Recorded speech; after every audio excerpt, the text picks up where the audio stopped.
What the fuck? Steins Gate is stupid cheap. Should I experience this masterpiece for the first time finally? Hello. Hello, Double Jumper. Hello, everyone. Again. We're back again.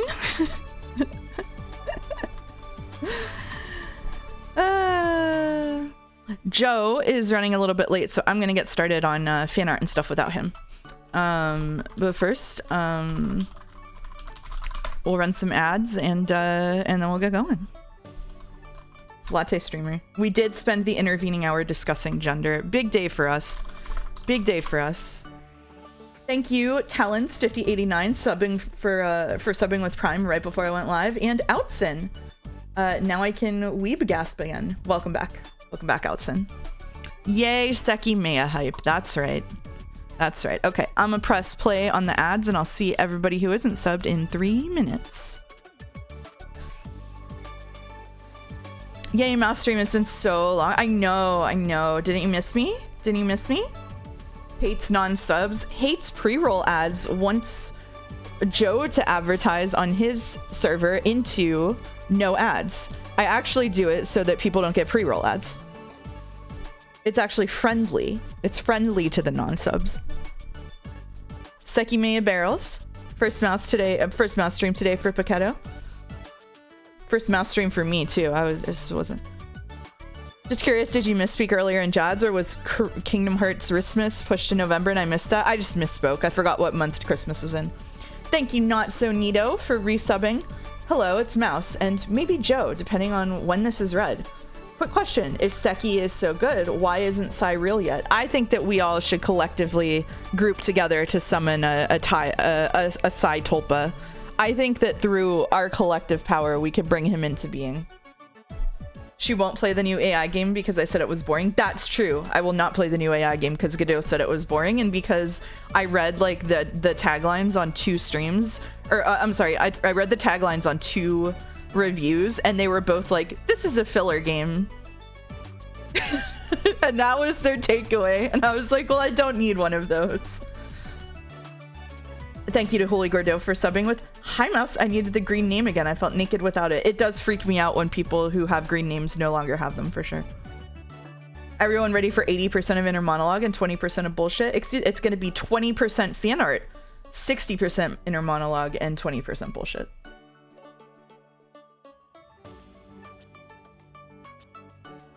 I see the date and my brain goes full monkey mode. Yeah, fair enough.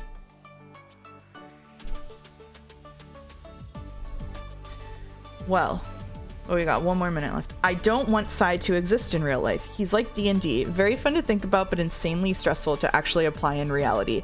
That's probably true, but I would love to talk to Sai for like 20 minutes at a party. For sure. For sure. I think this about you, Boulder? That's so mean. Wait a minute. We can squeeze in a 10% rant about the monthly newspapers. Don't give away the plot of the stream. Mouse, hey, can you summarize the plot so far, please? No. Oh, Dolmek has redeemed an emotional support Sai because Rodney shamed me last week. I automated this week, so I was actually going to ask if anybody was willing to test this out. So thank you, Dolmek. It did automatically put Sai on screen. Now we just have to see if he disappears in a timely fashion. Yippee! Insane tech. I know. Rodney shamed me. I spent the last 20 minutes learning how to do that before stream. It was kind of stressful, actually. All right. Ads are over. I'm going to put my advertisements out on Discord, and then we're going to get started.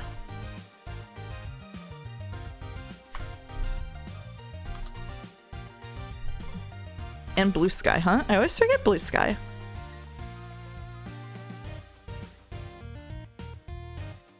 Can't forget Blue Sky.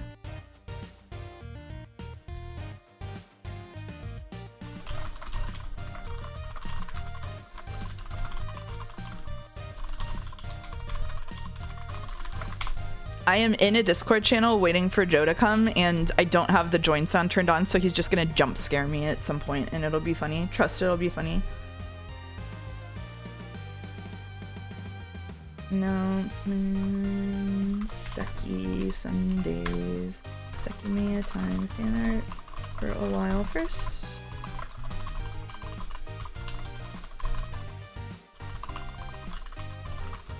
Okay. That's the last announcement. Now, actually, I don't know what happened. We were wondering if it would queue 2 in a row, so I guess we'll find out now. Since you've got automatic tech working now, are you going to host Homestuck Stream 2026? I've been working on an automatic OBS scene switcher for the unofficial reader. I already asked Joe to go on a vacation with me during Homestuck weekend next year so that we didn't have to do Homestuck weekend again. I'm sorry. Somebody else will have to pick up the slack there. Hey Mouse, I recently caught up to your Expedition 33 streams and you mentioned you really liked Porter Robinson. Have you heard the Japanese exclusive track from Nurture, Full Moon Lullaby? I have not, actually. I have not. I will look that up. Thank you. That's fine. You can do it from the vacation. No, Boulder. I'm going to say no to that. I'm sorry. I don't want to do that again. Maybe somebody else will stream Homestuck. Maybe Joe will stream Homestuck. Will there be a special thing on October 5th? Maybe.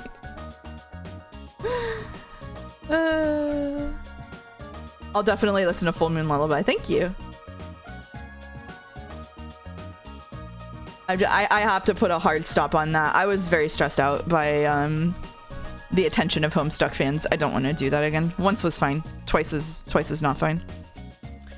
Okay. Cool. So I did promise a surprise today if you were in the Discord. It's okay, Boulder. It was fine to do once. I just don't really want to do that again. So I did promise a surprise in the Discord. Speaking of Boulder, Boulder did me a big favor, and then I told him I wouldn't stream Homestuck twice. This is the kind of friendship you get from me. Anyway, big surprise. Are we reading Shiroya City? No. I have to move Sai on top. The big surprise is that we now have a fan art gallery, the same way that Joe does. So we have, I went through and downloaded and archived every single piece of fan art so far, I'm pretty sure, and organized it into archive channels. What's the link? Here's the link.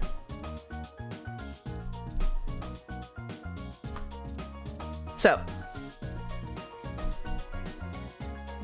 thank you, Boulder. Legitimately, thank you, Boulder. Boulder also came up with the Kingdom Hearts logo himself. So thank you, Boulder, for that. He also came up with the name Mouseum. Boulder does all of the logos in like upcoming stream game fonts apparently, and he did this one. That's as much fan art as what Joe usually gets. Yeah. So this is all just the archive. We're gonna do weekly fan arts moving forward. Boulder stocks are up. We might have to reconsider the no Homestuck stream policy, but that's a problem for next year. It is beautiful. So we're gonna get into it. I moved all of the Sekimeiya fan art, I think, that I found to the end. So hopefully Joe is here to see it. We do have 2 videos, and I'd really like Joe to see the videos. So hopefully he'll be here soonish, and he'll be here to see it. Sai died. Okay, so it died because of Dalmek redeeming it. So we'll see. So I think that it doesn't queue them up. So I'll just have to do the next one. Manually. It's okay. Don't say that out loud. Don't bring up Homestuck. We were already talking about Homestuck. It's not my fault. I take so much blame for things that aren't my fault all of the time. And then also sometimes people blame me for things that are my fault, and I pretend they aren't and say that they're also not my fault. Okay, let's do fan art. Are you gonna have someone else manage it so it's a surprise for you like it is for Joe, or will nothing change? I'm still gonna do my own fan art. I think I'm not that big time. I like going in the fan art channel and thanking people directly. That was the duration running out. So yeah, this was tough. Yeah. So if you haven't seen Joe's fan art showcase, in all of the fan art we have the author tagged and then also like the subjects of the stuff tagged. So you do have 26 pieces. Yeah, you definitely have all the pieces. So this is from Tep. Akira Toriyama inspired mouse art in honor of Chrono Trigger. This is what I've been using on Discord as my icon because it is so cute. This does look like it could come straight from like the Chrono Trigger concept art. I think it's really cool when artists work outside of their like typical style. Thank you, Tup, also for coming up with the original idea to redo the piercings on the mouse avatar instead of the ear cuff. Very cool. I would never get an industrial in real life, so I'm not brave enough, but I do have my ears pierced twice, so there's that.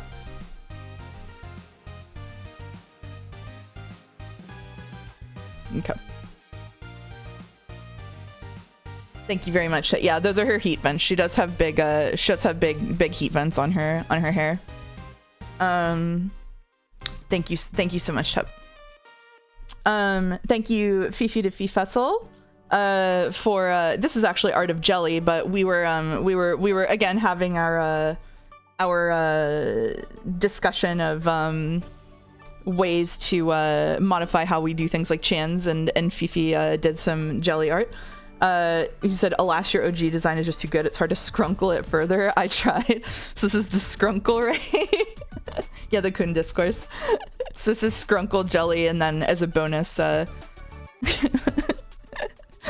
anime jelly is saying Joe Oshi. Very cute.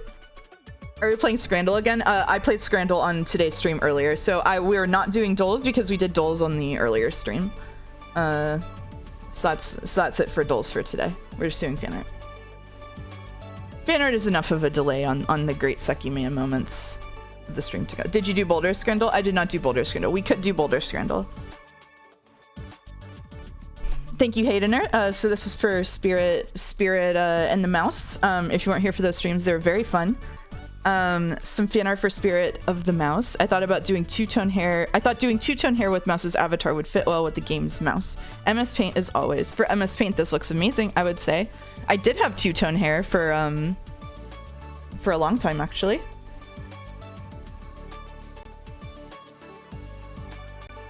Very fashionable. Very fashionable. I love the beret. We got the beret. We're collecting the affection and gratitude of the villagers, and we've got our little guy Kiblins. They were called Kiblins. I think they were called Kiblins. That was a cute little game. I really enjoyed that. If you weren't here for these streams, it was from the Squeak Cross creators. It's really fun.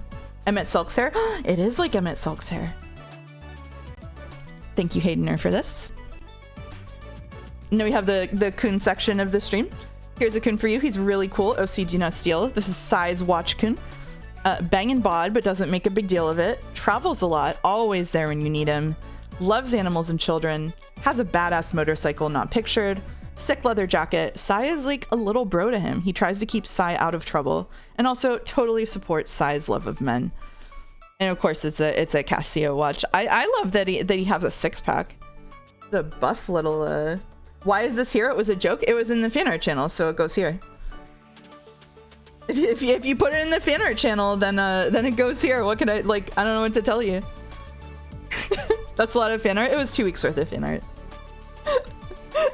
If you don't want it to go up here, don't put it in the Fanart channel. That's about how it goes. I should have put real life Shiroya City in the Fanart channel. Maybe. This was shown on Joe's stream, but we'll show it here too. This is also from Tup. Resubmitted because he misspelled characterization. Hold me, Sai. Hold me and you can do anything you want. The bag contains egg. Timeline. This is Seki-kun. Timeline hops so he can do the homework twice. His bench, squat, and deadlift and his SAT score are both 1600. Has no need for faff or drivel like characterization, themes, or friends. Only more logic puzzles and gains. Somehow, remarkably, 19 years old. And also wants to kiss Sai so badly. Egg. I like that he has egg form. And bag contains egg. I like to think that he transforms into the egg in like a magical girl sequence. And he has a twin. That's true. We know that he has a twin now. At least a twin. It could be triplets or maybe even quadruplets. Who knows? They've done a lot of characterization of Shiroya. It hasn't helped her character, but you know they did a lot of it. I mean, I would say it has helped her character. It just doesn't make her character feel like someone I want to read from the perspective of, you know? Like, I already spend time in my own brain being like an anxious mess who can't decide anything. Having to live through it again is a little grueling. At least I can cook I can make myself feel better with food. Tiny Sai in the egg, like tiny Cory in the package. Oh, Sai hatched out of the Sekimeiya. Did you know how scary it is that the theme of Seki might actually be the neat struggle? I mean, like, we don't have evidence that anybody trapped in that tower has a job besides a security guard who's probably lying about it. It's gonna suck when you get 3 more hours of Shiroya today. It really is, yeah. It really is. She time travels out of the tower again? Okay. I was very interested in the voice assignments today. Lose Sai. Arena's house had work outfits in the closet. That's true. Oh man, listen, this is why you're the editor and I'm just a mere streamer. Thank you, Tup. Another kun we've got, possibly also meant as a joke, but still put on the stream anyway. This is what happens. We have men-loving kun who loves men and never recycles. A little, you got the funny assignments? I did. A little excerpt from the Discord on the side here. I said, dare I ask why he doesn't recycle? And Ravane said, of course, there won't be an answer, but feel free to ask. Ravane, in the chat, you were hoping I would put this up here. Would you care to clarify anything additional about men-loving kun while we're here? I only saw stream 1 of Sekimeiya. I wonder how it'll feel watching today. Confusing, Oko. Confusing. You're welcome to say if you want, but you will be confused. Pride never ends on this channel. That's true. I did the bit of no further information, Ravane. Okay, that's fine. Pride never ends on this channel. That's true. I very cleverly did the bit of changing the Discord icon to a Pride one that I'm never going to change away from it. Very, very sneaky. No one picked up on that at all. Happy Pride. That's right.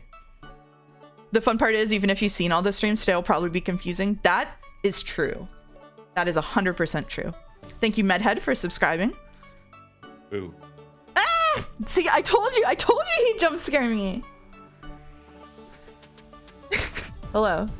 How you doing? Hello. I'm okay. How are you? I'm okay. Did you get dinner and everything? Yeah. Okay. I shared screen so you can see the art. I traumatized the guy at McDonald's. How did you yeah, he's quiet. I'm turning him up. How did you traumatize the guy in McDonald's?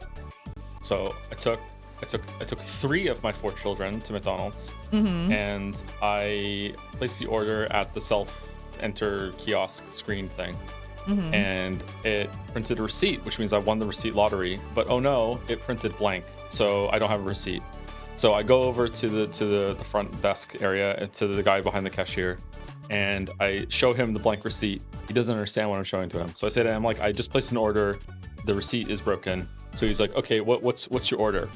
He thinks I'm now placing an order. So I repeat the order. I'm like, it's 4 Happy Meals and a double quarter pounder meal and a 10 nugget meal. And I say it that quickly. And he stops, looks down at his feet and goes, oh my God. I'm like, no, I'm like, I've already placed it. I've already paid for it. He's like, oh, you've already paid for it. I'm like, yeah, I've already paid for it. I just want to know what the number is. Like I'm not placing the order that quickly. Like, and he goes and gives me the number, and I'm like, okay.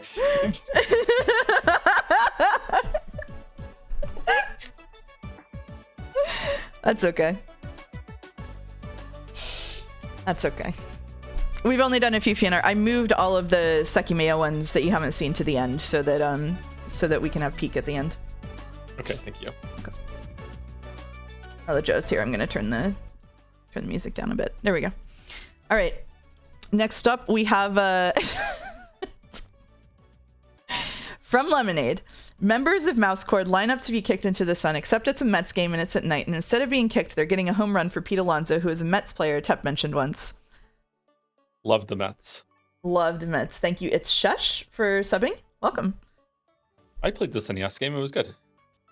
Let's go Mets. Loved Mets. Home run. Let's go. I'm pitching.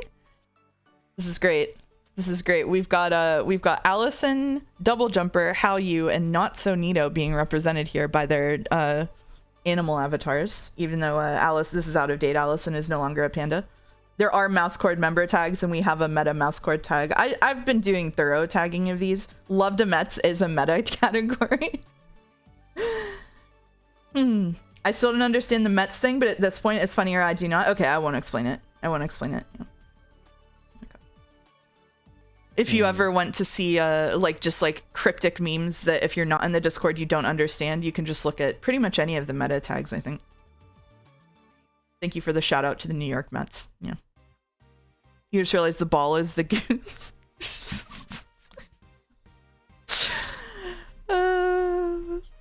You're right. You're right. Thank you, Lemonade. From Oko, mouse is that one Moomin screenshot. Mouse with a knife. Terrifying. Terrifying. No one should give me a switchblade, for sure. This is a cool mouse. This is a cool mouse, yeah. I love the bow on the tail detail. It's really pretty. Very cute. Can we have a points redeem to kick mouse into the sun? You have to automate that one, Rodney. I'm not doing it. Joe, you weren't here. I explained that I made, right before stream, I made automated Psy technology. So if they redeem Psy on the screen, it now automatically puts them up there. Huh. The tech. The tech. Met's getting a sudden uptick in popularity and their marketing team being really confused. There he is. Yep. Juli Gordeau demonstrating for us. I can put a 5-minute cooldown on the redeem. That's true. Rodney also DM'd me a way to do it with the program. Yeah. Thank you, Oko. I think we have a great deal of Oko. Before I keep going, the next 4 pictures have spoilers for Umineko. So if you don't want, they're not like super spoilers, but it's like maybe episode 4 spoilers or so, just to be safe. So if you don't want spoilers for Umineko, I recommend dropping out of the stream for like the next 5 minutes or so. I haven't seen the Seki streams. I don't even know who Sai is. Well, thank you for the redeem anyway. The music is quiet on purpose because Joe came back. I just wanted to, I lowered it. Blame Joe. Blame Joe. Okay, with that said, this is some pieces from Oko. Spoilers up to Umi 7. Okay, Umi 7. This was in Jad's, but I wasn't sure if it was too off topic here. I've been gathering random works in progress throughout the read through. The timeline is maybe episode ? This is 3 into episode 4 into episode 7 into episode 1. Thank you, Mouse, for introducing me and many others to Umineko. It's pretty good. I may like it a little bit. Thank you, Joe, for introducing so many people to Umineko.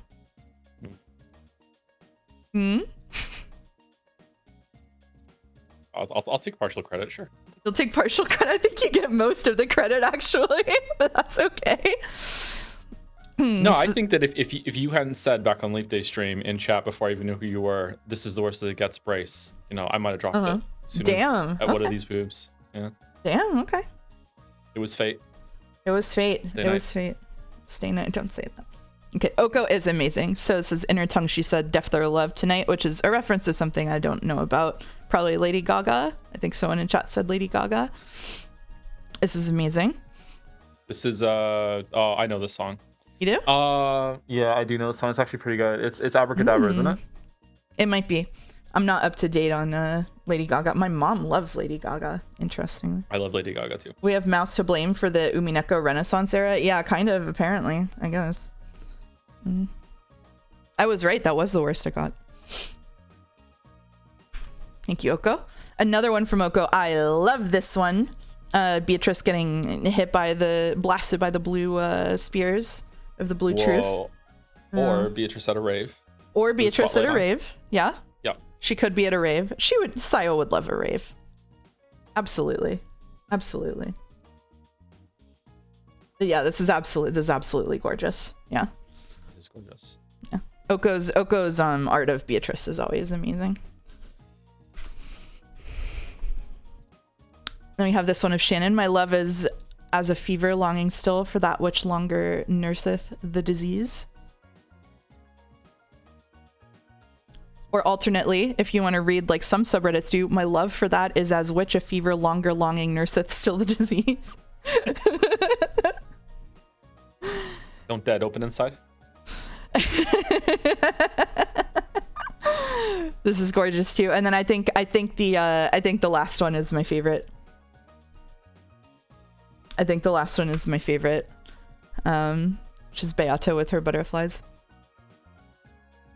I have such a normal feelings about Beatrice. Yeah, me too. Yeah, this is absolutely beautiful. Oko, these are amazing. You continue to be just. Thank you, Haydener, for gifting a sub to Oko. This is very nice of you. This is it's just absolutely beautiful. I have normal feelings about her fangs here. Anyone else? Yeah, the fangs really get me, I think. Yeah, she's absolutely gorgeous.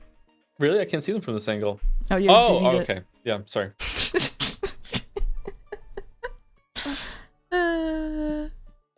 Thank you, Oko. Also from Oko, if you weren't here for the spirit and the mouse, are all these fan arts mouse stream exclusive, or is some also going to be on Joe's stream? I mostly so usually Joe shows fan art before I do, and then I just don't show the ones that get cross posted. But now that they're being archived, we'll probably both show them. If they get posted in my Discord, they get shown here. If they get posted in Joe's Discord, they get shown there. If they get posted in both, it'll probably be on both. Does Oko have a blue sky? Oko does have a blue sky. They're Effie Oko on both. I have to thank you two for giving me the reread experience. Kyrie and Erica are the two most interesting characters to read again. I would say that's true, even though I don't like Erica. You dislike Erica as a character, or do you dislike her as just a person? Yeah, but as a character, do you find her interesting? Yeah, I think she serves an interesting function, especially like we were talking about on last week's stream. I don't want to, or yesterday's stream. I don't want to go too much into it because I don't want to spoil it for anyone. But yeah. I would say, interestingly, I feel like the only character in the story, and this is rare, that I actually dislike him as a character and as a person is actually Kinzo. I don't even think he's that successful as a character, to be honest. Interesting. But maybe he's just there, you know? Like, he's important, but he's still just there. Hello from Renfernus. Hello, Irene. Nice to see you here. So if you weren't here when we were streaming The Spirit and the Mouse, which is what Haydenner's art was from earlier, it was basically just a collectathon where you played a funny little mouse who collected light bulbs. And then the last 5 minutes of the game, God came down and talked to you and told you that they wanted to ascend you to be an angel or whatever. And it was... the last prompt in the game was press X to ascend. This is a perfect, and you have to say yes. I tried to say no 3 times and it wouldn't let me. I had to do it. Every game should end like this, so maybe.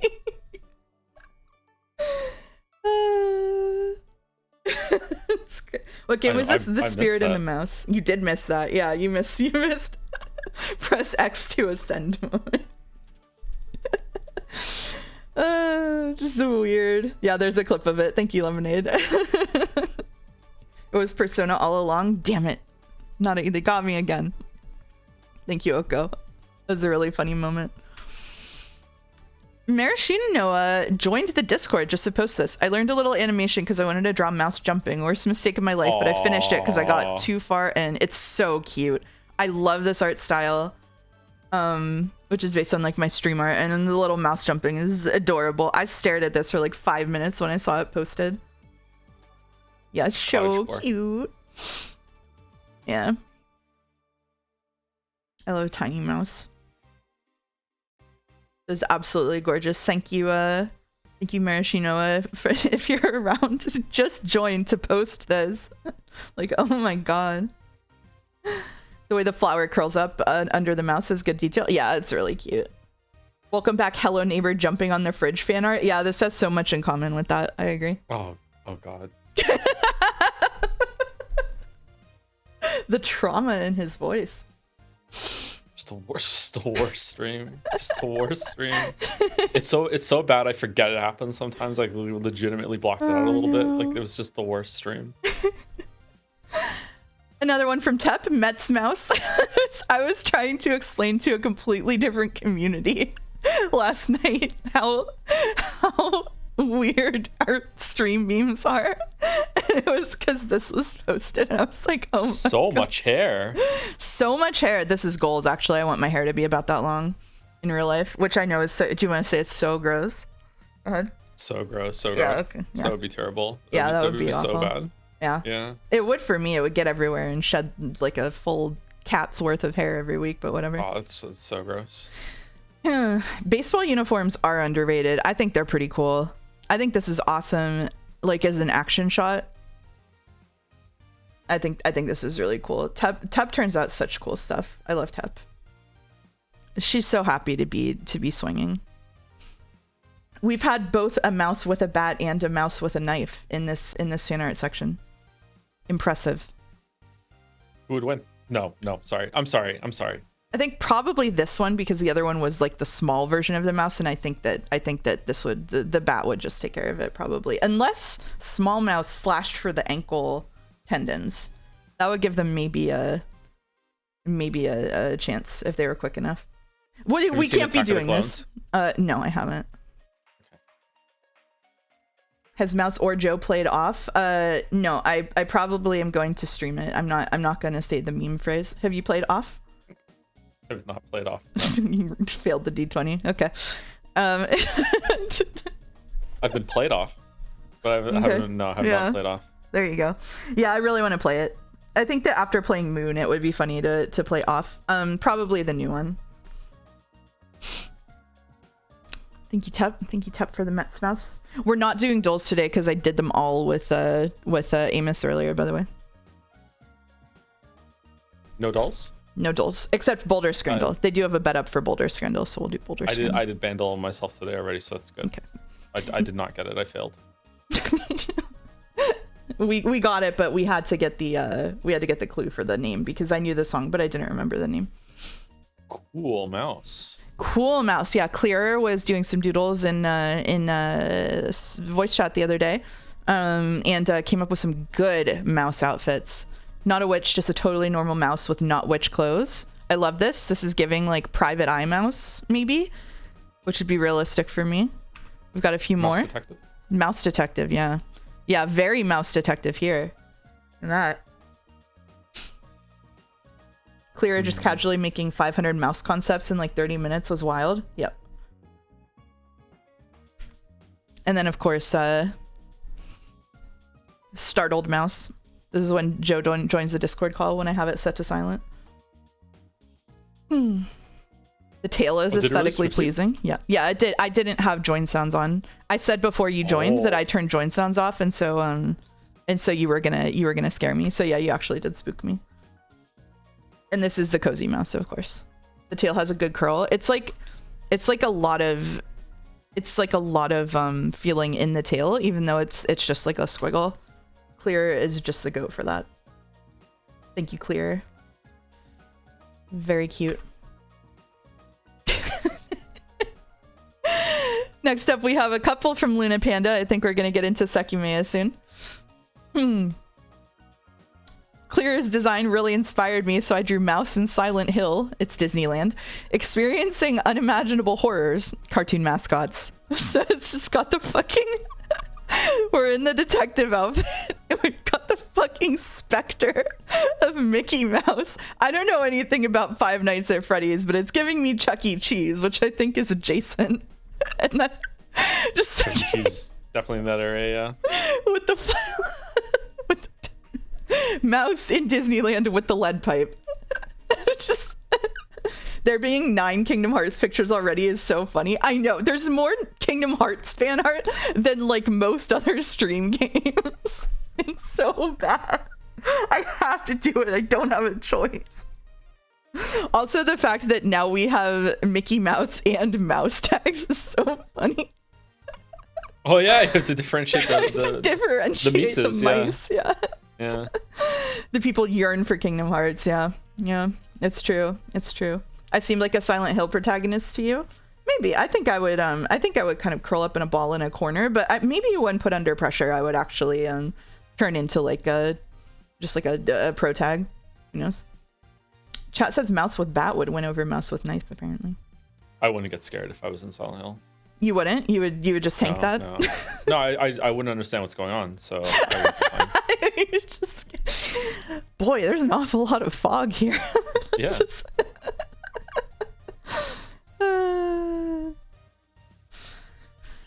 Thank you, Luna Panda. Oh, here's from C8. Speaking of the Kingdom Hearts art, couldn't resist drawing my favorite Kingdom Hearts streamer. This is the image I sent to a completely unrelated Discord and was like, try to figure out what's going on in my streams. Because Oh no. The Kingdom Hearts mouse, the Mets Keyblade is the most like low-key, well thought out thing. And it's just, with the fucking Big Apple keychain. Low key, yeah, not that low key, huh? It's just like, what the hell, C8? The Big Apple keychain is how you know this was drawn by someone who has actual knowledge of the New York Mets, right? Mouse, are you a Mets fan? I've never watched a Mets game in my life. The handle is the bases. Oh my god, you're right. I didn't even notice that the handle is the field.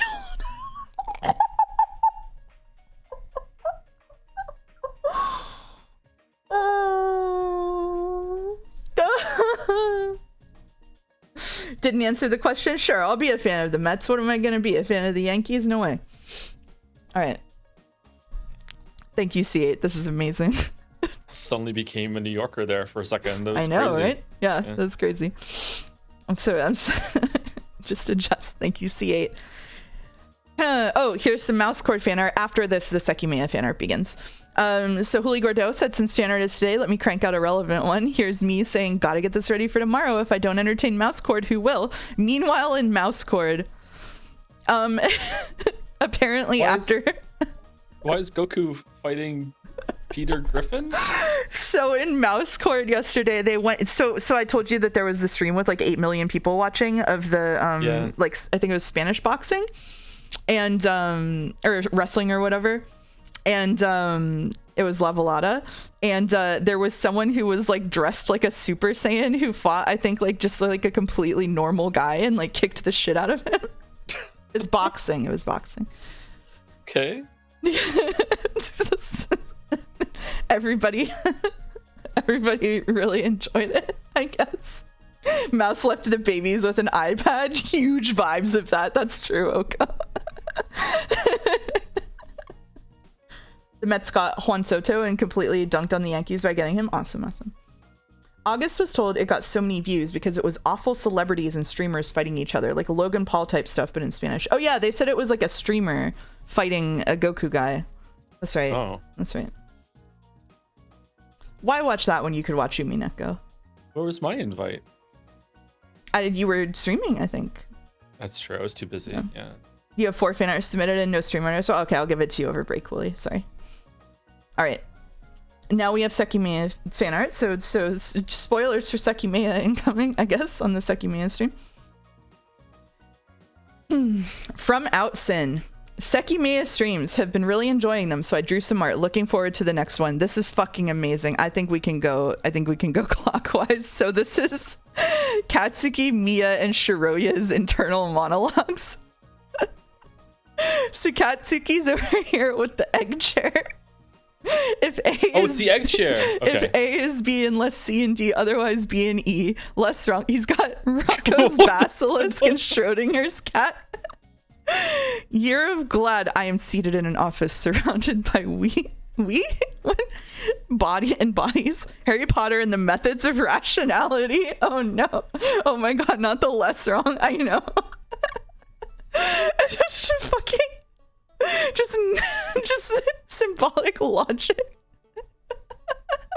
Thinking about Big Shiroya squeezing him in shirtless sigh.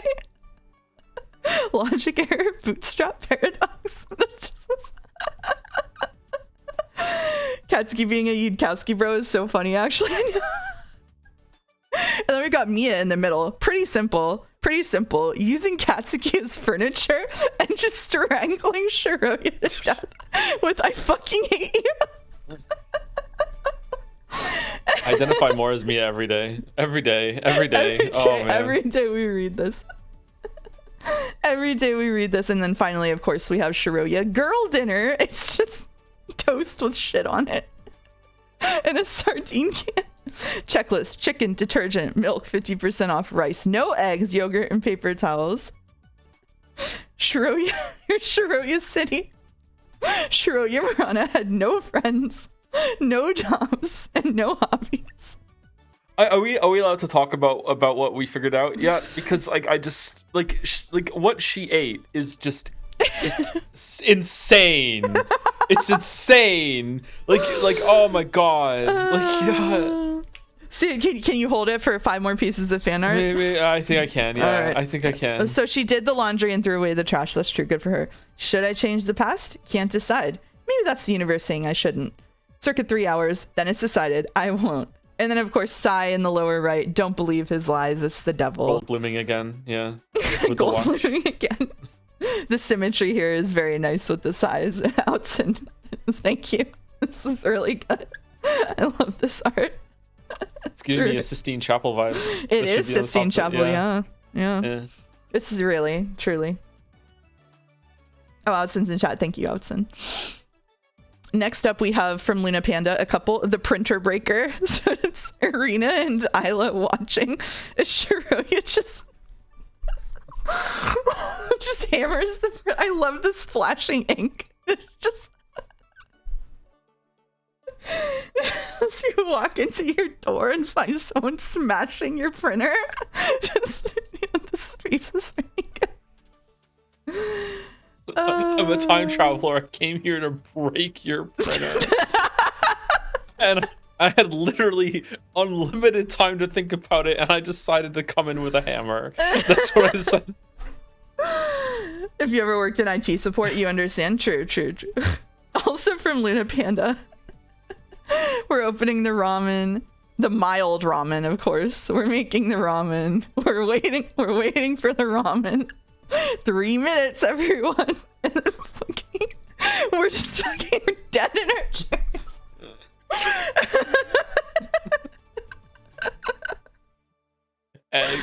Egg. Just the egg, sure. Egg.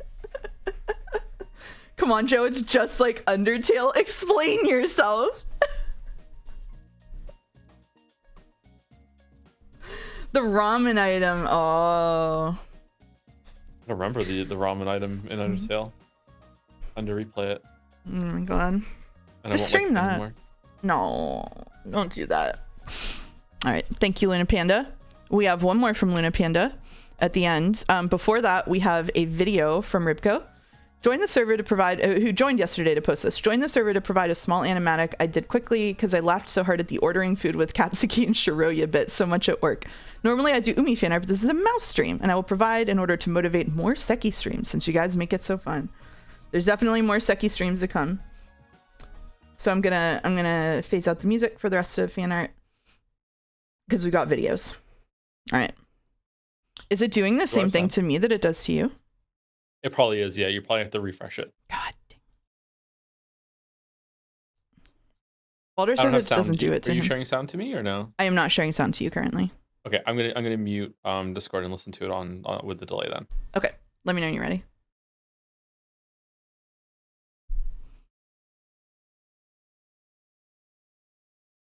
I'm ready. You got it. Okay, here we go. Okay. Can you guys hear this? Does that sound okay? Oh, it's gonna do the thing again where it doesn't capture the fucking audio. Oh, it did this yesterday. It wouldn't work with Bandle either. Hold on. Let me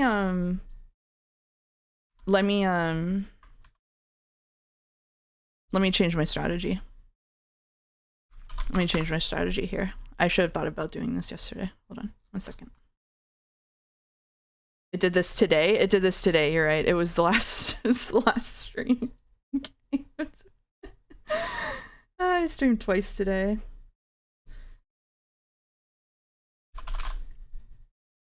Okay.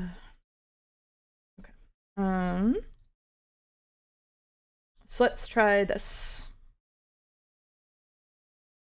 Could you imagine like Shiroya and Katsuki trying to decide what to order for dinner? Oh. Okay, that one played. That one played for sure. Except I did the thing. You can hear that one. Okay. Was it how it was quiet? Okay. Yeah, well it was small because I was like Shiroya and Katsuki trying to decide what to order for dinner. Oh my god. Oh my god. Sorry, go ahead. I picked up my phone and scrolled through the pages of apps until I found Uber Eats. It's quiet.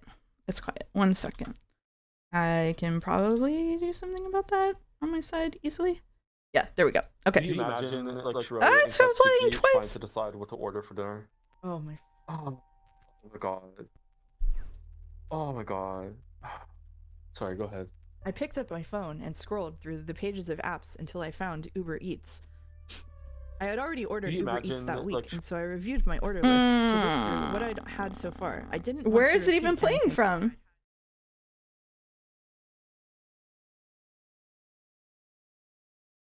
You might have to play it without maximizing it. You have to refresh it and then just play it in the window. Sometimes going window breaks it. Yeah, it played it in the window behind it, but didn't actually play it on screen. Okay, all right, here we go. One more time. Here we go. This is the one. So it wouldn't be echo, so I can't hear what you said. I'm sorry. I can't hear you. It's fine. It's fine. We should be good. Here we go. Can you imagine like Shiroya and Katsuki trying to decide what to order for dinner? Nope, it's playing the small version, even though I have the version maximized. So we'll just have to play the small version. I see what you mean. Okay, here we go. Can you imagine like Shiroya and Katsuki trying to decide what to order for dinner? Oh my. Oh my god. Oh my god. Sorry, go ahead. I picked up my phone and scrolled through the pages of apps until I found Uber Eats. I had already ordered Uber Eats that week, and so I reviewed my order list to look through what I'd had so far. I didn't want to repeat anything that I'd had recently because then I wouldn't be able to enjoy my dinner as much. The local pizza shop had a sale, but I wasn't interested in getting buy one, get one because I don't like eating leftovers, and so it would have been a waste of food. I looked at Shiroya looking at the phone. I had an idea what I wanted for dinner, but I also wanted to see what she wanted to have for dinner first. Obviously, I was someone I wanted my top choice, but I would be happy with having her top choice if that was my second choice. So I had to decide what was my top choice and what her top choice was, and then we would settle on the second choice. But I also know that she also knows the same about me. So can I really trust that when she gives me her top choice, that it's actually not her guess at what my top choice is, because she wants me to be happy, but I want her to be happy too. Fucking Christ. Having traveled back in time, I watched from behind the door as the other me scrolled through Uber Eats. I knew very well that if Shiroya 1 ate food from the Indian place that she was considering, that she would get food poisoning. But would it be changing the path to warn her? This is fucking jeez. I didn't want to make contact with her, but I also didn't want to be suffering from the effects of food poisoning for weeks. I remembered when I was sitting on the toilet that I had agreed that I was going to change the past when I went back in time.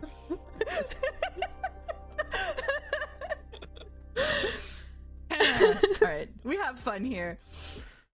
So Oko said that they couldn't even tell if it was real. No, we were just riffing. We were in Shiroya City. It was so rough.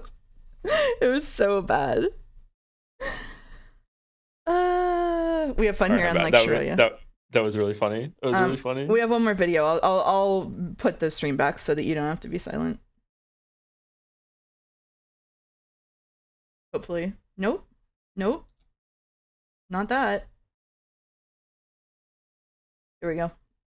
I swear to God, I know how computers work. Mouse is lying. That actually happened. It in a way, it actually happened. All right. Oh shit. Boulder might have found the reason why the videos break. That's good. So thank you, Ribco. Thank you, Ribco, for joining with that, because that was amazing. It's just so fucking funny. It was really close to what happened. They did not name drop Uber Eats. I don't think Uber Eats was around in 2011 when this started. And we do have one more video. Can you see it in Discord, Joe? I can, yes. Okay, cool. All right, here we go. From Luna Panda. I marked this with absolutely no words in this one. Here we go.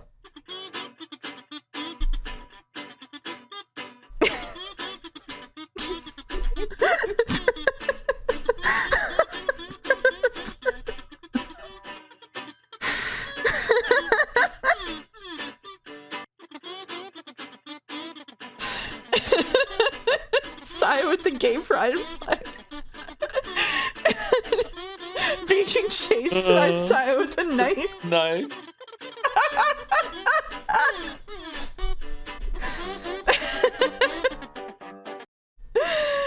Oh, Luna Panda. No. It's how it feels. Just searching the building back and forth. Probably an accurate depiction of what actually happened. Probably.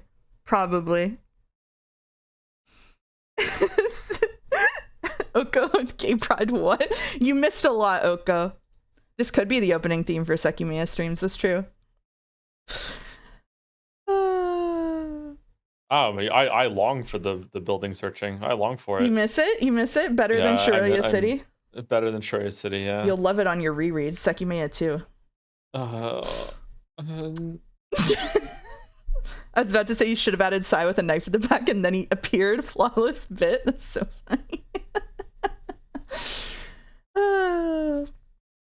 Okay, well that's it for fan art. If you missed it, thank you, fan artists. Thank you, fan artists. All of this was on a website that we started this week. So thank you very much, Boulder, for setting it up, and a fan artist for all the work that you do. That was amazing. So you can always go look, and all of the fan artists there in the Discord, I think, and you can come see their work. And now that you've held it in for 5 minutes, I think we can boot up the Sekimeiya and stare at this choice screen while we get mad. How about that? Sound good to you? Mm-hmm. Sounds good. Okay, here we go. We're booting it up. Oh no, not that one. Professional streamer. It kept Sai on the next screen. Oh, it's so good. The tech is so good. There it is. Love starting on a crash out. Boy, do I have news for you. We did stop on that choice. So, I actually bought Sekimeiya this week because I wanted to figure out this choice so hard. Congrats, Bruce. I can't see it. Yeah, I'm gonna swap. Oh, this it's I'm sorry. Okay, sorry. No, you're okay. I misunderstood. You're totally fine. There you go. It's up now. So, last week we ended on this choice, which is the question of, was Shiroya City in the past or the future? And Joe and I sat down and said, well, you know, like everything in the narrative so far has suggested it's in the past. Shiroya herself says that she traveled to the past. However, they wouldn't introduce this idea that they went to the future, that she went to the future, unless there was a good reason to do so, which is probably that she went to the future. So is there any justification to say that she went to the future? So we both had a list of moments that we wanted to re-examine in Shiroya City that had seemed kind of sus, and we went through a couple of them. And then let me just reproduce what happened here for you. So we're in chapter 3. We're in the searching, and we said she looked at the newspaper. She said a newspaper. A few seats away there was an open newspaper. It's Yushi News. We did go back to Shiroya City, yes, we did. We did go back to Shiroya City off stream. We looked at Yushi News, and Shiroya said, is this new? And Darfy said, the newspaper? Yes. And we were looking at it, and we were like, there's no way that this guy would say it was new unless it was really new. And I said, oh my god, what if it's a monthly newsletter? And then I went here, and Shiroya was a monthly newspaper. And that's where the crash out began. And also ended because you were like, that's it, pack it up, we don't need to read we were anymore. like, pack it in. We were like, pack it in. There's no fucking reason not to even keep going with this. There's no reason to look at the other stuff we were gonna go do. Like, this is the fucking fake out. Like, everything else falls into place. So then the other thing that we looked at was, at the beginning, whenever she teleported, she looked at her phone, and since it's 2011, the date didn't display on the front of her phone. She had to go into the settings to look at her phone. And then at no point, at any point after that in Shiroya City, did she ever look at the date again. Somehow, not looking at forum posts, not looking at bank deposits that she got notifications for, not looking at nothing. So the phone ran out because her bill wasn't paid. Her parents are freaked out because she was calling at a time that she shouldn't have been. Caps had the same exact experience. Great. And just, she didn't look at the date for a full, like, 5 days.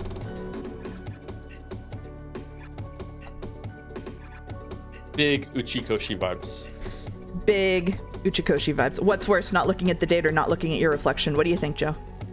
The reflection. There's no beating the reflection. There's no beating the reflection. Okay, so I like the idea of this fake out of the twist that she went to the future. Okay, sorry, to be clear, there's a couple of things we need to go through, right? So we're not sure. We think that she did go to the past, but then she went to the future. So we think, unless you change your mind, Mouse, we think that when she touched Sekimeiya in the toilet tank, she did go back in time, and she did go back in time to underneath the gem shop or something to that area. Maybe she blacked out afterwards.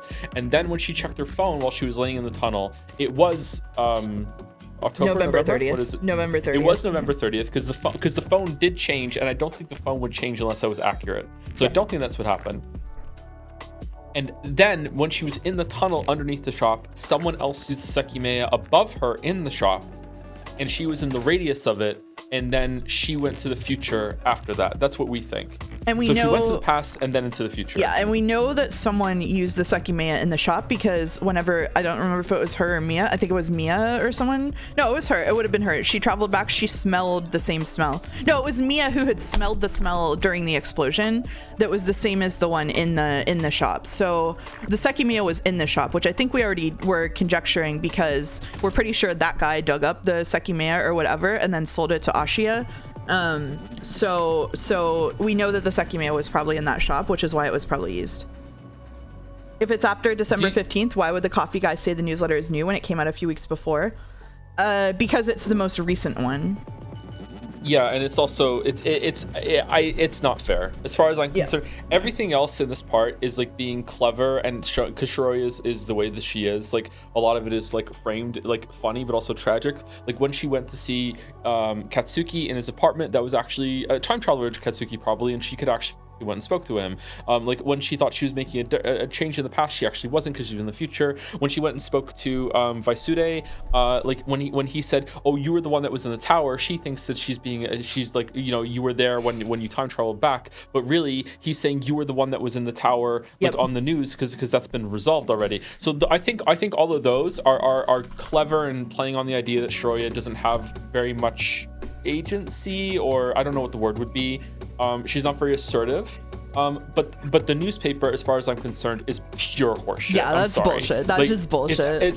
There's no way someone would refer to a month-old newspaper as the new one because the next one hasn't come in yet. I'm sorry, it's pure bullshit. Yeah. The rest of the stuff that guy in the coffee shop said also makes sense because he's being gentle. He doesn't want to directly say like, hey, like you just like went through something traumatic. You know, like that's fine. Because Shiroya is not speaking very like this only works because Shiroya is the character that she is. I also think.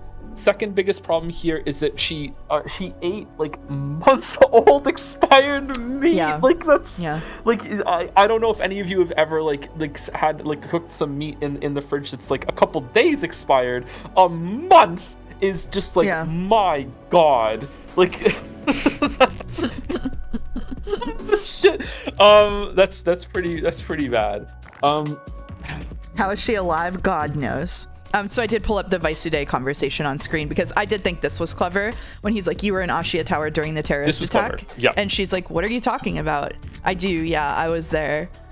And he so I think that the other thing that supports her traveling back is the fact that he traveled back to the 24th of November. So not obviously they didn't at the same time, but it does lend credence to the idea that they could travel that far back in time. I like that word. I like credence.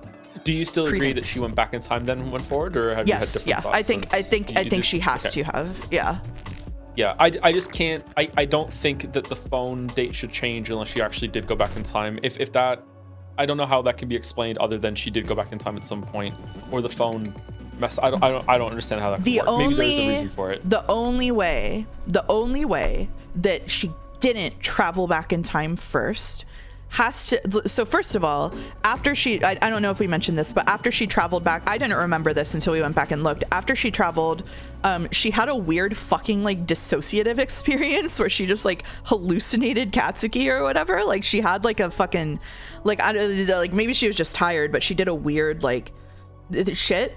Like weird things happened, and then she left and never looked at the date again. So like there's a weird middle period where God knows what happened inside of.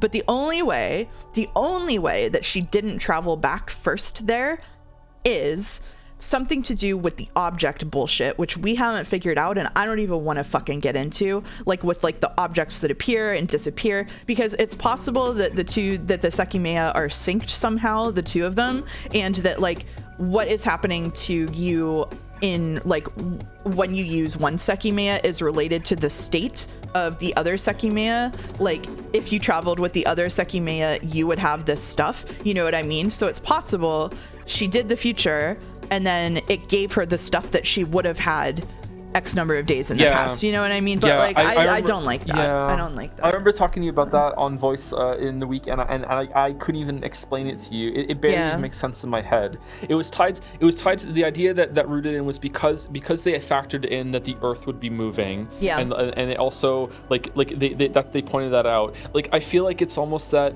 like when you use the Sekimeiya to travel to the future or the past, it would like simulate what you would have done to get there, but that implies like a consciousness and a version of you that continued to do something even though that version didn't exist. So that version of you would have went through the checkpoint and lost your phone, but they wouldn't have taken the keys away from you, so you get to keep the keys but not your phone. Like I can't even begin to explain it. It's like, I think it could possibly be related if like the timelines are staggered. Like I mentioned, it could be, I said this early on, I think that it could be giving you stuff that is true in the other timeline. Right? Oh yeah, that's cleaner. I like that better. Yeah, actually. so if the timelines are staggered, right? Like it could be assigning you the stuff that is being held by you in another timeline at that point in like the infinity of existence, but like that timeline is happening at a different rate. Like I don't know. Boulder says good news. The thing I thought might have been the problem was not the problem. The bad news, it means I've got no idea what it could be because this is about fan art. Oh, sorry Boulder. Hope you can figure it out. If this is correct, it makes Shiroya an unreliable narrator. God knows what else she's not noticing. Shiroya is absolutely an unreliable narrator, but she is written as an unreliable narrator in a way where the things that she pays attention to are incredibly fucking boring, and the things that she doesn't pay attention to are the important ones, which makes the entire Shiroya City piece a sleight of hand, which is deeply annoying to me. It thematically fits. It thematically fits, and it's also deeply annoying. Shiroya is the kind of unreliable narrator that you can trust what she sees, but she would definitely fall for the gorilla on the basketball court mind experiment. Like she would not notice the gorilla at all. So she's that kind of unreliable, which is most people actually. But I think that she's not unreliable in the sense that characters are unreliable in Umineko IMO. I'm not sure if you agree with me on that, Mouse. I think you did because you just you just said. I did. Sure. I did. Yeah, I do agree with you. Somebody mentioned the lottery numbers in chat. The pièce de résistance of this whole fucking bullshit is the lottery number. If I can fucking find it.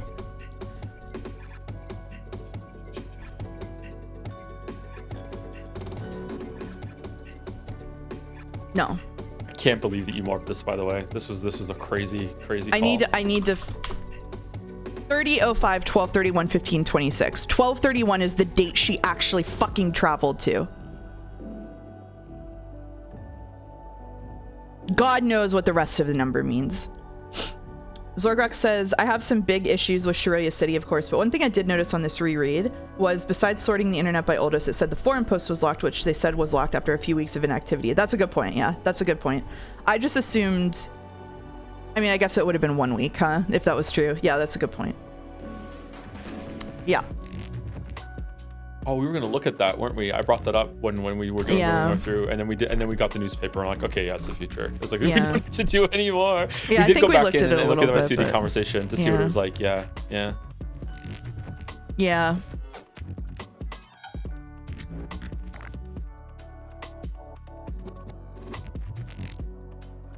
I wonder if those numbers match letters of the alphabet. 30 wouldn't be one, would it? It wouldn't be one, yeah. So you'd have to like minus some of the other ones. I wonder if there's like a code there. It does seem like maybe it's just the date is there. It's just hiding in there. I don't know. It is a suspicious spread of numbers to me. Weeby says chapter 3 turns from worst to best for some chatters retroactively, well, second best or so. Chapter 3 is never going to be my best chapter because just like some of the shit in Umineko, even though it gets recontextualized, it was deeply unpleasant to read through. And I think that it could have been done without all of the shit that happened. Like it was just like not a fun thing to read, which was made worse by doing it out loud for sure. Like reading it to myself would have taken an hour, but reading it out loud was like 10, which was just like it's very difficult to judge because we read it out loud. Yeah. And also like the misery loves company, like we're feeding into each other, being like, oh my god, you know, like we're also funny streamer performers. You know, it's hard to judge. Yeah. So anyway, we're picking future, right? We agreed we're picking future. Absolutely, we're picking future. We're picking future. It has to be future, but I do think that past is a valid answer here. If you want to be like, technically, you went to the past first before you went to the future, but like, if that's true, which we don't know if it's true. I think it's true, but you're right. It might not be true. Mikado says, I love chapter 3. I would never read again. Yeah, the people who have read this were in chat like, oh my god, it really does describe her taking out the garbage and making all that ramen, huh? Like, I think people forgot just how tedious it was because they probably skipped through a lot of it mentally while reading, just kind of zoned out during it. So it weaponizes the boredom because you skip over all the clues. It kind of sucks. Yeah, that's what I meant by sleight of hand. Like they're hiding clues within the very boring slice of life stuff. Is this a real choice that matters or also a fake ending? This is a real choice that matters. And I think so sleight of hand is the distraction, whatever it is, part of magic tricks is a really important part of it. And it's really easy once you know to look for that, it's really easy to tell which part is the performance, the flourish that distracts you. So I gotta say that in terms of sleight of hand, this was a really effective and well done one because Shiroya is this type of character that you really do feel like, oh my god, what's going on? But that's still, even though it is well done, it was still, as Mel said, like deeply unpleasant to read.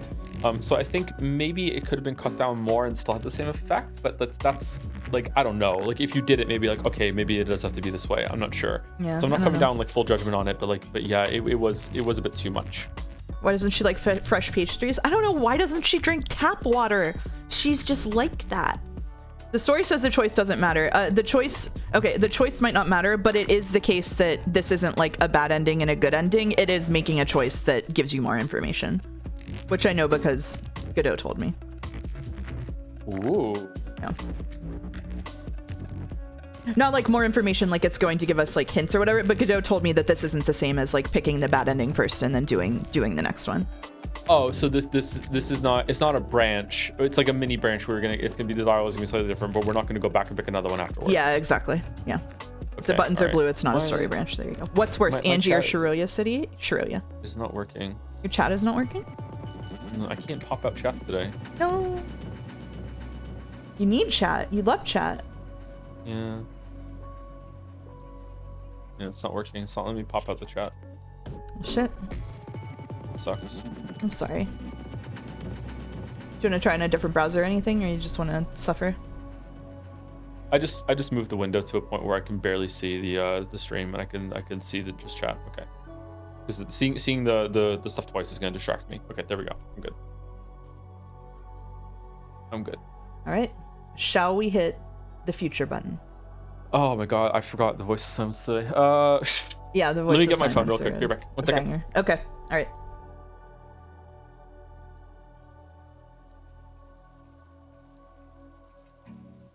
Bye, Joe. Bye, Joe.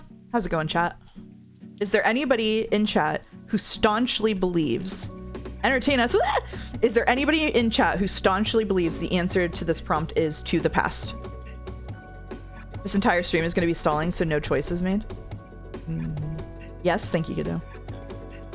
Seki Fuller is excluded. We may need to extend by 15 minutes today. That's okay. That should be okay. I have a lot of energy. I think it's the like 30-ounce iced coffee I've been drinking all day. Could you imagine Shiroya as a dateable option in Persona 5? Yes. Yep. Yeah. Her name's Makoto. I don't believe past anymore, but does this choice even have a bad end? I don't think it has a bad end, no. I both believe and don't believe that she is this stupid. We don't want to believe it. Boulder says it's the 5-minute break you had during the escape sim stream that gave you all this energy. Probably, yeah. Probably. Well, shall we click it? I'm good to go. All right, we're clicking future. We're going future, chat. Oh, we were gonna do Boulder Scrandle. Is there still a bet up for Boulder Scrandle? Is there still a prediction up? There is. Oh, we have to do Boulder Scrandle. Oh, we have to do Boulder Scrandle. Do you want to do it now, or do you want to do it in the break? Yeah, we'll do it now. We'll do it now. We'll do it now. Yeah.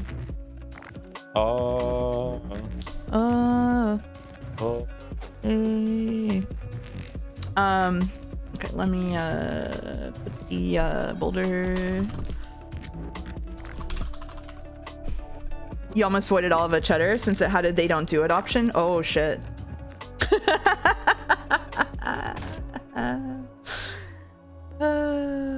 With no bets on it. Oh shit. All right. This should do it. This does do it. Okay. Do you want to just look at it on stream, Joe, so I don't have to swap over the sources? Sure, I can do that.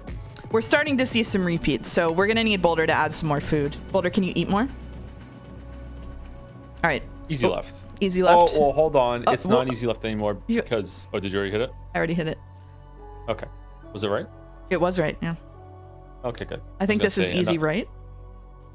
I can't see it yet. Okay. Do you? I don't know. People do not like shrimp on pizza. I think the left pizza, despite it, without looking at the toppings, looks better than the pizza on the right. Yeah, without looking at the toppings. Yeah, what is are there olives on the pizza on the right? Olive, ham, pepperoni, mushroom pizza. I would eat the pizza on the right before the one on the left. I think we go right. Okay. I might try olives on pizza. Olives are great. They are. I love olives on pizza. This one's result was genuinely upsetting. The left pizza was so much better. It's got shrimp on it. Oh my god, the double mug picture. We've got chip cookie 1 versus bread, cheese, Dr. Pepper with ice. I think left. I think left. I'm sorry, it's a sad cookie. It is a sad cookie. It looks like Chips Ahoy after they made them worse. The ice buff, true. All right. I refuse to vote for. I refuse to vote for fried potato unknown meat. I do. Yep, left easy. Yep, yeah, I agree. Yeah, Italians it's. We've got the tomato versus macaroni and minced meat sauce post fridge pre-microwave. Why did you take this picture? I hate this.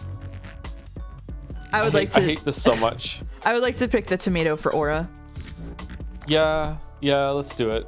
Okay. Thank you. Okay. All right. We've got Christmas with family or kebab, fries, and salad. Yeah, it's the family debuff. It is the family debuff, yeah. I'm kind of feeling right, actually. I am kind of feeling right, yeah. Yeah. Damn. Our first error. Yeah, we were wrong. Damn. Yeah. By how much? Very, it was close. Only a little. Yeah, only a little. 3%.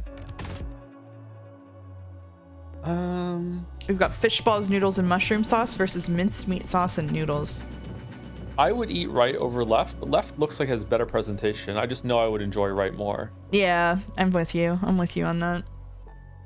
Fish balls go hard. I do like some fried fish as a treat. I don't know. I'm kind of torn on this one. I am too. Chat says left.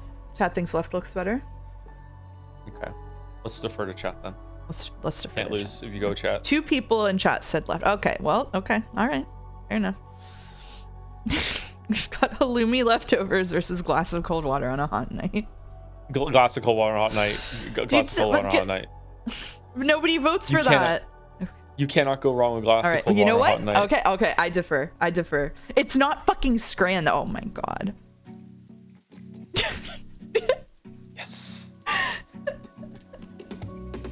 One of those fizzy soda bottle candies versus healthy drink from mom. Thanks, mom. I think soda bottle. I think soda bottle. I think the mostly gone drink. I think soda bottle too. I think soda bottle too. Yeah, soda bottle. Well, there can you change it so that there's not a green one at the bottom for the one that we're currently on? That's true, yeah. It is a little confusing. Can you make it highlight yellow, maybe? Yeah, like... Oh, God. I think we go cheesecake. I think we go cheesecake, too. I'm not a big fan of cheesecake, but let's go with it. So I inquired about this one last time, and he said that he accidentally broke open the bag in a way that wasn't good, and then he was, I guess, stretching over the pan to pour it into the pot, and ended up spilling uncooked macaroni into the chickens, whatever. Who picked this? Okay. Well, that's a 9 out of 10. That's not bad. That's not bad. It's not. Only 5 perfect scrans. Almost a perfect Boulder scran. 5 people picked the noodle spill, apparently. I don't know. All right.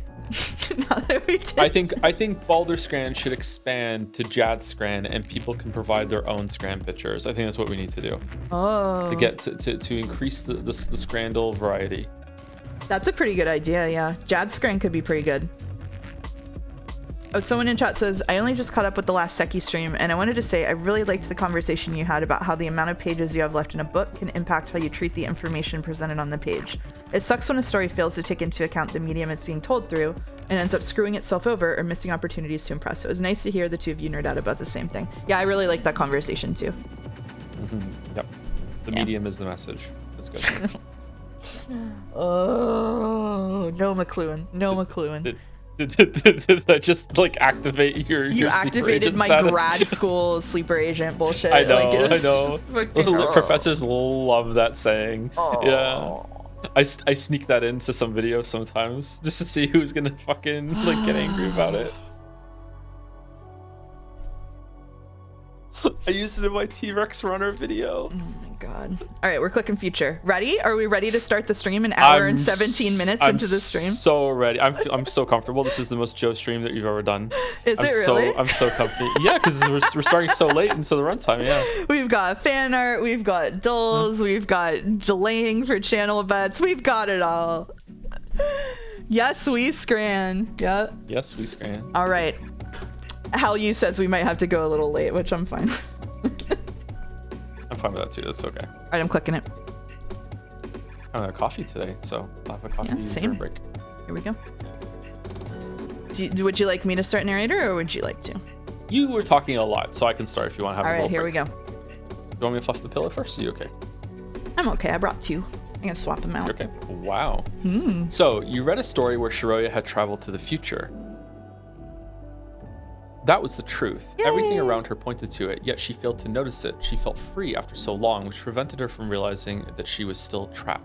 Boulder says this does have a bad end for the record. The bad end is getting condescended at. Well, we had all the pieces, so. That was due to her narrow field of view. Just like her, depending on the way things were looked at, you would have been told an entirely different story. Every mystery has been accompanied by the key to unlock it. Shiroya went to the future. That's why the days of the week didn't match December. Oh, for fuck's sake. Was a Thursday.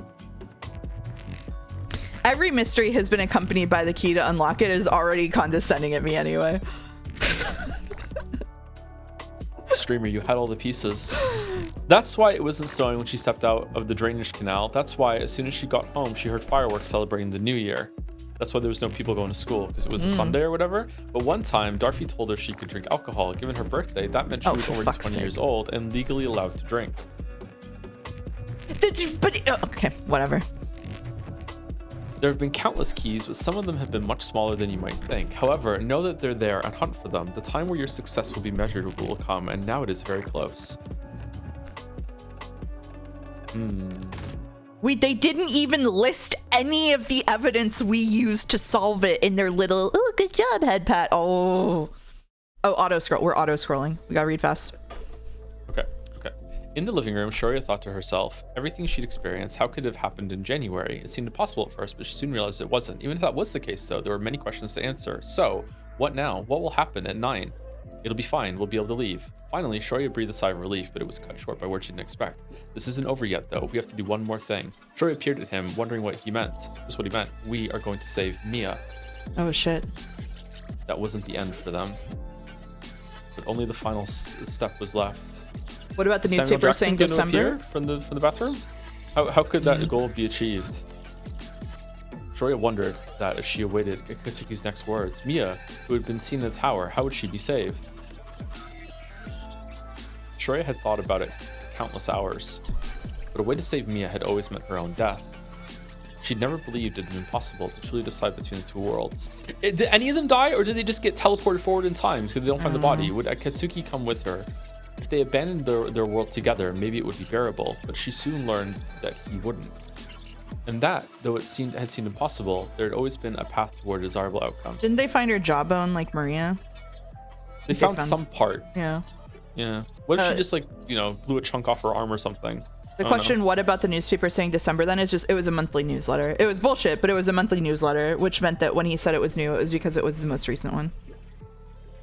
They hadn't gotten the ones delivered for December yet. If they just changed that line to, is this the most recent? Oh, January. Yeah. Yeah. Is this the most recent newsletter? Newspaper? He would have, and he said yes, it would have been completely fine, I think. Wouldn't there be January ones when she went there a couple days later? Maybe they get delivered at the end of the week. I don't know. Who knows? Yeah. We're on the road to Shiroya City. In the attic, Katsuki sobbed on top of a bed. He'd seen Shorya's dead body. She had been killed next to Naomi. Katsuki couldn't believe the world had suddenly taken such a turn. Shorya couldn't have possibly died mere days after Mia. He had been hopeful the previous night. It was absurd for him to think that he was in reality. But his tears conveyed what he already knew. He would never speak to Shorya again. He had run up the floors after seeing the body. By the way, I don't know if Mouse mentioned this, but I almost said your name. I don't know if Mouse mentioned this, but like the reading assignments today are wild. Yeah, the reading assignments are insane. Yeah. Fucking like reading them when they came in like hours earlier. I'm like, what? Don't worry, like 4 people have DM'd me about how they can dox me from my streams already, so you're good if you see my name. It's not a big deal. That's I'll try not to, but still, I was like, who's that? Who's that? Who's that? Who's that? Like, yeah. He had run up the floors after seeing the body. The attic should have been locked, but that hadn't been the case. After failing to find who he'd been searching for, Katsuki had collapsed onto the bed. Meanwhile, the tower was almost empty. Only one other person was in the building with Katsuki. That person was Sai. Yay! Puzzled, he stepped into hallway B. What had just happened? Out of nowhere, the Sekimeiya had disappeared. He wondered if he'd traveled through time. Even though he hadn't touched the Sekimeiya, something peculiar had occurred. When he looked around him, his confusion intensified. Naomi wasn't in the bedroom. Or the bathroom. Or the bathroom. Then he saw the bloody corpse next to the stairs. Arena had died. Going off of the blood, it seemed she'd hit her head on the stairs and tumbled down. So I saw something else. There was no longer a green light on the security cameras. Did that mean they weren't recording? Without a doubt, he wasn't where he'd been a minute ago. Sai had recently learned valuable information regarding the Sekimeiya. He was confident he knew more than everyone else. However, he had no clue what had just happened. He took his time looking through the crystal floor. Someone might have been there, and perhaps the Sekimeiya as well. He stared into a crystal room. It was where they'd found Naomi's first corpse, but she had also vanished from there, and the velvet curtain which had been laid on top of her was attached to its original cabinet. No blood on it? Deep in thought, Sai walked to room A5, where Isla had died. Lifting up the cabinet's lid, he verified her body was gone as well. When he looked at the lobby, he was met with Shorya's immobile body. Next to her was a puddle of blood, and her eyes showed that no life remained within them. Shorya had been killed. By who, though? Sai didn't find anything important among her belongings. Again, he wondered, where was he? The corpses he knew of had vanished, while Shorya and Arena, who should have been in the attic, had been killed. What did the silence mean? Where was Katsuki and everyone else? His wristwatch wouldn't help him figure out any of that, so he headed to the security room. The door was locked. Kate locked it? That seems strange. Sai wanted to know the time. The body's vanishing indicated that he was in the past, but the truth couldn't have been so simple. future, perhaps? Had the earlier crimes been covered up? Sai wasn't sure what to think. Then he looked at the elevator, frowning in consternation. The button was gone. So he's in timeline 2. Nonetheless, when he tried to open the door, it budged. Yeah. Inside, it was blood and a pile of metallic panels. So this is where Shiroya's body was before it got moved. And Naomi. It was a long time later when Sai stepped into the attic. So there's no Naomi corpse in the lobby right now. So that's correct. She's already gotten up and accused someone. I don't know. It was a long time later when Sai stepped into the attic. He hadn't found anyone else, and only the last floor remained. He immediately noticed that the suitcase was gone from the sofa. Man, I like Sai's perspective. It's very direct. Yeah. But, Katsuki's sobs began to reach his ears. His cries came in broken bursts, muffled by the pillow. What are you doing? Sai noticed that one of the bed sheets was gone. When Katsuki heard him, his head immediately turned, and he saw him approaching through his bleary vision. Then, Katsuki's fist flew. If Sai hadn't reacted fast enough, the blow would have broken his jaw. Oh shit. What the fuck? Sai felt his tongue. It was bleeding. Before he could process it, Katsuki struck again. When Sai saw Katsuki's fist had barely missed its full impact, he realized it could have easily just killed him. Damn, Whoa. Katsuki's strength. Yeah, after all, from Katsuki's perspective, Sai had to be the murderer. Everyone had stayed in the crystal room, and Sai had been the first to leave. Only Naomi should have been outside, but she had been one of the victims. Toxic yaoi. Then Arena had left, and she had been killed as well. Lastly, after Shiroya's departure, she'd instantly been met with the same fate. It was only Sai who could have done that, the one still alive who would willingly not return. So this is OG Katsuki, right? This is timeline 3 Katsuki, which we think is the first one. I think so, yeah. This is one of the timeline where Akaro was like friendly to Arena and Isla, right? Yeah, and I think maybe this is timeline 1 Sai, but it could still be the same one. But they're in timeline 2 right now, I think. Yeah. Oh my god. However, Katsuki wasn't aware of where he was. He wasn't aware of what the Sekimeiya truly were. Ugh. Instead of was, as he had never witnessed their powers. When Katsuki's third strike came, it was immediately returned. In Sai's hand was a knife that slashed Katsuki's shirt. That confirmed it to him. Sai was the killer. He had just tried to make Katsuki his fourth victim. Bro, you just try to punch. So this is murder Sai. This is murder Sai right now. Right? Maybe it's murder Sai. So he has the knife, yeah. If he backs away right now, right? And runs away, then this is the Sai that goes through time, sees Katsuki coming, thinks Katsuki's going to attack him again. Yes. And he just tries to strike first. Yeah. Self-defense Sai. Yeah, I think so. He felt a chill up his spine. He couldn't die there, not to show his death, but he wasn't a match against Sai's knife. Before he could swing again, Katsuki ran out of the... Okay, so Sai's going to chase him, and then he finds another Katsuki. Yeah. Yeah. You're not going to fucking run away. Sai wouldn't let him go, not after he tried to kill him out of nowhere. On top of that, he was aware of a few things. Sai did nothing wrong. Sai did nothing wrong. Sai did nothing wrong. Nobody else was in the tower. Murders had occurred. The cameras didn't seem to be working. He had a knife. He had been handed the perfect circumstances to finally know what killing a person was like. Sai did nothing wrong? Wait a minute. When he'd cut his shirt, Sai had discerned fear within Katsuki's eyes. He had run away, but there weren't many places he could hide. Sai had enjoyed Katsuki's presence in the tower, and he is poised to enjoy it even more. Thanks to the knife he had, he could hunt him down. What the fuck is going on? The emotional support Sai redeem is so good. He loves men to pieces, and at that same time, he felt enraged. Katsuki had almost killed him. He'd almost suffered a sudden, clueless, and pathetic death. Thank you, you bet your queer ass, for donating 300 bits to say Pride Month never ends. Sai did nothing wrong. We support Sai wrongs.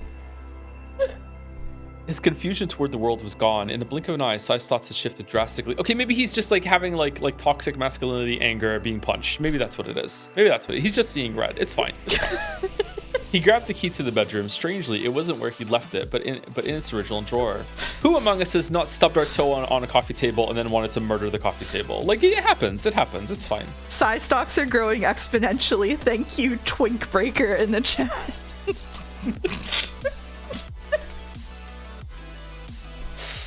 Then he grabbed the one in the other bedroom and removed his chain with a screwdriver. With that, Katsuki had very few places to hide. I forgot to tell you something, Joe. What's that? You're probably not streaming tomorrow, so I wanted to say happy Steins Gate Day tomorrow. Is it tomorrow?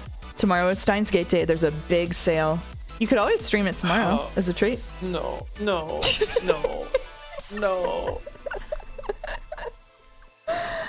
No, I'd rather reread Story City. I'd rather do the French RPG. No.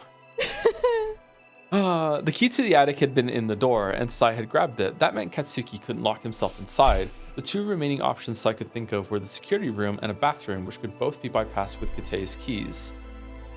He began to search for him, aware that Katsuki could attack first. In the living room, he saw footprints running out, yet he cautiously looked through the whole floor to confirm Katsuki wasn't still there. I'm now shipping Sai and Mia.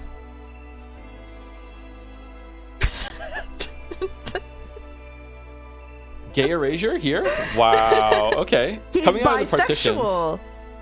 partitions. Sai stared at both bathrooms. He noticed only one of them was closed. I see, so you're here. Katsuki, open the door. Katsuki, I bet you want to know what happened to Shiroya. Open, you stupid moron. Oh, I see. You're not answering because you're already dead.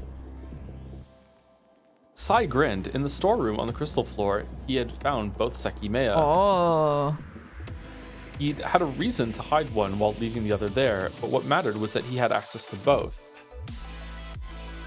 That bathroom was where Katsuki had hidden. If Sai went to, oh my god, he's doing the Katsuki thing. He's doing the Katsuki thing. He's gonna go. He thinks he's talking to himself right now. Okay.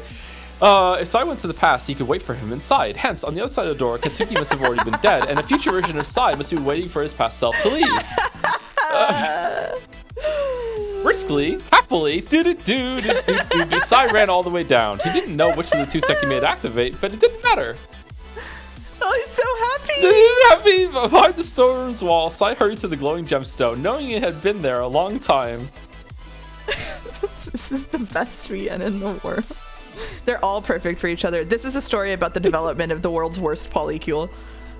He actually was there, and he could have just gone in and killed him, but he psyched himself out. What the fuck?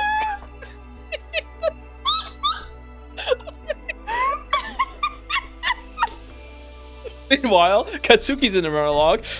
If I stay in here right now and pretend that Sai already killed me, he's going to think that he's going to go in the future. But really, I know I'm already here, so I know that he can't do that. Therefore, if I pretend really well and I play possum, he might go down and use the Sekimeiya and give me a chance to go out.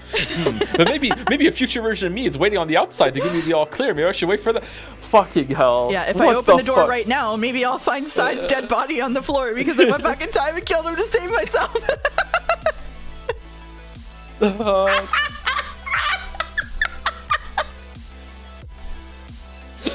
20 hours later, they're still standing on the outside of the door. Here I go. Katsuki had been in the bathroom on floor 6 and Sai had gone down. He had no idea how much time had passed, but the silence hadn't wavered once.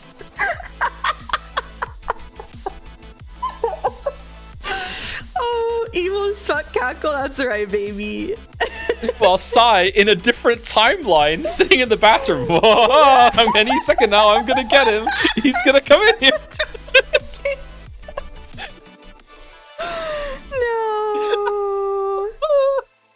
No. Imagine being in that situation and needing to pee. Oh my god. Like, do I have time to go? I don't want to ruin this moment. Oh my god. Fucking hell. Anyway, the silence hadn't wavered once. How long had it been? Perhaps 2 hours. 2 hours. No matter the time, for Katsuki, it felt like a still instant. Katsuki's mind had been consumed by the persistent image of Shiroya's corpse. Bro. Why had Sai not come back? Had he killed everyone else? Katsuki was incapable of shedding more tears. He'd been in the tower almost the entire day, and he didn't know if the exit would ever unlock. He wanted to leave the bathroom, putting a firm end to sigh. That desire spurred him onward. Oh my god, they would have killed him. What if the police couldn't prove what he'd done? Exploring that thought for a second almost broke Katsuki. He had to find Sai before the police, but he was wielding a knife, and Katsuki didn't know where he was. Oh, behold the sweet fish toilet. Finally, Katsuki was able to reach the doorknob. He didn't think he had decided, but he couldn't stay there anymore. Katsuki flushing a fish down the toilet for Shiroya to get in the sewer so that she has something fresh to eat.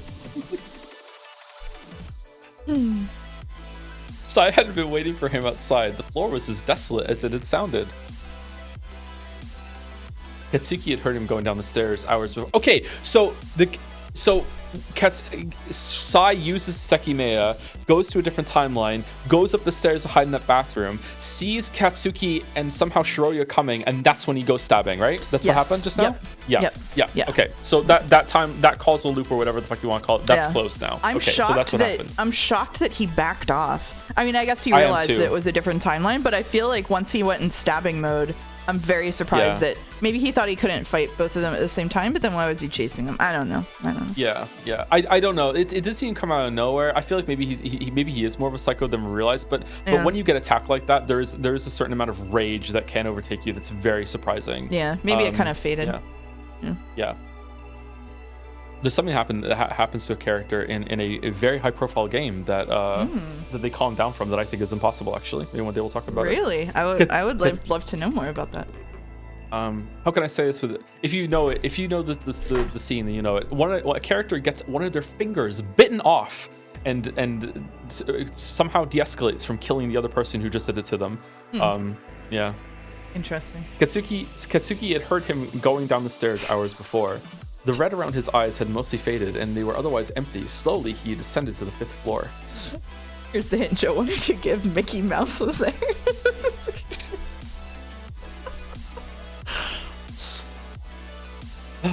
But the Sai he was searching for wasn't there. He wasn't anywhere in that building.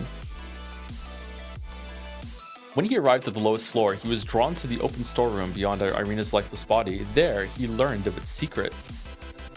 The movable wall was open, showing the way to the hidden corridor. Behind it, a strange light came from the floor. Katsuki didn't react. He crouched beside it. When he placed his fingers on it, he retracted immediately. He'd been burned, and before he could be surprised, the lights went out. Both the faint glow and the movable wall had closed. So he traveled here. Yeah. Astonished, Katsuki looked back. The wall was in place, and where there'd been a soft glow before, there was nothing. So I wonder... So it seems like with one of them, when they use it, they don't travel. And I wonder if that's because they're going to the future. And when they travel to the future, there's no place to put them because there's no like other place to know where they're going to go because it's in the future and it doesn't know yet. And so it puts them in the future where they are now. If our theory is correct, that Shiroya went back in time to the tunnel. Before she went forward in time because someone used it above. And then she would has to be that. It has to be that. Yeah, so she would go back in time. But that might be wrong. Yeah. It could be wrong. So if Shiroya got blown up, so she would travel back in time to where she was at that point, which was oh no, it can't be that. Okay, never mind. So she would travel back in time. What timeline was she in? Okay, whatever, fuck it, doesn't matter. So she would travel back in time, go to the tunnel because she was like, why would it, what I'm struggling with is why wouldn't it put her in the shop instead of under the shop? Maybe she did go into the shop and then she just doesn't remember that because of the fugue state that you go in sometimes if you travel back really far. Maybe she traveled into the shop and then fell because there was no floor there, and then that's why she was so sore afterward because she fell into that tunnel. Yeah, that's a good point. Okay, yeah. All right. God damn. Okay, fine. Fuck it. Whatever. Maybe she fell like the moment after she got evaporated. Yeah, I don't know.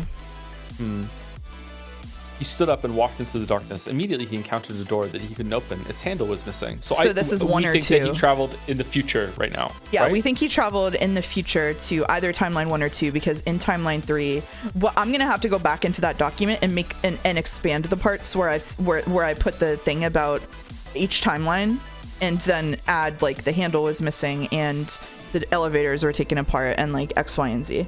Yeah. Do we think that when he used it right now and he went to the future, he went to the future and he went to a different timeline, or is it that it's what the three timelines have like formed one central timeline that he's jumping forward and back on, or is there no forward time? He just jumped to a different timeline that is ahead of him. I think I'm not sure exactly, but we know this is timeline 3. We know so someone in the chat said they're a little lost. I'm gonna try to explain. Oh, there was a scene where someone was moving people around before the explosion. That would make sense. It would also make sense for it to be one of them if they wanted people to be able to travel somewhere optimal. So there was that weird scene. Someone said they're a little lost, so I'm going to try to explain what we're talking about here. Sorry if I don't succeed. So the reason that we said earlier, thank you. The reason we said earlier in the stream that timeline 3 was, quote, the original timeline, like basically the prime timeline. I'm going to call it Sekimeiya Prime. Prime time. Yeah, Yushabana Prime for no reason at all. So the reason we think the third one is that the handle to the door was there in timeline 3. So what we were surmising was Kate left through that door. And the reason that timelines 2 and 1 were created was because somebody realized that they could do something by removing that handle. And so they removed that handle. The other Joe did point out that like it could be the other way around. Like timeline 3 could be because they realized that if the handle was there, then it would happen differently. But it makes more sense to take the handle away. So if Yushabana Prime was like the handle was there and Kate was able to use it to leave, then timelines 1 and 2 somehow happened, possibly because timeline 3 is when they tried to save Mia, or timeline 2 was when they tried to save Mia. Like they did timeline 3 and then they did timeline 1 and Mia still died, and then timeline 2 happened when they did manage to save Mia. So it's possible what they're trying to do right now is produce timeline 4 where all of them survive, and we just haven't seen it yet. So what happened right now is we know there are 2 Sekimeiya. One goes into the future, one goes into the past. We don't know how the Sekimeiya chooses how you move, but we do know that sometimes it moves you and sometimes it doesn't. So basically what probably happens is when it moves you to the past, the past Sekimeiya moves you in a way that is based on your coordinates that have been that where you were at that point somehow, but it might move you to a different timeline so you're not there twice at the same time. That might be how the timelines are formed, and the future one doesn't know where you're going to be, and so it just puts you where you are now. So Sekimeiya really is real? I guess so. Okado says, flushing my fish down the toilet so Shiroya can access it, and muttering, you have all the Pisces under my breath, thank you. So basically what happened here is we had some flipping through timelines here. So Katsuki from timeline 3 was in the attic crying, and because of Shiroya dying and he saw her body. Sai went up to find him, and Katsuki, because everybody else at this point has yeeted themselves or been yeeted out of this timeline or died. And so in timeline 3, all that remains is Katsuki and Sai. So Sai goes to the attic, finds Katsuki. Katsuki swings and attacks him because he thinks that since they were the only ones left in the tower with Shiroya dead, Sai must have killed her. And so Sai attacks back and then goes into a gamer rage and starts chasing him with a knife. Katsuki hides in the bathroom. Sai uses the Sekimeiya to try to go back in time and go into that bathroom and kill him somehow. But what he actually does is either he shifts timelines or the other Katsuki and Shiroya did. So he's coming back to try to go for Katsuki in the bathroom, and then the other Katsuki and Shiroya from timeline 1 come and he starts chasing them, and then they get downstairs and he realizes, this happened in chapter 1, he realizes that Katsuki doesn't know what's going on, and he's like, oh, never mind then. And so the Katsuki that he was chasing, that he thought he was chasing, then leaves the bathroom after all of that has happened and goes down to the storeroom, finds the future facing Sekimeiya, and then uses it and moves forward. We think it's the future facing Sekimeiya. I think it is, but it is. Yeah. We're just not sure yet. And that is the first time that we think this Katsuki is the first Katsuki that entered the tower. And so this is the first time the original Katsuki has ever time traveled. Is just right now. I think so. According to my thing in the story, yeah. Yeah, I think so. I'm viewing the time travel story as a thing that if you went back and looked at it from the original, from their point of view, there would have been a version of events here that didn't have any intermingling of the timelines because everything happened like sequentially for it to lay out. And now that there's a lot of crossover with people time traveling because you can change the past, it's reached some sort of, I'm not sure if it's reached some sort of equilibrium with like everything's in balance and we have to break that balance. The show Dark is like that in my opinion. Or if it's just we're starting in like the middle of the time fuckery in order for it to be more interesting. So it's very chaotic at the moment. But if you did like rewind and unpeel all this, maybe there's been like who knows how many cycles there's been. If you rewound it, there would have been an original version here where like this happened differently. But now it's. So here's what I think happened. The change is happening. Here's what I think happened. Katsuki here finds the Sekimeiya, realizes that he can use it to try to save Shiroya. So in this timeline, Shiroya died. So he's like, oh, I can save Shiroya and Mia. And he goes back, he manages to save Shiroya. We produce timeline A. He can save Shiroya, but now he realizes he can't save, he hasn't saved Mia. So he tries to save Mia and it ends up with Shiroya dying instead. Yes. And then that produces the Katsuki we saw who like knew everything that was everywhere all the time because he was like, you have to go up here and then you do this and then you'll hear the elevator go twice. Like that guy, I think Katsuki is the mind behind all of this bullshit because he's trying to save both of his waifus. And so Katsuki has been behind a lot of the events that we've seen so far. He was probably in the shop, right? If he was using the Sekimeiya to go forward in the future, he might have been trying to save Shiroya and Mia in there. Like that might have just been another Katsuki. I think that Katsuki is the one producing all of this because he's trying to save both of them. And he's like producing alternate timelines or loops or whatever. They might actually be loops. Like I'm kind of coming around on loops. Like I don't know how to think about it really, but like I think that he's trying to save both of them and get the optimal outcome. He could be trying to kill them. I don't think so. That's exactly it. I think it's exactly it. The Katsuki trying to save one person has made another one of them die, or there's unforeseen consequences, and this is just about resolving that with everyone living, and he's having trouble doing that. Yeah. I think at some point he realized, like, he started here, and at some point he realized, like, oh, I need to take the handle off the door so that like Sai can't escape or whatever, right? Like he's like, I need to take the handle off the door to make this happen. And so he got, like, at some point he realizes that there was a handle there and he needs to take it. Like, you know what I mean? Like, he is going back and systematically changing a couple of things at a time to try to make it happen, and it's just making like a bigger and bigger mess the further he goes on. Someone's got to kill Katsuki. I took the handle out. I took the handle out, but then oh whoops, now there's this Kate. Who the fuck is Kate? Who the fuck is Kate here? Yeah. And every time he does it, he introduces an unknown variable, and he doesn't know how to handle it. It's really funny. You two are so in tune with the order of events, while at the same point I was still undecided whether to abandon my underground squid theory. Talk more about the underground squid. What's underground squid? And while we're waiting for that, thank you. This is Fish Show for resubbing with Timeline. Timeline, absolutely. Original Katsuki must have been so fucking confused. Who the fuck is Kate? Great question. Yeah, great question. Just fucking like, this guy is now just here. Why the fuck did he go out that door? Like, so it's interesting because Sai was right that Kate is sus. But it's interesting we got in narration there. What we got in narration was that Sai did not come into the tower knowing how the Sekimeiya worked. I don't know if anybody did. If anybody did, it would have been Akaro.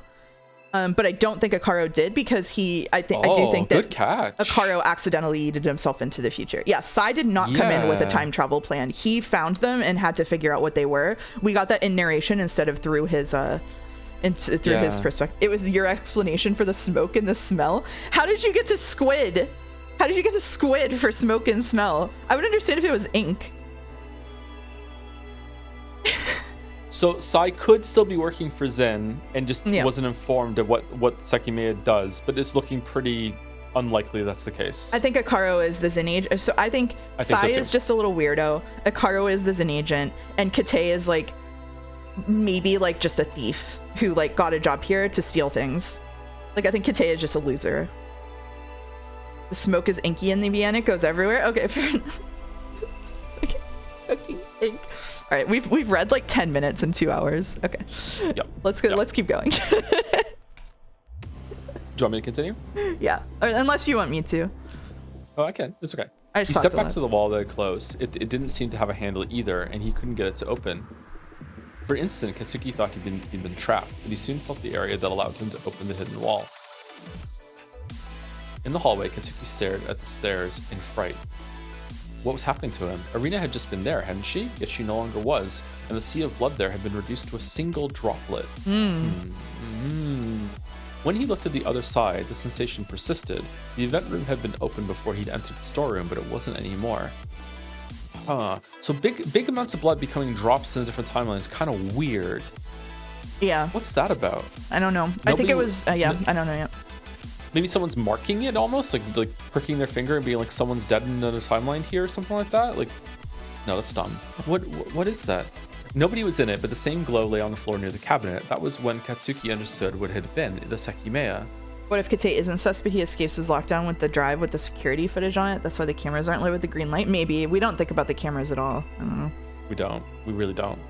As he crouched next to it, he shivered slightly at both the temperature of the room and how odd everything was. Could the Sekimeiya really have disappeared when he touched it? And why had he been burned? He still felt it on his finger.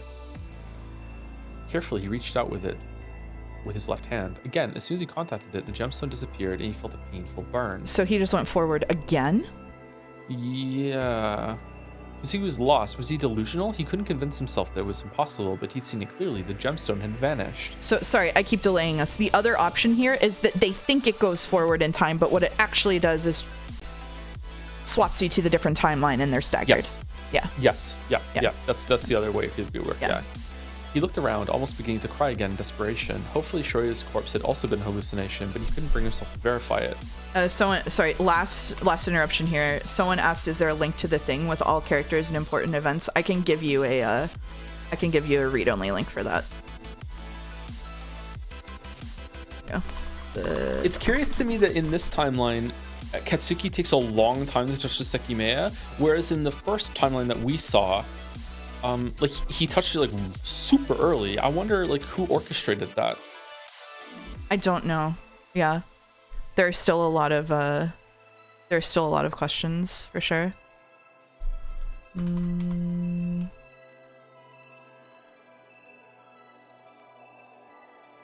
Okay, let me close that. We're good. Oh, the link doesn't work. Sorry, messed up. You gotta copy paste it. Wasn't Akaro trying to keep people away from it? I don't remember in the original timeline, but in the latest one, yeah. In timeline A, in timeline C, they have them. I don't know what we should even call the timelines right now. I just don't even fucking know. Because this is the timeline that we think is the prime timeline is actually timeline C or 3. Yeah. What we're looking at. Whereas the first timeline, which seems to be like maybe the second one in order, is timeline A or 1 for us. Akaro was definitely trying to keep people away from the Sekimeiya in timeline 3. Yeah. Anyway, sorry. He staggered to hallway B. Fucking hell. Perhaps Akaro and Isla were still in that room. We're starting to sound like the Sekimeiya. in timeline A or timeline 1, just aside from timeline A. It was fucking Christ. They weren't. The room was empty. I love this music. The lobby door wasn't closed, but Katsuki quickly looked away. Instead, he went to hallway C, wondering if Irina had truly disappeared.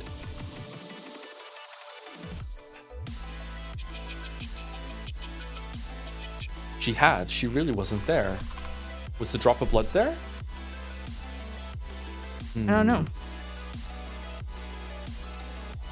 Katsuki had failed to notice another change earlier. The elevator button was attached where it should have been on the wall. He pressed it softly, causing the burn on his fingertip to prickle painfully. Long seconds later, the button's outline flashed orange. Oh, so this body persists with the burn. Hesitantly, Katsuki tried to open the door. Interesting. Fucking not consistent with anything else. God. There's not bodies in here, right? It just sent him forward for such a short amount of time that the burn wouldn't have healed, I guess. Yeah, maybe. Yeah. At 9:04, the shutter opened. A group of policemen had been in front of it, awaiting that time. As soon as the glass came into view, they saw the figure of a young girl lying next to a puddle of blood, Shiroya. However, they couldn't rush in. An unknown gas was quickly detected inside the building. So is this what we saw at the end of chapter 1 again? Squid? When they were prepared, the team raided Ashiya Tower. No, there were a bunch of different oh, so when the shutter didn't open, even though the clock said that it should have, it was because they were at a completely different time. I see. Okay. Yeah, I think after this is done, they seal the building again. I think that's what happens because of the unknown gas. Yeah, that makes sense. Yeah. When they were prepared, the team raided Ashiya Tower. The girl in the lobby was young and had blue hair. She didn't have an open wound, so the blood next to her was strange. Sprites are canon? Sprites are canon. Uh-oh. On the other side of the door was another body, along with a much larger pool of blood. An older woman was found. She had hit her head on a step, dying instantly. This is Arena. Watched all 13 previous stream VODs in 3 days. Are you okay, first time chatter? Holy shit, are you okay? Yeah. What exactly had happened during the 12 hours when the tower had been sealed off? The officers were speechless as they stared at the corpses. However, that was nothing compared to what awaited in hallway B. Dimly lit, its entire floor was red. What? It took a moment for the first officer to realize that it was blood, not lighting. Then, when he saw its source, the wind was knocked out of him. He froze, knowing that it would be the most gruesome image he'd ever see, the sad remains of what had once been a human being. In the middle of the hallway, by the door of a crystal room in the right wall, was the origin of the blood. It wasn't a body, it was only half of one. Oh my god, time travel error splice. The other half was beyond the door, as it had split in two. Oh my god, did they travel into the door when it was closed because they traveled when they were going through a door? That's so unfortunate. That's so unfortunate. Do you think that's what happened? My idea was that they tried to touch both Sekimeiya with one hand at each time. Oh my god. Oh no, telefragged. Oh no. Oh, that would be really bad. Oh, that would be so bad. Skillishio wouldn't let that happen to me. Oh my god. That makes traveling to the future horrifying. What if like you traveled to where someone's standing? That's why it doesn't put you anywhere. That's why it just lets you stay in the same place. Oh, the officer stared at it while his heart hammered. It looked like a young man. Behind every door could be one half of Sai. Oh no. They raised the curtain to the Sekimeiya cabinet. As Ashiya had feared, it was empty. Have we seen dead Katsuki at any point? He has died, but I don't think we found him. Okay. I don't think so. All right.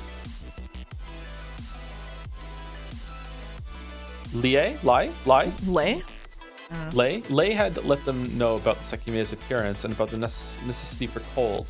They knew the Sekimeiya were two identical egg-shaped stones. It didn't take long for them to be found. One was in the storeroom behind a secret wall. The other had been hidden inside a crystal room in hallway B. As instructed, an officer brought them to their cabinet, but he felt something strange. Through his protective suit, he noticed one of the stones was hot. The other, however, was not. So one of them just got used. So the cops knew there were two Sekimeiya. What the fuck? Right. Yeah. Is maybe only one of them gets hot, or do both get hot? I think they both get hot, right? but one of them was just used. So it's not hot anymore. Doesn't one of them need to be put back to being cold before it starts gaining heat again? It needs to be reset? Do they both, or does only one? Maybe only one. That seemed to be inconsistent, actually. Maybe that was the fake Sekimeiya. I'm sure there's still a fake Sekimeiya. Fake Sekimeiya. There's a third fake Sekimeiya. I'm sure of it. Even when the police climbed to the highest floor, no one else had been found. Rule of threes. The team exited and reported their findings. 3 people had been found dead, 0 alive. The seagulls cried. It didn't make sense. At least 5 were missing. Thanks to the entrance tickets, they knew the names of the people who had been found outside. Here's the exact wording from my blog. I'm convinced there's a mole octopus golem person that protects the gems, and it's come to the tower, digging under the floor, spraying smelly smoke, trying to retrieve its precious. Wow. I love this theory. Wow. That's so cool. I like this now. Can we abandon all of ours? Yep. Okay, cool. Thank you. Yep. Time traveling squid. Yep. When the citizens learned the tragic events that had transpired, the bodies were identified. The girl in the lobby was Shiroya Murana. The one beside the stairs was Arina Majutsu. And the body split in two was Sai Yomiya's. No. Or top half Sai, bottom half Katsuki. because they're both twinks. Oh, you were so imagining they could pass each other. You were imagining top half and bottom half. I was imagining him to split the like vertical split. Oh, really? I was. Oh, is it the other way? Oh shit. Well, if the door split him in half, it would have been straight down like a door. Oh would yeah, be. it would have been straight down. Yeah. Yeah. But we agree, top side, bottom Katsuki, right? Absolutely, yeah, absolutely. Yeah. Okay. All right. Okay. There was a secret corridor in the storeroom that Ishia didn't know about. When the police learned it led outside, a single conclusion was drawn: the missing people had left through it minutes after the attack. Since then, all sides of the tower have been observed. Although Sai is a brat and Katsuki is a bit of a service top. Okay, whatever. So, what had happened inside? Who had killed those 3 people? The building was raided a second time. If someone was still there, they had to be found immediately. Every possible spot was inspected. And for no reason, they also left food all over the building. On the crystal floor, a member of the team entered the elevator. Blood and metallic panels were on the floor, but his attention went higher. It was the only remaining place in the tower. With the tools he'd been given, he unlocked the hatch on the ceiling to look into the narrow elevator shaft. So I don't think they're traveling. So maybe the piled panels are also in timeline 3. Okay. Huh? What? When he pulled his head up through it, he saw a face before his eyes. It was that of a young, unconscious boy. Blood issued from his mouth in a thin stream. He also placed his hand on the boy's nose. He was still breathing. He gently shook his shoulder, but there was no response.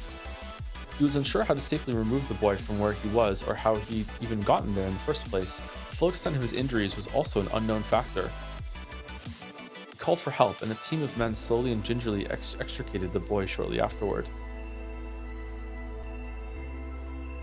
Katsuki Hakutoki, that was the name of the person who'd been found above the elevator.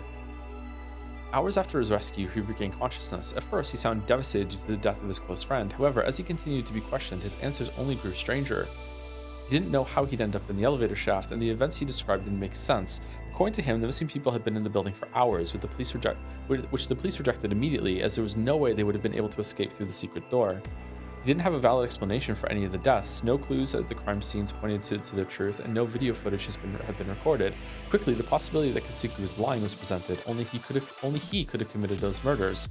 He must have been lying. None of what he'd said could be the truth. However, nobody could be completely sure. Sai's death, it hadn't been natural. How could Katsuki have killed him? How would anyone have killed him like that? And how would Katsuki have ended up unconscious above the elevator?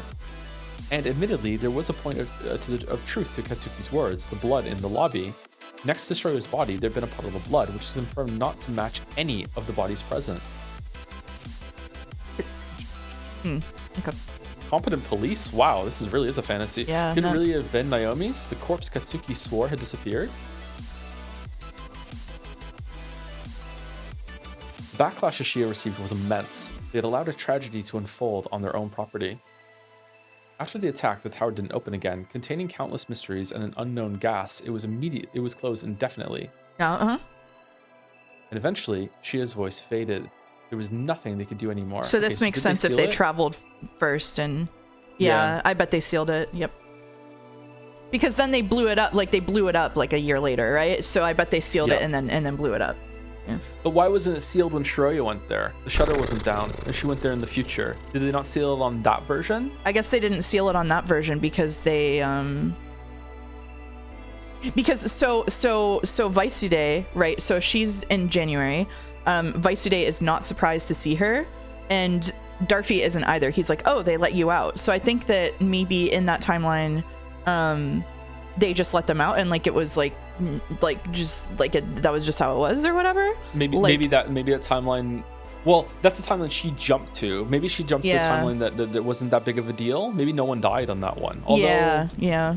Darfi seemed to think that maybe someone had died and like you're suffering from a loss, but maybe he's just talking about Mia. Traumatic for. I think he's just talking about Mia. Maybe still talking about Mia, and also like you were stuck in that tower for 12 hours. What the fuck? Yeah. So there's so like we have like I think we have two. We've seen the endings of 2 timelines where the police went in and found people dead, but we also have implied by that timeline from Shiroya like a third one where, unless they didn't seal it with their, but I don't know. could also be they just don't seal it, and I'm wrong. Yeah, they might not seal it, but there has to be a time when they're in the wrong point in time and they don't realize it, and so the shutter doesn't open. And also, if that's true, it either means, well, it doesn't mean that size watch is wrong necessarily. It just means that it's correctly that time, but on a different day. I don't know. Yeah. All right, whatever. I mean, it could also be that one of them time traveling is the one that buys the building and just reseals it like months later for this to happen. Yeah, because they won the lottery. Yeah, they won the lottery. They really did. Many weeks had passed since December 15th. Lonely, Katsuki looked at the sky through the glass of a window. He could not yet believe what his life had become, and imagining the worst years ahead of him, he could only cry. The sky he saw, he wasn't happy he could still see it. He wanted it to disappear. Oh. And it did. Oh?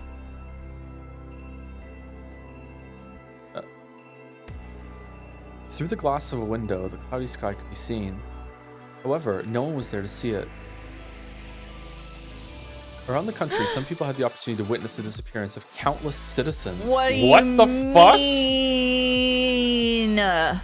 Mr. Worldwide with the Sekimeiya? Speechless, they walked to where everyone had been. In the blink of an eye, the streets had become desolate, and even some cars had disappeared. The news was heard across the world. Every being within an immense radius had vanished. Almost a third of Japan was gone. It was humanity's most shocking event ever recorded. The biggest, most awful. But in a mere instant, millions of people disappeared without a trace. What had occurred was far beyond anyone's understanding. You might know what was in the center of that radius. You gotta be fucking kidding me. A little town on the foot of a mountain range called Ushibana. Almost just spoiled a completely different visual novel. Then everyone traveled through time. That must be what you're thinking. I'm not. Wrong. However, not one of the people who disappeared reappeared anywhere. The instant they vanished, their existence was erased forever. Is this the break point, Hallyu? Is this when we take our break? Is this when we take our little break? We watch that and then we take our little break? Yeah, little good break. Time for a break. Good time for a break. Good boys and girls. Yeah. Yeah. Did a timeline just end? Maybe. Yeah. Failure. Oh, we should have picked the when she went to the past. Oh, we were wrong. I wasn't paying close attention for a minute. What the fuck just happened? The world ended. The world ended. This is the way the world ends. It was the correct ending, but it was a failure? Okay. Well, is it actually break time? It is actually break time. Yeah, it's been 2 hours. Okay, I need extra time to make my coffee, so I'll be back. Okay. Oh, I'm gonna do the thing while he's gone. Okay. So while Joe is gone, I did this on my stream earlier, but I'm also going to do this now. I wanted to talk a little bit. This is a somewhat political topic. But I wanted to talk a little bit about what's been going on with itch and payment processors and Steam.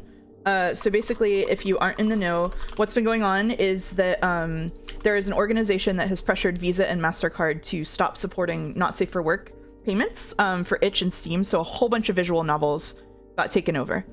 Your gooning is gone. Yeah. So you might be like, oh, well, this is just porn, so like whatever. But the group that has done this is a group from Australia that is funded by right-wing evangelicals. And there was an article about this recently on Vice that Vice's owners ended up taking down because it might have been too inflammatory. So someone did follow the money. So basically, this group also pressures the removal of any kind of games that depict abusive women, even if the abusive women is being used to send a positive message, and also LGBTQ messages. So this is like a far right agenda and like a TERF agenda. So right now there is a thing happening, which is especially Americans have the opportunity to like call in and put pressure on these organizations. It only took 1,000 calls from that group to shut down itch and Steam.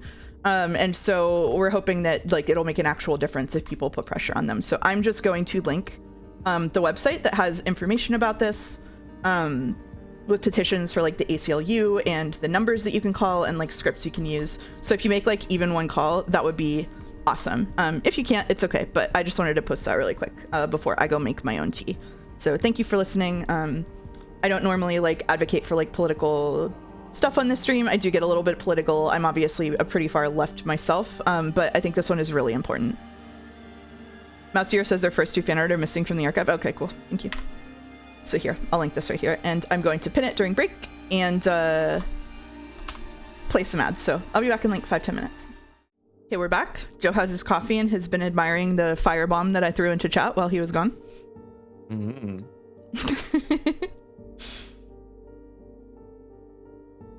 Thank you to Tipsy Bird W for giving out 5 community gift subs to Johnny Hotbody. Wow. Yashihira, Mr. Dr. Professor Nova, Telephone Ghost, and Bethulu. I jump scared you? I'm sorry. It would be useful to create a channel in the Discord for links to places you can call for protesting visa and collective shout. I can put it put it in announcements. The channel might be a bit much, but I can definitely like pin a post somewhere with the information. Thank you. How's your coffee? I haven't taken a sip yet, so it's a bit too hot. Oh, okay. No, fair enough. It's a hot coffee. I will keep us carrying on. I bet we don't even get to the voice assignments that how you gave us. All right. I have to go super late. Yeah. I think that the original stopping time is in shambles. Aaron was covered. Oh my god. Good start. Iron was covered by a vast cape of snow. During the winter, Caliant were the only flowers that had survived the climate, and they encompassed its entire spectrum of flora. I said Florida. A member of a large range, the mountain extended behind Yushibana, its perpetual snowy top reaching higher than the others. Years had passed since it had last been visited. It had long ago been said that only its neighbors were holders of innumerable gemstones. Is this Sekimeiya origin? Mm-hmm. On its base, different species of Did someone in chat just call me kitten? Wow. Wow.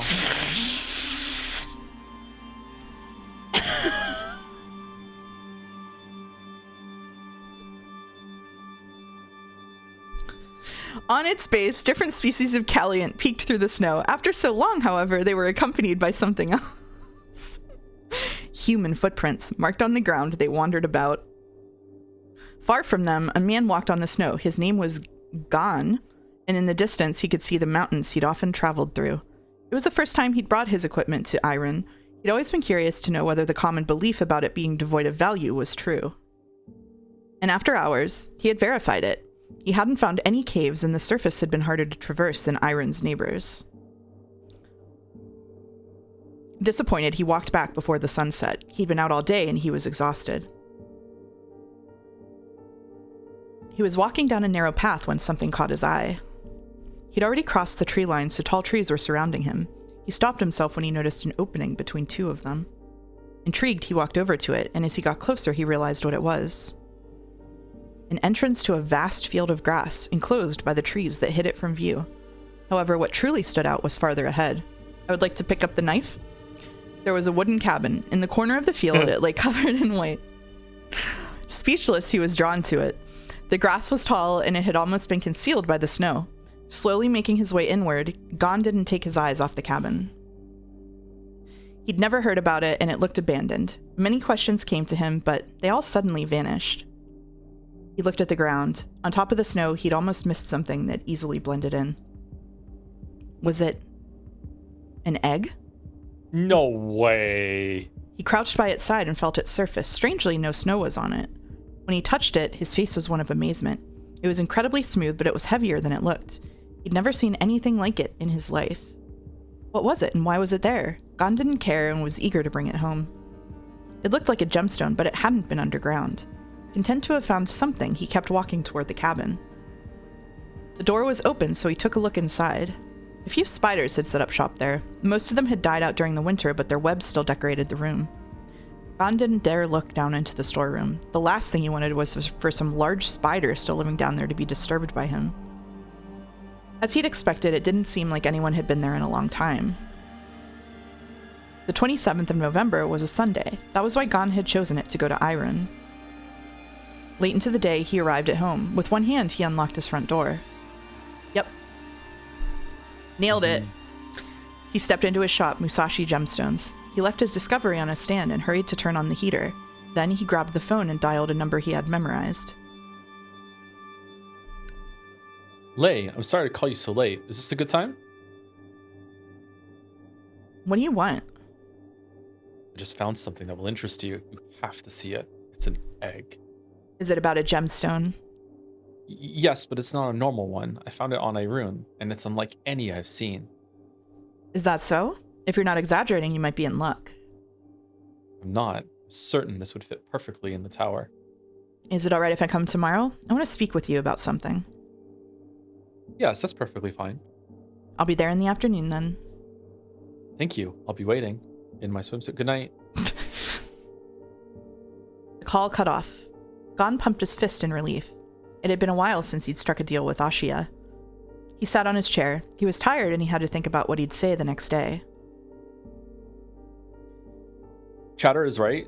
There's two. So where's the other one? Does Ashia already have the other one? And when they were both brought together, like that's when they were activated? Oh, I see. I don't know. This is before the first Sekimeiya laid the second one. Too true. Yeah, that could be true. A while later, he raised his head. He had noticed something. A smell he hadn't perceived before was in his shop. So the Sekimeiya does smell. It's like putting off gas, even like before it's used. Okay. He couldn't discern what it was, but he slowly walked over to the gem he'd brought. Was it the source? He got close to it, but he suddenly retreated because it's hot, huh? Then carefully he placed his hand on it. It was hot, very hot. Why? It had been cold before. Why had its temperature changed? Concerned, he grabbed it. He examined it closely, but there was no explanation for the temperature change. What could have caused that? And most importantly, would it ward Ashia off from buying it? Why isn't he blipping? It might be keyed to Ashia somehow. They might be gonna do something to it. Huh. He stepped out of his shop. Outside, it had remained cold. Or it hasn't been long enough. And soon after... Gloves. Yeah, or he's wearing gloves. And soon... Did it say he was wearing gloves? He was definitely wearing gloves outside. It seems like he's in the snow and shit, right? So Yeah. Would he take his gloves off when he got back? You can't dial a number with your gloves on. And soon after he did, the gem cooled down. In the blink of an eye, the warmth around it had faded. Was it the surrounding temperature? No matter what, it hadn't seemed normal. In awe, Gon stepped back in, letting the heat make contact with the gem. Immediately, he noticed the change. The smooth surface began to heat up exponentially. What did he have in his hands exactly? How was such a rapid change in temperature occurring? And would Ashia be against taking such a thing? Gon began to worry. He remembered that a long time ago, Ashia had stolen him storage cabinets, and one of them had been equipped with temperature regulation. Biting his lip, he went to his storage room. One of the dusty cabinets had a wheel on its side. He dragged it close to an outlet and plugged it in. The temperature in Yushibana was around 0 degrees Celsius. Matching it, he rotated the wheel and brought the gemstone there. After leaving it inside, he waited for the temperature to stabilize. And when it had, he touched the gemstone one more time. All warmth was long gone, and the smell had also faded. We're still in chapter 3? Like, how is that not a chapter? Whatever. It was bizarre, but Gon's mind went again to Ashia. What would they say about something so peculiar? Tired, he went to his bedroom. He knew he would fall asleep instantly. He was still in his mountain equipment, jacket, hat, and gloves. Okay. So he hurried to take them off. Dude dodged so many bullets in this scene? Dude dodged so many bullets. The next day, I wonder if it's the past or the present one. That's Lei. We met her once before. Lei. She's Ashia's representative. She was like there with the police, debriefing them. Yeah. The next day, Lei came to visit Gon, who had been preparing what to say. After a warm welcome, she was brought to the Sekimeiya. That was the name Gon had chosen for the gemstone. As soon as Lei saw it, she let him know that Ashia were interested in buying it. It had taken a lot less convincing than Gon had expected.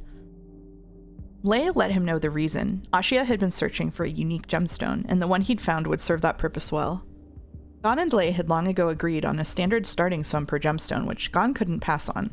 However, he hadn't yet mentioned what he'd found out about the Sekimeiya. Yesterday I noticed the heater's temperature might have damaged it. That's why I've got it cold right now. Oh, it's cold in there? Yes, I advise you do the same. The lower temperature seemed to immediately alleviate the problem. It's currently set to 0 degrees C. That's fine, we can do that. Good. Just in case, I would suggest you not touch it while it's not refrigerated. It's delicate, so I wouldn't risk it. Dude's just riffing? Like, what? Like...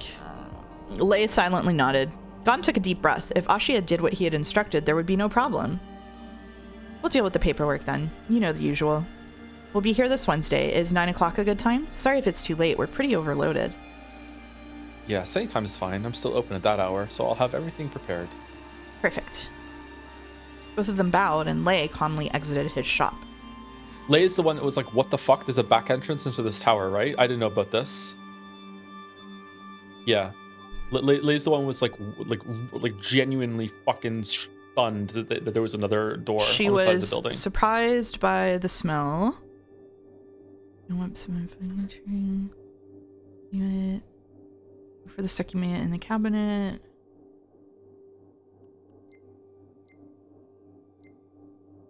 No, there's no way this leads inside the tower. It's impossible I wouldn't know about it. Yeah. Okay. When Gon woke up, he didn't open the shop. He'd been thinking that something else could have been on that mountain. The gemstone he'd found. Why had it been there? Snow had fallen days prior, so why had none been on it? Had someone dropped it there? Someone who knew about that place? Ashia paid well, so Gon hadn't stopped thinking about going back to that grassy field. Was it possible he had missed something? If there's just like another egg in the same place, this game is so... When he spotted the familiar opening between the trees, Gon deviated from the narrow path. Once more, he saw the short cabin. It was 2 days later, so his footprints had almost fully disappeared. He scanned the terrain, slowly stepping forward. He noticed something and hurried over to it. A section of white stood out, but it wasn't snow. He approached and slowly reached down. What? It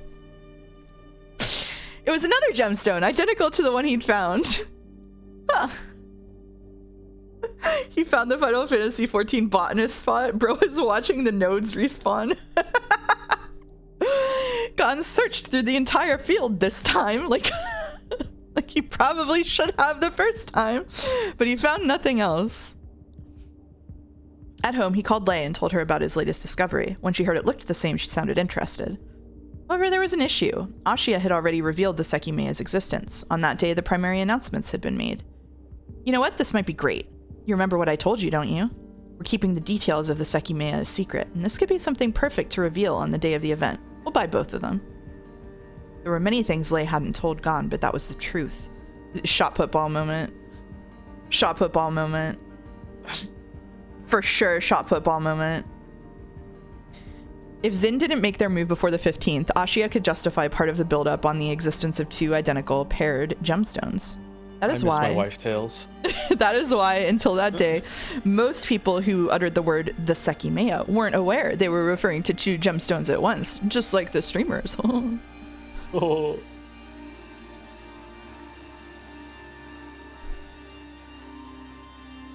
There it is. Chapter 4, Caliant. Why is it named after the flower, the plants? Now I'm gonna fucking search for that in all the other chapters because...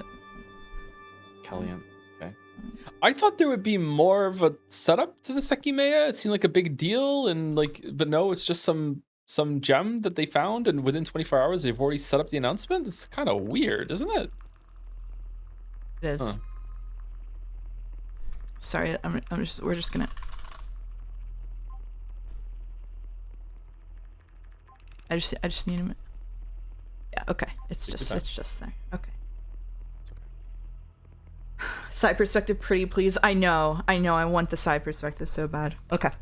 I think it's gonna be Mia Akaro. perspective again. Oh, Mia would be fun. Akaro would be fun too. It's never getting Sai.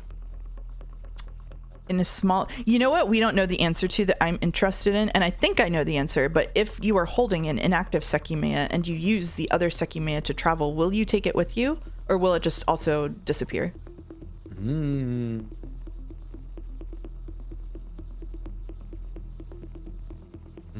I meant to ask that before, but I don't know. You're Katsuki maxing so hard right now? I know. Because maybe it would if you were going to the future, using past, holding inactive past, touching future. But if you had inactive future touching past, I think it would take it away from you. We got a side perspective. He was interested in getting to kill someone. No, I want a full side chapter. What do you mean? We got 3 lines. No. Is that how the second one appeared? That's what I was thinking. Yeah, that's what I was thinking. Maybe if you hold the Sekimeiya and you use the Sekimeiya, it reverses the polarity of the Sekimeiya from traveling because it wants to get back to where it was.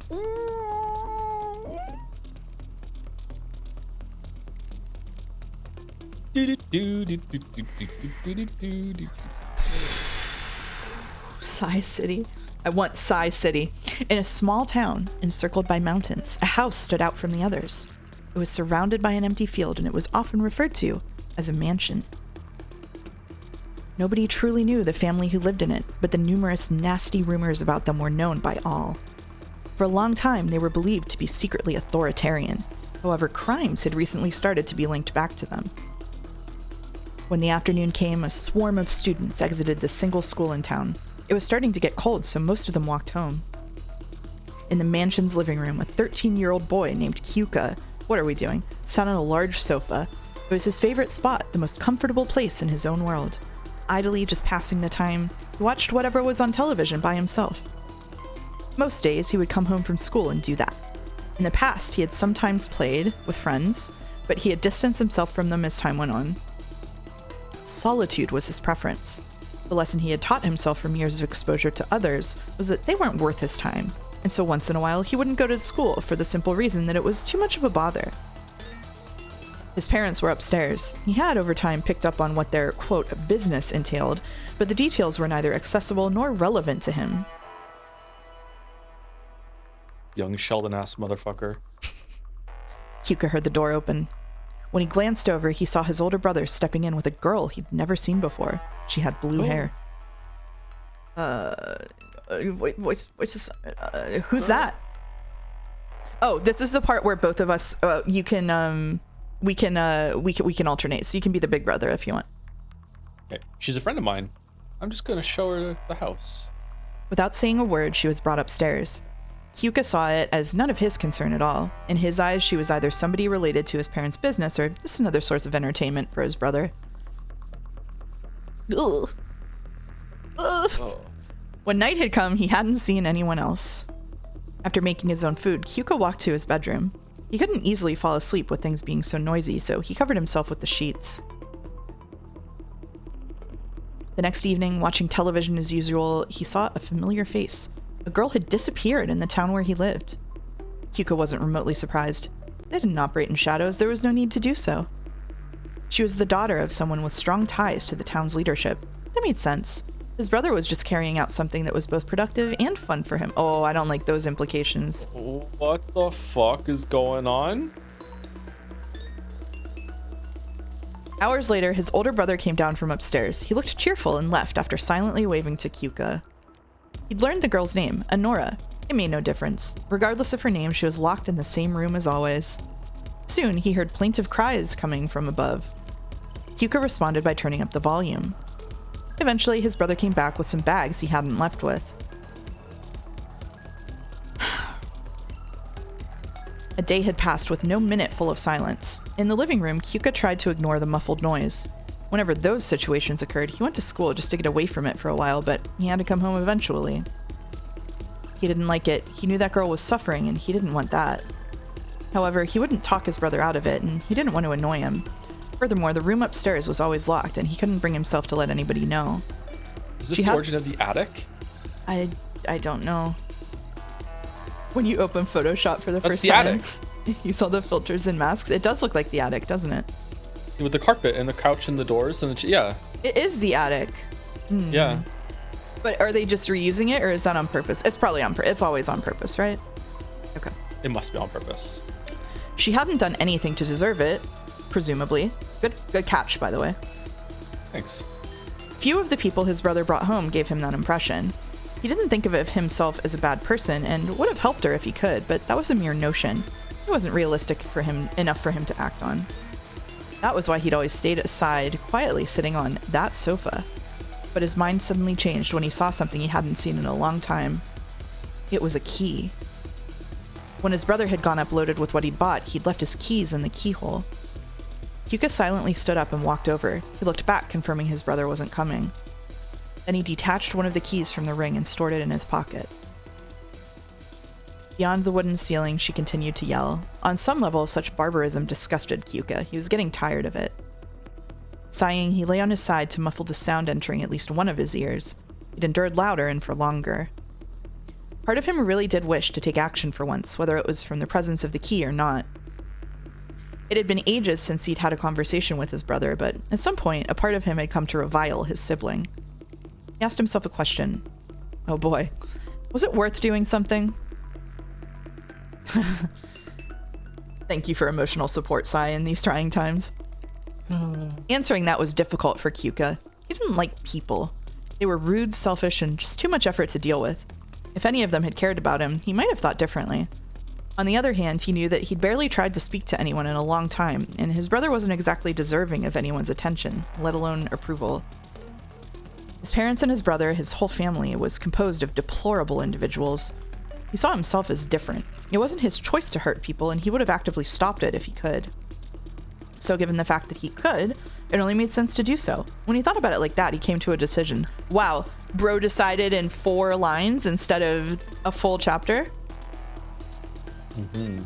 The next day, Kyuka stayed home. As soon as his parents left the house, he went up the stairs. The phone was there. Quietly, he dialed the police's number. It is a rotary phone. When they picked up, he anonymously revealed Nora's whereabouts, claiming to have heard yells coming from the house. Then, before his brother could hear him, he slipped back to his sofa. Damn. There was no... open the door. Yeah, same. Yeah. There was no way out for his brother. He hadn't asked about the missing key, so thanks to that, he knew Nora would be found. Many years earlier, Kyuka's parents had added a secret to their house. An entrance or exit nobody would notice. Kyuka had seen it being used a handful of times. Well, if this is Ashiya Tower, then there we go. Yeah. The rumors about the mansion were known by the whole town. The first time that someone had disappeared, the police had quickly shown up. Yet thanks to that well-hidden exit, Kyuka's brother had avoided being caught. Kyuka knew that when the police appeared, his brother would try to escape with the girl. However, with the key that he had taken, that would be impossible. Hey, Kyuka, that's you, I think. Hey, Kyuka, what was that? His brother had appeared from upstairs. Internally panicking, Kyuka responded. What was what? I heard a noise. Did you want to come see or something? No, it was the TV. Okay. You have some free time though, right? Want to learn the works? Job training? No, I'm tired, so maybe later. You say that every time. Oh well, I'll get back to it. If you don't want to learn the family business, you better go to school more. Keep your grades up. He went back upstairs. A few minutes had passed since Kyuka had gotten off the phone. He'd accidentally alerted his brother, but the danger was gone. All he had to worry about from that point on was looking like an accomplice. Whoa. Barely seconds after his brother had gone back to the room, a sharp sound came from it. No more yelling, no more anything. It was silent. A horrible feeling like being submerged in icy water overtook Kyuka. His brother had a gun, he knew that. What he didn't know was why he would just shoot the girl. The police were coming and there was absolutely no chance his brother escaped with anything less than a murder charge. He deserved no less, but for him to kill her so suddenly was unthinkable. He hadn't given that impression at all a few seconds earlier. Is he gonna use the Sekimeiya? Whoa, deja vu. Holy shit. I don't think the police are coming, do you? No. Kyuka stood up and stepped up the stairs. Well, if they do, his brother's gonna be gone and they're gonna arrest him. Kyuka stood up and stepped up the stairs, eyeing the door warily. Each of his footsteps was carefully placed to prevent a repeat of being detected. What if Akaro is her brother? Ooh. The door wasn't locked. He gingerly nudged it open, not afraid that he'd see something worse than what he had before, but afraid that he might be shot by reflex. Or maybe she shot him. The body of Kyuka's brother was on the floor, completely immobile. There was no doubt in his mind that he was dead. Something connected in his mind. His brother hadn't gone up just to shoot her right away. She had shot him. His noise had been the distraction that allowed her to escape confinement and get a weapon. The girl wasn't in the usual chair he used. Around it was an untied rope, and bloodstains much older than the ones surrounding Kyuka's brother. But Kyuka didn't see her anywhere. The girl had vanished. Bewildered, he stepped into the room. In an instant, she emerged from behind the door and shoved a gun up to his face. The barrel took up almost his entire field of vision. He couldn't think of a thing to say. No longer feeling like he was sinking, he felt nothing. You can take this. Give me one reason not to shoot you too. Sorry. I called the police. They're on their way right now. Oh. What? When? A few minutes ago. Her hand was shaking violently, and beyond the metal barrel, Kyuka could see her face. One of her eyes was missing, and the pain, dulled as it must have been, was getting to her. Adrenaline couldn't keep her going against exhaustion forever. Why wouldn't you call them earlier? You were here when I got here. He didn't say anything for a few seconds. The wrong response could have killed him. It was clear that she was completely unstable. She had lost so much blood that her actions were slightly sluggish as well. Do you know what he would have done if I'd called the police earlier? What he did to you, but worse. You didn't do anything. You let him do this. The police will be here in a few minutes. You're safe. I don't believe you.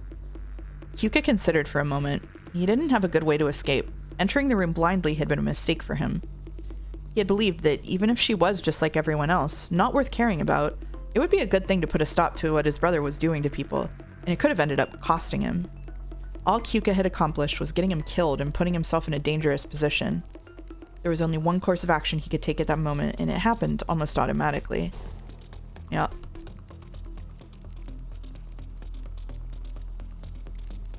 After repeatedly knocking, the police forced the door open.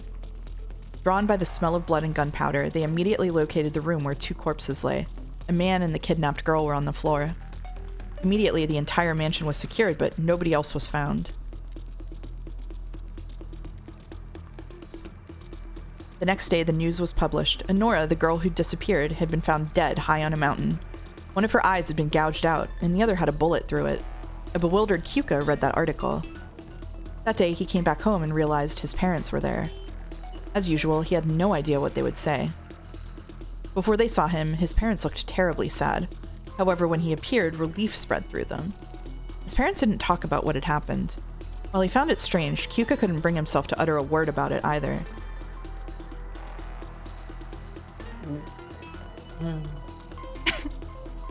Okay, so he took the gun from her and killed her, right? I think so, yeah. But he doesn't understand how her body got on the mountain? That's why he's bewildered? Well, no, I think if her body... They found a man and the kidnapped girl on the floor, so I think they mean the mansion was on a mountain. Oh, so he's bewildered because they're reporting the story wrong. I think so. Yeah, so Ashia is covering it up. So it should have been reported that she was found in the mansion. Yeah. But it's like, no. Yeah. That's what it is. So okay, sorry, they're covering it up. Yeah. Yeah. How many psychopaths are in this story? At least 2.5. Kyuka would be the family's final generation. That was something he was sure of. However, even that was stripped away, on paper at least. After what had happened with his brother, his last name carried a heavy stigma, and so his parents took action. He was released from that family. Then he kept secretly living in that mansion until he was given a new place in the center of the town. And that boy was Holy Katsuki. Shit. Is it Katsuki? That would be insane. I think it's Sai. I think it's Sai, yeah. If nothing else, he appreciated that his job, or it's Akaro, like either way, it's one of them. Yeah. If nothing else, he appreciated that his job wasn't nearly as dirty as it could have been, and that he had some peace and quiet. It would make sense for like a secret Ashia agent to be in the tower with them, I guess. Yeah, if it is Katsuki, that would explain why his parents are away. But he was childhood friends with Shiroya, so I think that she knew him when he was this age, and he just said he didn't. Whoa. The lights turned on in the tower. The lobby door opened and a man stepped into the hallway. It was Kate, who had recently changed into his working uniform. Ready to begin his morning shift, he entered the security room. The switch there is suspicious. Yeah. Okay. Yeah, I have no idea what's going on, but I'm vibing with it big time. I am too. That was interesting. Yeah. I like that part. Yeah, me too. Gonna guess Akaro because he has knowledge of Ashia doing shit. Yeah, I would bet he has a chip on his shoulder about Akaro, about the Ashia because of what happened. Okay. His colleague Ku was these names was ready to leave. After greeting each other, Kate sat on his chair. Over the phone, he'd learned Zin had attacked again. It had happened on the 24th, and it had started during his own shift. On that Thursday, there had been an event in the tower where many gemstones had been replaced. The next night, they'd all been taken. Long ago, his job had started to exclusively revolve around Zin. Ashia had been outsmarted repeatedly, and every countermeasure they designed was continually bypassed. On the 24th. Very that's the same way of describing this. That's the same date that Vaisude went back to. If this is November. It was Kitei's job to put an end to those incidents. However, his thoughts on Ashia were far from positive.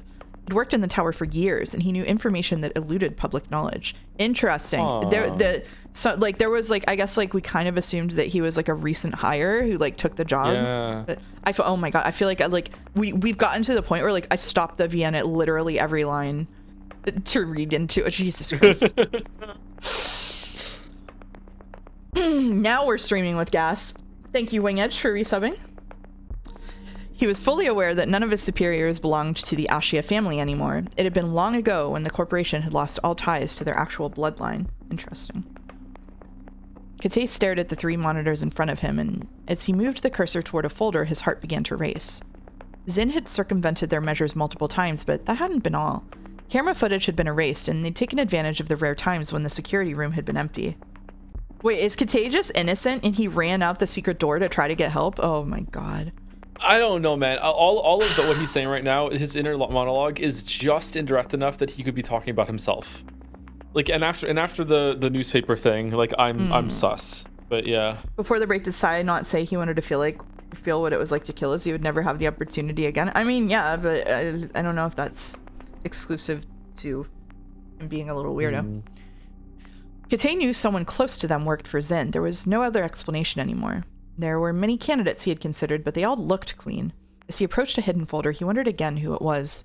A few places in the tower weren't fitted with cameras, but trying to catch Zin on video had long ago started to feel like a futile effort. Okay, it's not him then. And this would be remarkably unfair if it was him. Could be Naomi, though. Yeah, Kitei had ruminated on something for quite a while. He wanted to use the places without cameras to catch the infiltrator. Before arriving at the tower, he'd been told that footage of hallway A had been erased. That was why he'd been nervous all morning. But he had to be careful. Opening that folder might have been a bad idea. How had Zin erased the footage? It had always happened during times when the security room was vacant, but Kitei thought that was off. Most recently it had happened when he'd been out, but he didn't think anyone would have had enough time to remove the footage. Could that computer have been infected? Like he'd done in the past, he spent the entire morning cleaning it up as much as he could. And when he was done, he sent the folder to an email address that he had created at home. Terrible InfoSec practice. That evening, he hurried to his personal computer. He'd been wondering all day if his plan had worked. He hadn't spoken to anyone about it. There was no way Zin had known about it. What? Aww. Why is he a little teddy bear? Finally, That's true form. He logged into his teddy. Finally, he logged into his account and downloaded the folder. Inside it, there was a long video. The day before Zin's attack, he'd been forced to momentarily rush out of the security room. During that time, part of the footage had been erased. Kitei had been waiting for that to happen. That was why, when he dashed out of the security room, he hadn't closed its door. Ooh, Kitei being smart? The footage from hallway A had been erased, but had Zin accounted for Kitei's idea? During that time, another camera had been recording part of the hallway. The computer's webcam tucked behind one of the monitors. It spent most of the time turned off, but that time it had been recording the hallway through the open door. Kitei had pressed a button behind the camera to begin the recording, and it wasn't a new device in the tower. There was no way Zin had learned of his plan. Kitei played the video, his trembling hand, we're really milking this, huh? His trembling hand advancing it to the time he'd left the room. That had been the only time of day when he hadn't monitored hallway A, so Zin must have wanted to hide those few seconds. The time was before 9. When Kitei saw his face disappearing from the video, he let go of the mouse. Then, he saw all he needed to see. Through hallway A, someone he knew passed by. They were pushing a cleaning cart. That was what Zin had wanted to hide. Finally, he knew the identity of the infiltrator. Ito, the janitor. Who the fuck? Who the fuck is Ito? What? But he still didn't know what had happened. Gemstones had been stolen from one of the rooms, but that hadn't happened until the following night. Yet when they'd gone through the available footage, nobody had entered that room at the time of the attack. Had they been moved? Kitei stared at the cleaning cart, wondering if they'd been inside it. If that was the case, they could have immediately been taken out. However, during the time of the attack, Ito hadn't been in the... Are you kidding? He was in chapter 1? Are you fucking kidding me? Are you... No, this is...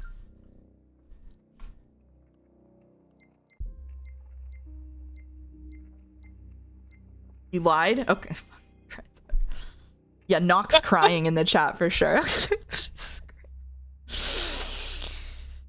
Maybe search janitor? No, they're lying. Yes, Core Ito R. Yeah.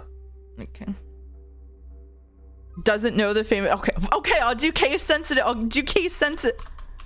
Not found. Okay, fuck off. You're doing great, kid. Doing great. Don't call me that! Had they been moved?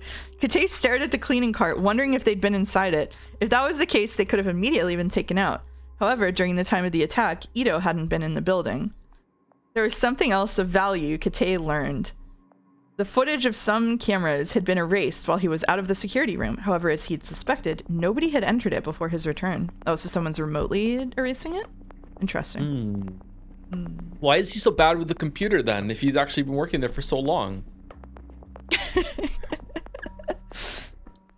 Kate had started working in the tower decades ago, and many years were still ahead of him, at least 3. He had worked on the building's security before the security room had been constructed, but that hadn't always been his job. When he looked at the future, he hated it. He loathed the thought of working there for even another year. He had no respect for Ashia, and there was nothing about what the company had become that he identified with. He had seen the building change over the years to the point where it simply didn't feel the same. Since Zin had reared their head in pursuit of Ashia, some concepts had become tempting to Kate. Oh, okay. Now here we go. During his night shifts, he was sometimes the only person in the building. He had given plenty of thought to taking out Ashia's collection of gemstones. It should have been simple. It had happened before, so he could claim that the security footage had suddenly been erased and that he hadn't seen anything through the monitors. But that was too dangerous. Zin seemed to know everything that happened in that place. What if they exposed Kate as being responsible? Would they dislike being impersonated? He was worried they would threaten him, too. And even if none of that happened, Kate didn't know what he'd do with those gems. After everything, Kate didn't think it was fair that he had to keep working there. He couldn't bear the thought of staying in that place for much longer. His parents had died, and he wouldn't be able to support himself for too long if he left his job. It wasn't fair. After Zin's first attack, his mind had produced various scenarios that gave him what he wanted. Let me know when you want me to take over, by the way. Oh, you can take over. Yeah, it's fine. Go for it. When the morning came, Kate had slept very little. He wanted to find a Zin member for so long, and he was confident he finally had. Months ago, he'd come up with a tempting plan. However, it was fairly large scale, so he'd been very hesitant to set it into motion. Oh my god, is it actually going to be true that the whole Sekimeiya thing is going to be like a trap? Well, please, no. So he hates Ashia, but he wants to find one. Does he want to find one so he can be like, I want in? Maybe. Yeah, maybe. He left his house earlier than usual. On the way, he called Lei. She was the only person he'd always been confident wasn't part of Zin, so as she wanted to catch them more than anyone else. Kate, what do you want? I would like to talk to you later. It might not be a good idea to do it in the tower, so if I can meet you outside before my shift starts, that'd be great. Is it important? Yes. I understand. I'll be there as soon as I can. Thank you. Outside the tower's entrance, Kate and Lei met. Furtively, they stepped aside. What is it? I've had this idea for some time. If we're ever going to do something like this, it's right now. Hold on. I'm looking at this coat.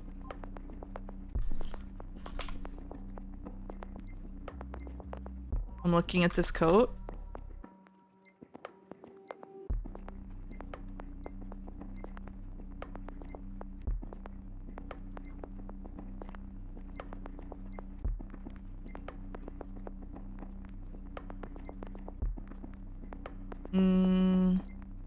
Where was the coat that had like a bug put in it? Oh yeah, there was a coat with a bug in it. I think it was in Kate's locker. Was it called a bug, or was it called an audio listening device or something? I think it's here. It doesn't show it. Okay. They did see Kate's jacket like separately, so I think that it's not his coat. But I was Damn, curious. good callback. I forgot about that completely. Holy shit. Everything happens in Sekimeiya. True. Did you read this line? Yes. Okay. After hearing that, Lei frowned. Meanwhile, Kate thought of the best way to phrase what he'd wanted to say for months. It's evident Zin has a way to be in the tower without being seen, even when we're prepared. I believe we have to stop trying to see them while they're attacking. When we added locks to the cabinets, they were able to unlock them and even broke some of them. It was a while ago, but remember what we thought? We removed those locks to prevent future damage, and because that would incite Zin to easily come back, so we'd be able to catch them. They're just fucked. What? How are they so useless? We added an alarm to be alerted that cabinets were opened, but it didn't go off when they attacked. At this point, I find it impossible to believe they can't externally access the computer. I've looked into it many times, but that has to be true.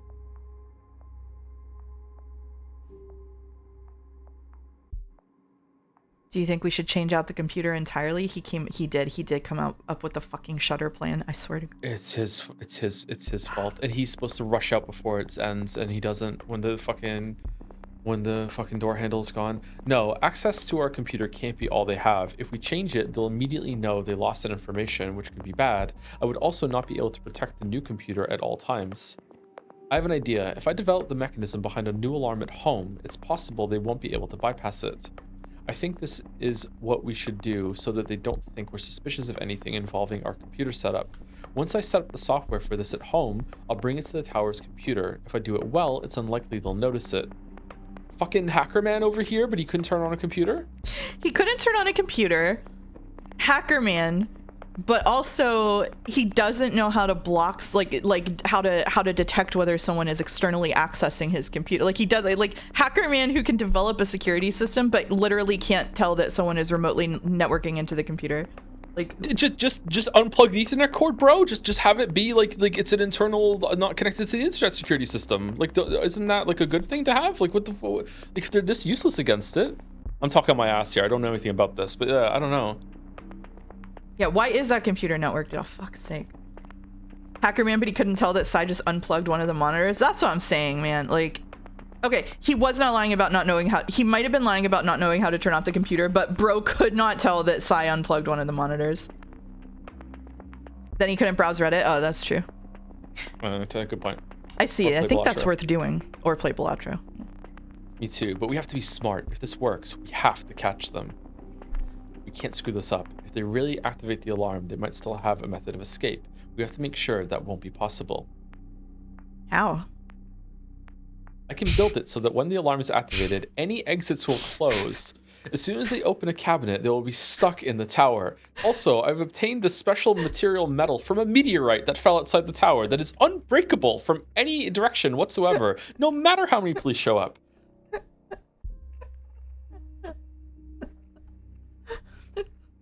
So wait, it's not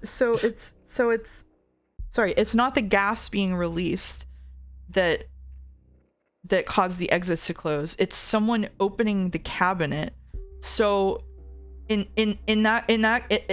if someone opens a cabinet, they'll be stuck in the tower. So that means that does he set up this entire system and then trigger the system himself to try to steal those gems, and then he gets to the room and then finds out that the door handle is missing, and he's like, oh, yep. Fuck. Yep. Is that what happened? Yep, that's what happens. No way. That is what happens. No way. Oh, fuck me. Oh. Okay. I've thought a lot about this.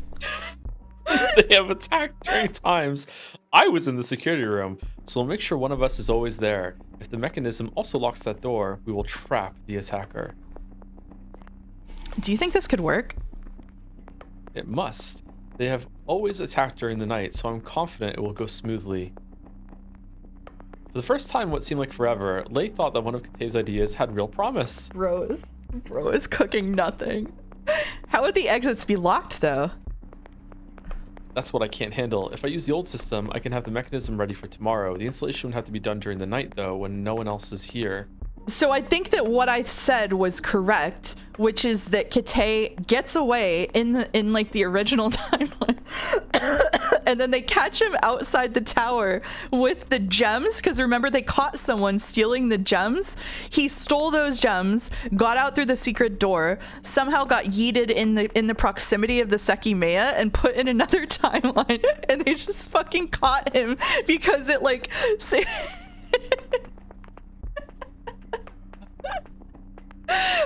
or like it sent him to the future in the same timeline, and he just got no, it would be he got out in timeline 3, got caught in the proximity AoE of the Sekimeiya, got sent to the different timeline where all the police are lined up, and immediately got fucking caught. Because remember I said that the person who got caught stealing gems might have been Kate from timeline 3, and that's where he ended up. If that's what it is, that's so fucking funny. So Kate is talking to the police chief outside, who has also captured a person named Kate, and is like, 2 people named Kate. That's kind of weird. They can't see each other. They can't see each other. He's probably refusing to tell them any information about himself, and they can't see each other because there's no cameras. Yeah, he hasn't given his name, so they don't know who it is. Okay. Oh my fuck. Does that mean Kate killed Katsuki in that dead end timeline? Yeah, I think so, because he was going in there to get his coat, probably in the locker room. I'm pretty sure that's true. Okay, Jesus Christ. All right, keep going. It will be independent of the computer, so Zen should learn about it. I believe it's possible they're receiving the camera's feed, but the lobby isn't recorded, so they won't see it. But what about the windows? Shouldn't they be shut as well? Shit, you're right. That would be seen. Thought about this a lot, by the way. I wouldn't like to disable the camera system because they could learn something is being done under their noses. Nothing happens on the higher floors during the night. I can modify the system from home as well to disable those cameras and loop a still image of the floor. Then quickly install the modification on the tower's computer. I doubt Zen will look at that footage, but if they do, they shouldn't notice the cameras were stopped. Bro. Epstein type shit, sorry. Yes, I did watch Speed on the weekend. However, we can't do it like the last time. Altering every cabinet to trigger the alarm is something that could easily be noticed, and it would take a long time. That's true, but it's what we would have to do. We can draw them to a specific cabinet. Do you remember when we obtained the nom date? What are you saying? It was targeted by Zen immediately. It's just an anagram of diamond. It's just an anagram of diamond. It is, yeah. Anagram? Is that the right word? No? No, not an anagram. What's it called? Is it anagram? I'm going insane. Anagram, yeah. It's an anagram of diamond. Okay. It's like diamond. It's diamond backwards with something switched, yeah. Okay. Yeah. What's the Sekimeiya an anagram of? It means bright rock. Bright rock. If we produce something of that caliber, Zen won't be able to resist a repeat. That will be the cabinet we'll need to alter, and since it won't be one currently displayed, we can modify it before they know it exists. Okay, so they just pounced on the Sekimeiya as a lure for Zen, and they had no idea it was a time travel stone? They just knew it had to be refrigerated because Gon was like, I think maybe we should do that? That's it! That's it! Yeah, and they just did that, and I think that the reason that the exhibit is like you can touch it, like you should touch it, is because literally so they open the cabinet, so the alarm goes off. Yeah. No, fuck off. Yeah, my god, no. What?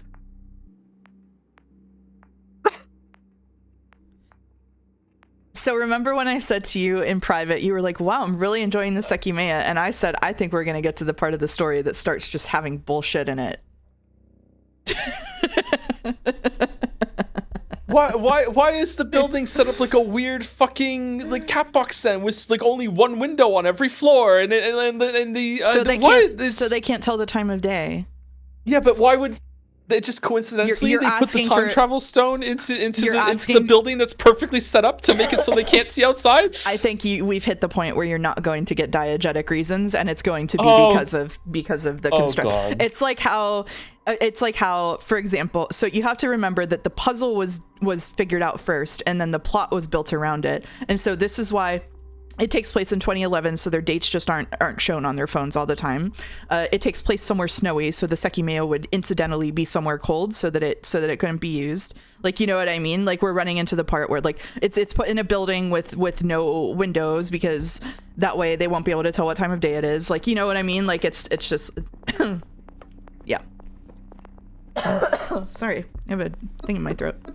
Just put a lot of windows on the outside and just have it look like a normal building and just have multiple shutters for all those windows. What? Why is it like that? I don't know, man. I am actually like scratching my own face right now. Like I'm drawing like my hand and my fingers down my cheeks through my beard right now. Like, oh fucking hell. For the record, phones definitely did show the date back then, especially ones with WAP browsers. I had a flip phone back then that absolutely did not show the date anywhere but the settings. So it depends on what phone you had, and it is completely believable people would have phones that didn't. I had a phone like Shiroya's in that year. Like it's for sure realistic. You have a beard? I have a big beard right now. I need to shave, actually. Oh, shit. He's gone feral. Yeah. We constructed the cat box and then put Kate in it until he assembled the rest of the Sekimeiya. You had an iPhone 4 in 2011, skill issue. Rodney, what were you, like 6? All right.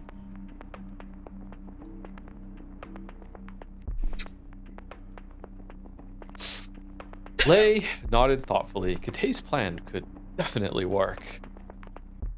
I see. I'll try to find a good fit for that. Perfect. We should hurry up before they attack again. If I'm not mistaken, the event for the 15th of next month was hindered. It was going to be a guided tour to cover the last wave of gems, but that can't be done anymore. You're telling me that this man came up with this idea for his fucked up thing and then was like, we need to get something that has to have a funny cabinet. And then like 3 days later, Lay gets a call that's like, I found a really funny gemstone that has to be kept cold. You're telling me those happened like within a week of each other? And she was like, oh, what a great opportunity. We have to have a funny cabinet. All right. It's fate. Oh, incidentally, the showcase of next month is canceled, so we might as well fucking do this thing. Oh, come on. That's right. It normally just to be clear too, like just for Joe, like normally this kind of like setting stuff up for stories, I'm a lot more tolerant of it than you are, as far as I can tell. But this is this is too much for me, I have to say. I've infected you. I don't think so. Like, I don't think you've infected me. I think it's just too much even for me. Okay. All right. Okay. That's right. It's canceled as of now. Then. Yeah. Are you? Yeah, I'm being so well behaved. Are you good cop? Bad cop on these streams? I'm being a good boy. That's why I'm being a good boy. Okay. All right. When you find a suitable gemstone, announce it'll be shown on that Thursday. This way, if Zin doesn't attack beforehand, we'll still solve that problem. Oh, fuck. So Cap said fate stay 12 hours. God damn it. That's a very good idea. I'll do that. Yay! Oh, that's a perfect gemstone. Yippee! We're at like a quarter of a page a minute right now. Gate nodded slowly. That was what he needed the most.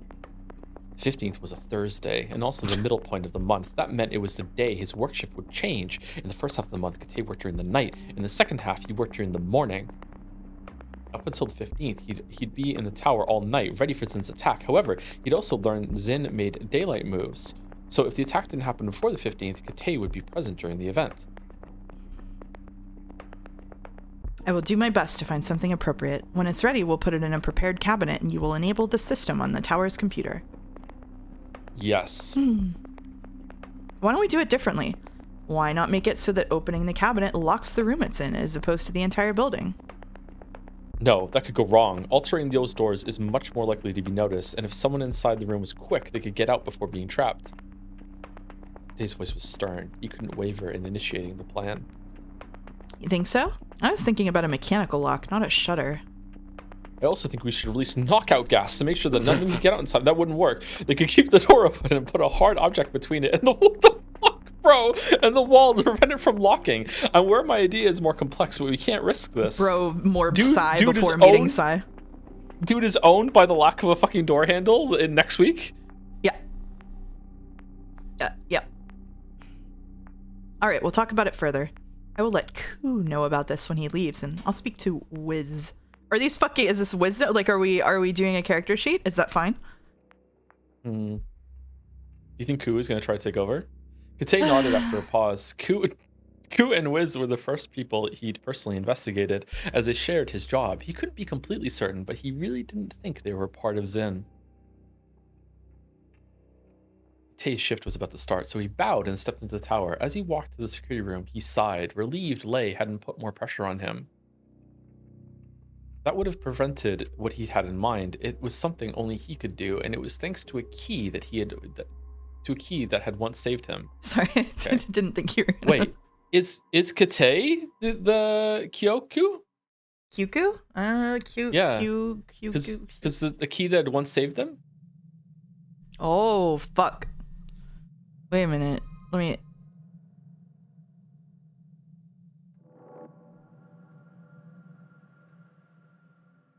Is he? Fuck. Maybe that's why he's protective of that room, because he doesn't want to go up there, because he doesn't want to relive those memories. Fuck.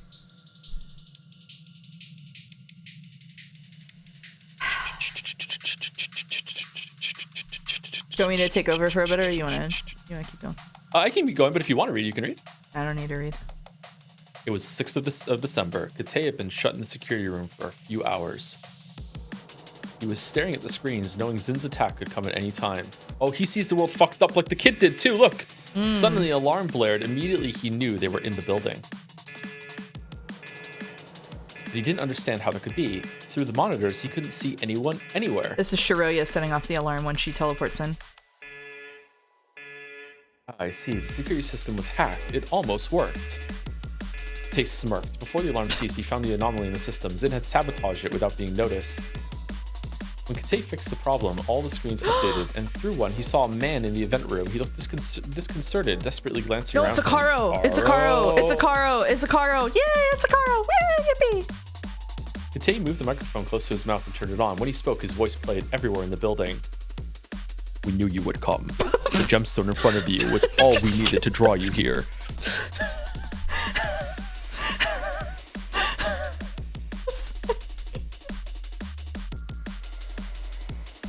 You okay?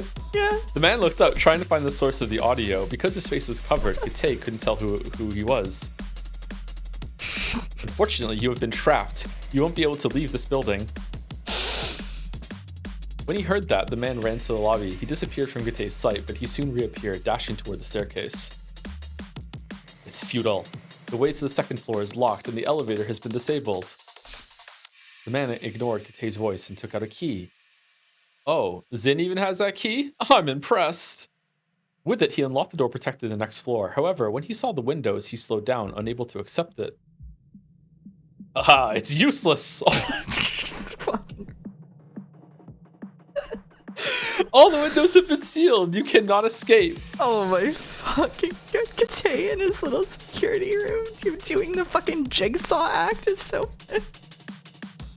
The man didn't give up. Instead, he turned around and ran to where Katei was. He arrived at the security room, slamming into the door behind Katei. This door is perfectly shut. You will not open it. Finally, the man seemed to give up. After a few seconds of silence, he stepped back and fell defeatedly to the floor. No! Now you understand your position. Whoa! When the alarm played, Ashir were notified. They will be here in less than 10 minutes. Before that, there's something I want to tell you. Slowly, the man looked up, once again trying to determine where Katei's voice was coming from. It is not possible for me to unlock the exit. For that, Ashir's input is needed. However, I know of a secret way out. Oh, bargaining. When Katei said that, the man stood back up. Had his hearing failed him? In this building, there's a hidden door. I have also hidden the key. You'll need to unlock it somewhere here. If you don't waste time, you can leave before Ashia comes.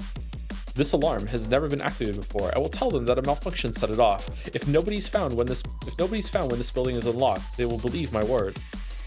If you want that, there are two conditions you must agree on. You have stolen from us countless times. It is undeniable that Zin must be a wealthy group. For your liberty, you will provide me with 50 million yen. I believe that is a fair sum. Secondly, you must reveal your identity in front of the cameras. I know you, Zin. I know a lot more than you think. Ido is the mole. I know where you gather, and I've investigated many of you. Just like I know you, you know me. For that reason, if anything were to happen to me, this recording and all the information I have will be immediately exposed. Do you agree to these conditions? The loud voice faded with static. Before the silence could grow uncomfortable, the man nodded. Then he slowly took off his mask.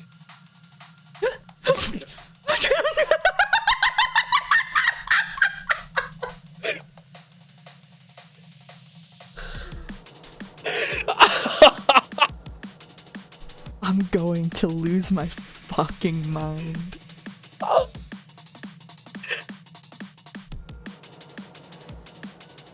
It's the best man. It's the best man. For brother?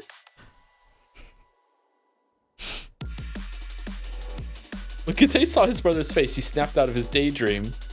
It was going to work. Lei hadn't suspected him at all. After going over his plan and stepping into the security room, he reassured himself. Wait, what? It was. It was just a fantasy? No. What? No, it happened, right?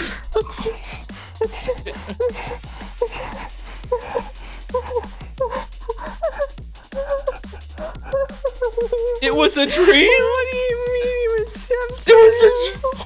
It was a dream?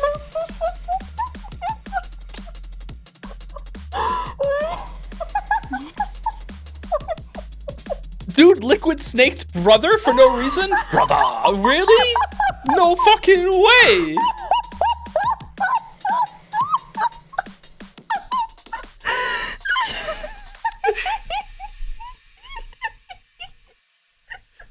Squeakle E, Squeakle. I love the Squeakle E. It was going to work. Lei hadn't suspected him at all. After going over his plan and stepping into the security room, he reassured himself. He also brought his comfort bear. Kite got home and took something out of a drawer. He finally had a use for it.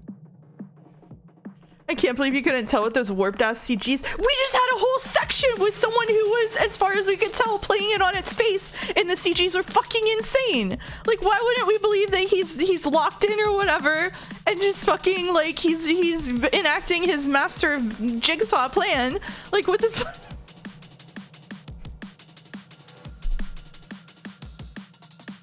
All staff members were often checked despite their positions, and they had to leave their phones behind before beginning their work. It's a weird requirement. That was the reason Kate had set an alarm so early. Good night, Weeby. Before the sun had risen, he was outside the tower. But what year is it, Kate? A while later, he showed himself in the lobby to begin his shift. Once hours had passed, he left the security room and walked down the hallway. He entered the storeroom, leaving it shortly after.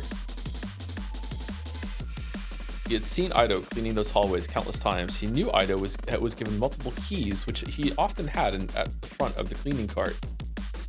Kate waited for Ido to exit the building. Snow had just stopped falling, and Ashia always wanted to keep the plaza outside the tower free of any buildup. That was when Kate walked to the cleaning room. The cart was there. Ido didn't always bring it with him, so he examined it carefully. However, he was surprised to find what he wanted on one of the shelves instead. It was the key he needed. Okay, it's kind of weird that the cleaning cart is important, and the cleaning cart was vanished in one of the timelines, huh?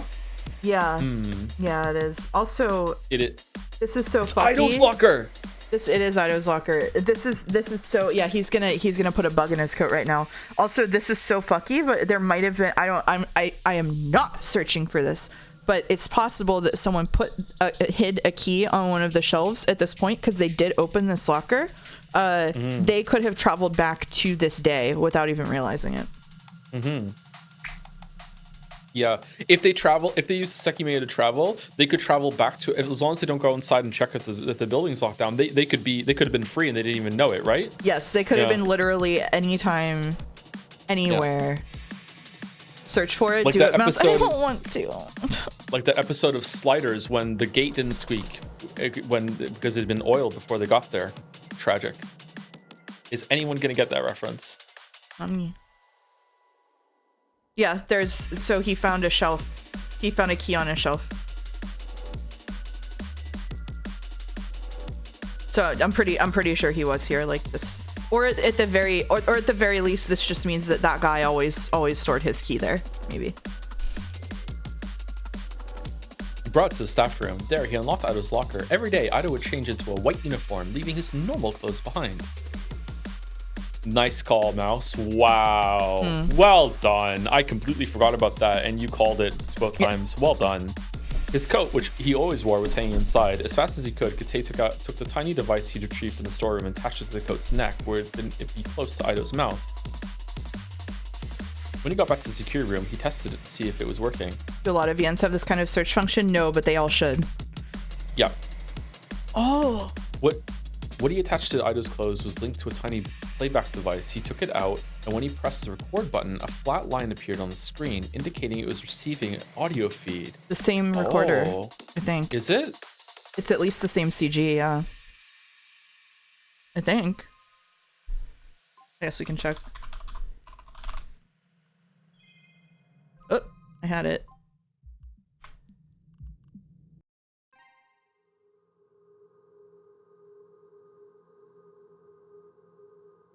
Yeah. Mmm. Yeah. Mm.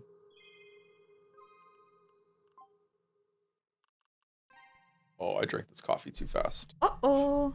Uh-oh. What he had attached to Ida's clothes was linked to a tiny playback device. He took it out, and when he pressed the record button, a flat line appeared on the screen indicating it was receiving audio feed. The internal storage of the device would quickly run out, so he had inserted a large SD card in the back. Kate pressed the play button, and soft static began to come out of the speaker. Nothing else played, but he knew that nothing was making any sound in the staff room. These were expensive back in 2011, weren't they? Mm-hmm. Large SD cards? He couldn't risk leaving the tower with the device, and he had to go to the storeroom only when it was absolutely necessary. When the hallways were empty, he went back to the staff room and left the device in his locker.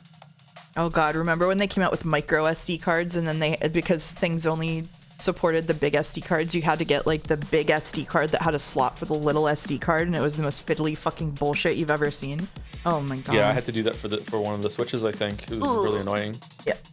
The next day, he listened to what had been recorded. The waveform highlighted the noisy moments, but after minutes of perusing, he realized nothing of importance was there. After Ido's job had ended, he walked home and hadn't left again until the next morning. From there, all Kate had to do was wait for Lei to do her job.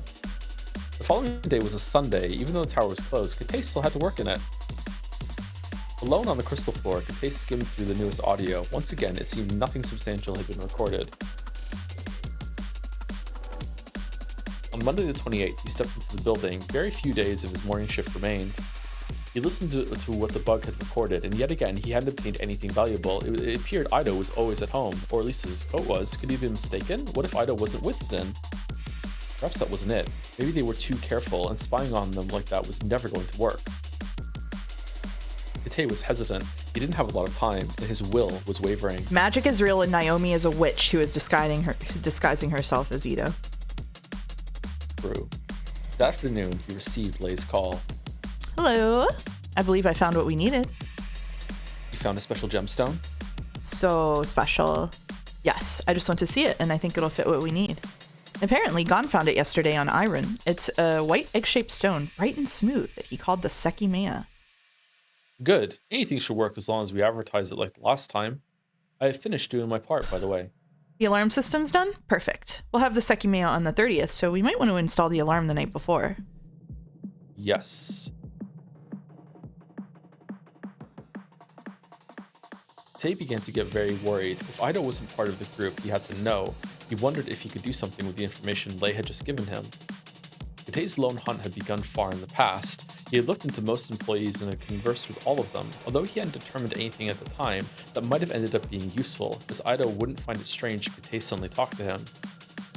He had to make sure he wasn't mistaken, so he briefly exited the security room and walked to the lobby. Want me to take over for a bit? Sure, go for it. Hey, how's it going? Ido turned to Kate and bowed with a jolly expression. Is it me? It is me. Yes, this is you. Everything's been going good. Thank you for asking. How about you? Since it's what? I don't think I can say the same. Unfortunately, you know what happened on the 24th. We're doing our best to catch Zin, but we're as lost as ever. If I give him a southern accent for no reason, will that get you as hard as a valley girl? What do you think? Sorry, I just misheard what you said. Well, no, let's not do that. Let's not do that. No. Is that so? I hope you can figure them out soon. I think you need to listen back to what you said. That's okay. That's all right. Me too. We're in a bit of a hurry. The event for the 15th was changed. We're going to pick up a valuable gemstone this Wednesday, and you probably remember what happened last time an event of this caliber was about to be held. People assume I don't do these things on purpose. that comment about us being like secretly unhinged millennials at Toad Line or whatever, like lives on in my head all the time. Yeah. We have to catch them before that day. Oh, really? I hadn't heard about that. Yeah, it's called the Sekimeiya apparently, but it was found yesterday. We're handling everything with utmost care, but we're worried Zin might attack at any moment. Keep an eye out for me and mention anything you think is suspicious. Oh, absolutely. I'm sorry to hear the situation is this bad, but I trust you'll catch them soon. Thank you. I have to go now. So my people need me. Ito bowed again as Kate walked to the reception desk. Performative playing along is fun. That's true. That's true. It's fun to see chat explode whenever I do something unhinged. Ooh. Who's X? You did a good job, Atase. Behind a short chair, Atase's boss congratulated him. As he did, however, Atase must have been called there for a different reason. Thank you. I'm glad everything went well. Yes, me too. How was it? Ooh, I'm T. How? It was simple, of course. I had to spend a long time in the tower, but it went as we'd expected. Good. I verified that we received everything. It seemed nothing went wrong. Yes, it went smoothly. Atase's boss stared into his eyes. Why? Why was he being tested like that? Is that all you have to say? Yes. Am I missing something? If it's as you said, no. Is this why you called me? Yes, you can go now. All right, so Atatase is a man. So Akaro, Ido, not Kate. Sai.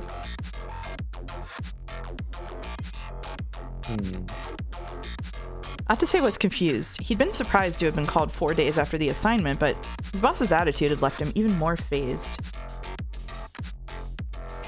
I'll go then. His boss didn't show the slightest sign of movement. After a long pause, Atase stood up. Suddenly, 5 knocks reverberated through the small space. Go ahead.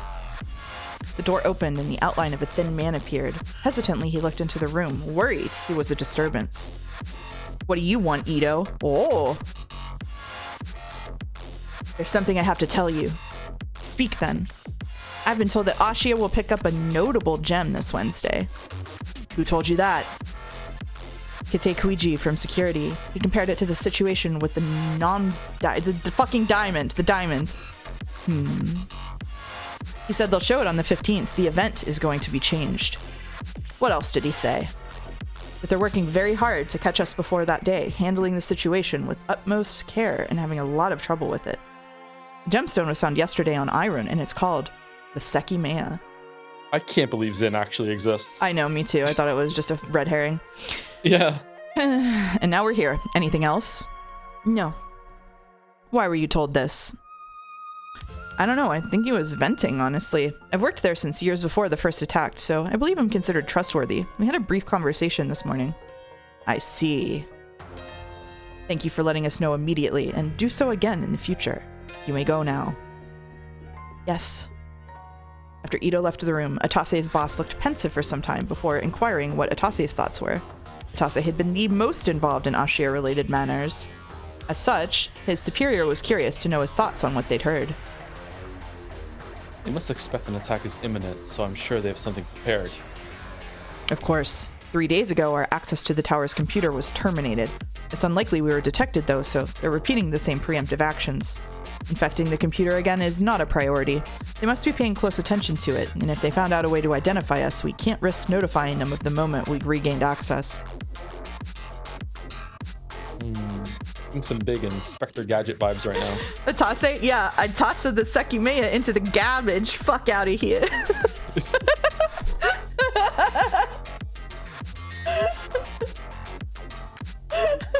King Tallneck. I have a thought. The computer is clean, so they're evidently preparing something in the tower. However, we have very early information about the event they're preparing. If we want to make a move, it might be a good call to do it before they actually retrieve the gem on the 30th. What? That would be disastrous. Did you not listen to Ito? He was told they're handling the situation extremely carefully. And he was told about a few key details. Ashia are hunting for a spy. If we take advantage of the information Ito was giving, we're handing them his identity. This is where they send Akaro in.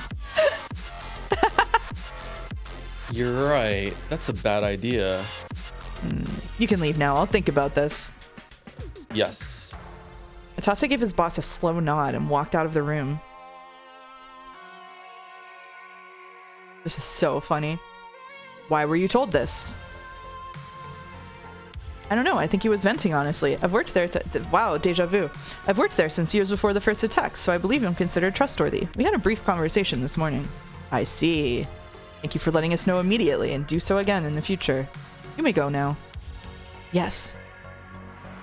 Kite's heart rapidly pounded his chest. He had landed his first hit.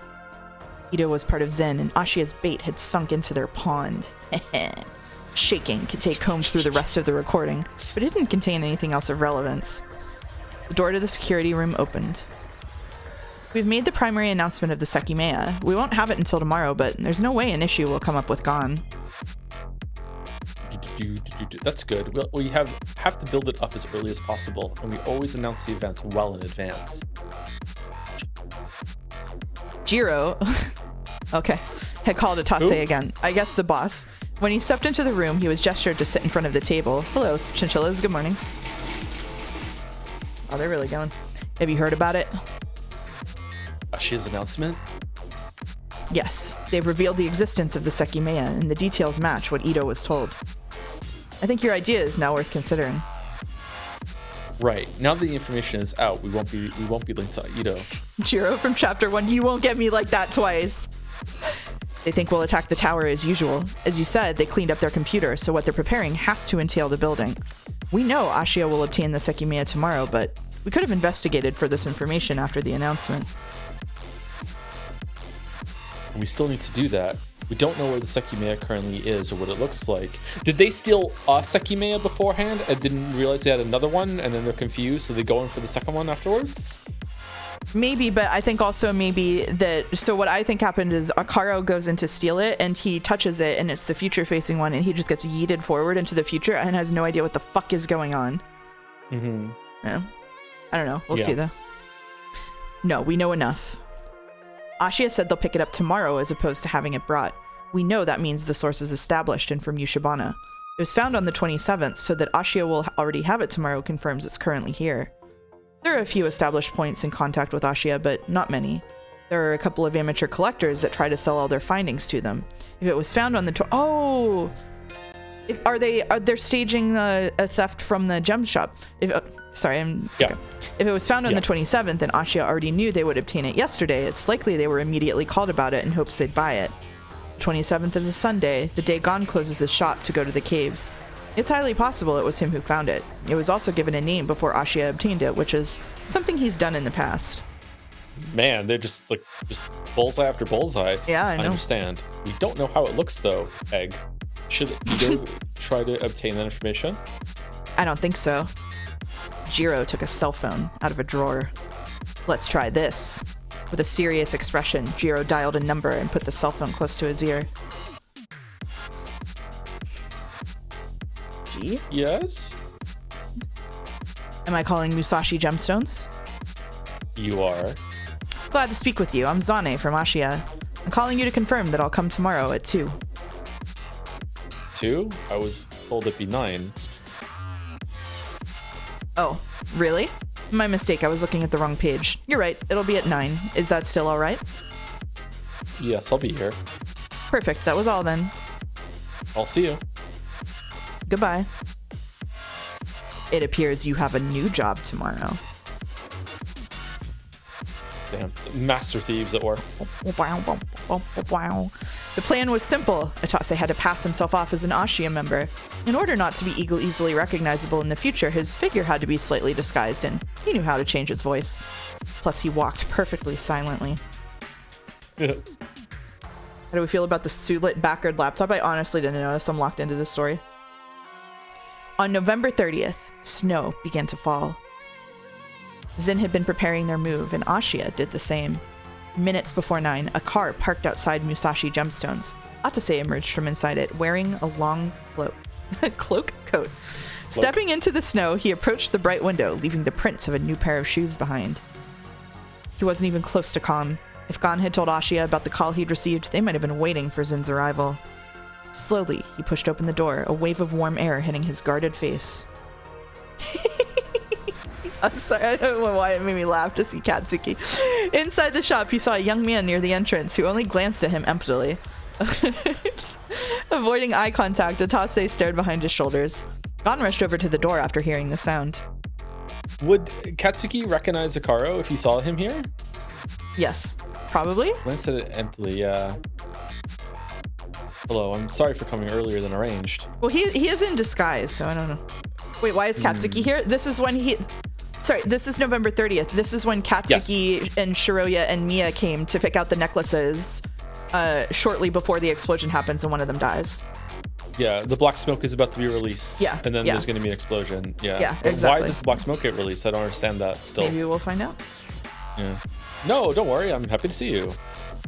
Gon's face shaped into a big smile. Then he brought Atase to the reception desk. I'd like to see the Sekimeiya. Yes, I Yes, have prepared everything. Sorry, it's just instinctive. Go It's ahead. okay. No, let's trade off. They might be talking a lot. I yeah. have prepared everything. Wait here. Gon walked away and shortly came back. He held a small brown box between his hands and handed it over to Atase. During the time it couldn't be in the cold, he had made sure the Sekimeiya's temperature wouldn't go through the box. I'm not done. Give me a moment. Oh, and you're aware of what I discussed with Lei, right? The price will be double the usual. Surprisingly, Gon walked away again. As he did, Atase peeked into the box and saw an egg-shaped stone glowing faintly. That must have been the Sekimeiya. That was his time. He had it. As he discussed with his boss, Gon had to be paid before leaving, so Atase couldn't simply step out of the shop. If he ran away, Gon would try to chase him and would immediately call Ashiya and the police. And it was possible he'd see their car. Atase slowly took something out of his large pocket. Wait, hold on. They're paying for it. They're just buying it. No, What? No. A grenade that would rapidly disperse smoke through the shop, knocking out everyone who inhaled it. A grenade! So it's just a grenade? It's just a grenade. As soon as he activated it, he dashed to the door, colliding with the late falling snow. A curtain blocked the view through the window, so no one could see what had happened from outside. Without slowing down, Atase ran to the car. He'd seen the immense cloud of smoke appearing before his eyes, and Gon had been farther into the room. There was no way he'd avoided being knocked unconscious. Faiten, oh my god, the names. Another member of Zin had opened the car door. Atase, just name them like Clive. Atase rapidly stepped in and hurried to close it. Go, I'm pretty sure he was hit, but Ashiya could come at any time. Faiten accelerated as fast as he could. The vehicle took off at a speed far beyond the legal limit, almost running over an old man past the first turn. Kate? Kate? At the appointed time, Lei gripped the handle of the door, ahead of a notary from Ashiya. When she laid eyes inside the shop, a thin darkness hindered her sight. Confused, she placed a finger on the light switch next to the door, but that turned off all remaining light. Immediately, she flipped it back.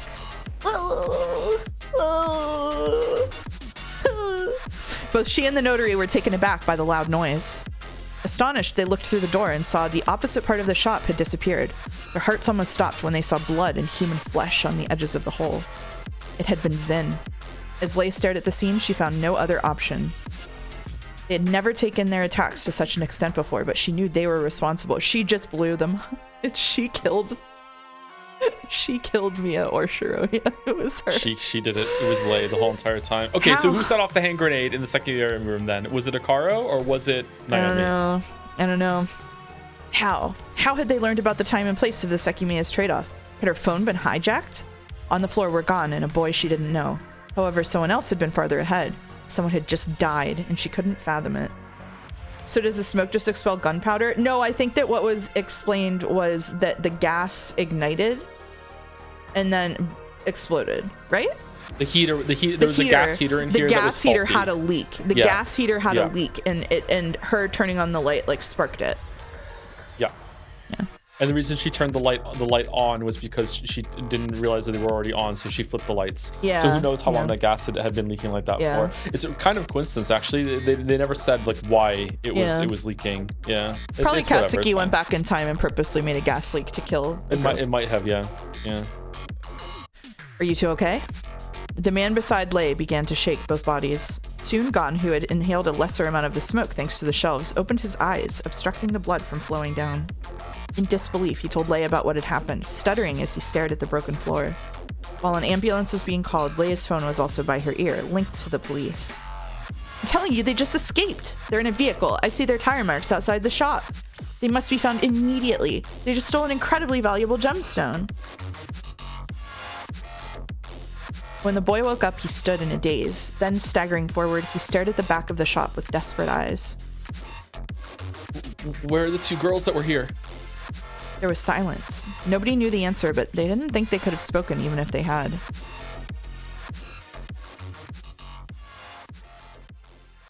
Oh god, are they both dead? I think Did they both die in the original timeline? I think that they said that one of them got found like behind a cabinet or something, right? Okay. It went Do we well. want to? We're on the way. Do we want to go back and just quickly reread that original scene? If you search for where are the girls who were just here, like that, then maybe it's the exact same line. Because if that's not in the line before, or actually I don't know. Yeah. Where are the two girls that were here? There was an explosion a few minutes ago. What the hell is down here? How did the floor break? Only trace. He was told that below the store was a drainage channel where they'd found an unconscious person. However, only traces had been found of the other girl. The description concerned to Katsuki that Shiroya was alive and whose remnants those had been. So Shiroya fell down, which is why. So she was in the drainage channel after this, which is why she teleported into the drainage channel whenever she used the Sekimeiya. That seems true. And now we know there's also a second Sekimeiya in that building, so someone must have used it afterwards, if our theory is correct. It's the squid? So oh, okay. Yeah, it is the squid. Sorry, it's the squid, yeah. The squid lives down there. Yeah, it's the squid tunnel.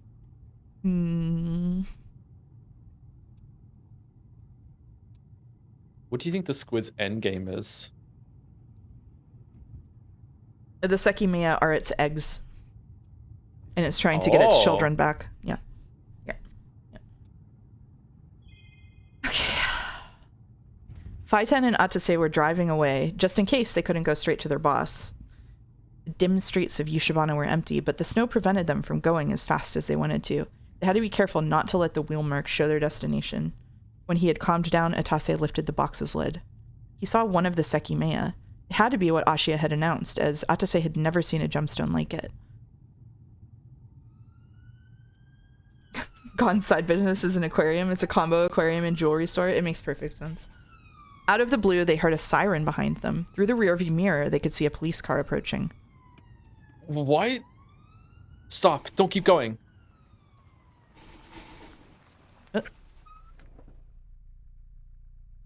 Pale, Faiten pulled over to the right. He couldn't muster a word. He slowly looked at the box on Atase's lap.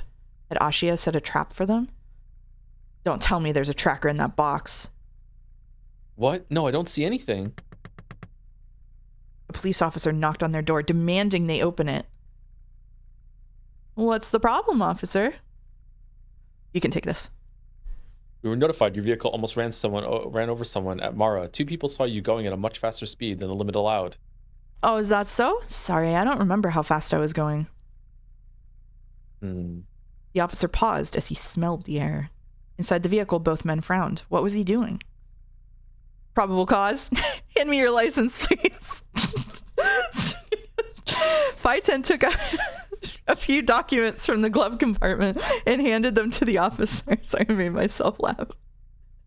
Go ahead. Sorry, I took the cop Step out of the vehicle. Hope it's not whiz upon. Sure. Close the door. This is a screening device. Please take a breath test. After a minute, the officer looked at the result. It said 0. There are no traces of alcohol on you. Of course, I would never drink before driving. You can get back in the vehicle. Please make sure you don't drive over the speed limit. Yes, I'm sorry. If I went over it, I promise that I didn't notice. Vaiten stepped into the car. As he did so, the officer received a radio call. Trying to hide his haste, Vaiten asked if he could get going. With his hand, the officer indicated to hold off. Suddenly, the officer's look changed. Both men noticed he was staring at the brown box. Then the officer saw something else. On Atase's attire, there was an Ashia logo. What's in that box?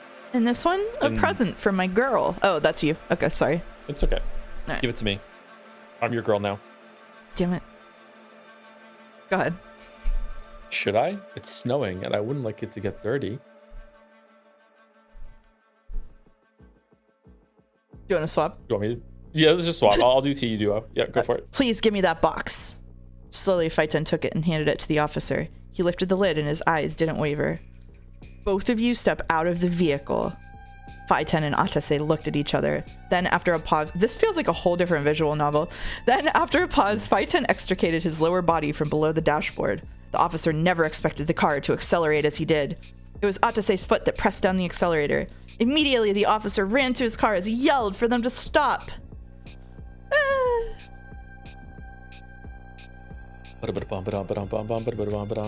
Later into the night, a handful of men were in Musashi Gemstones.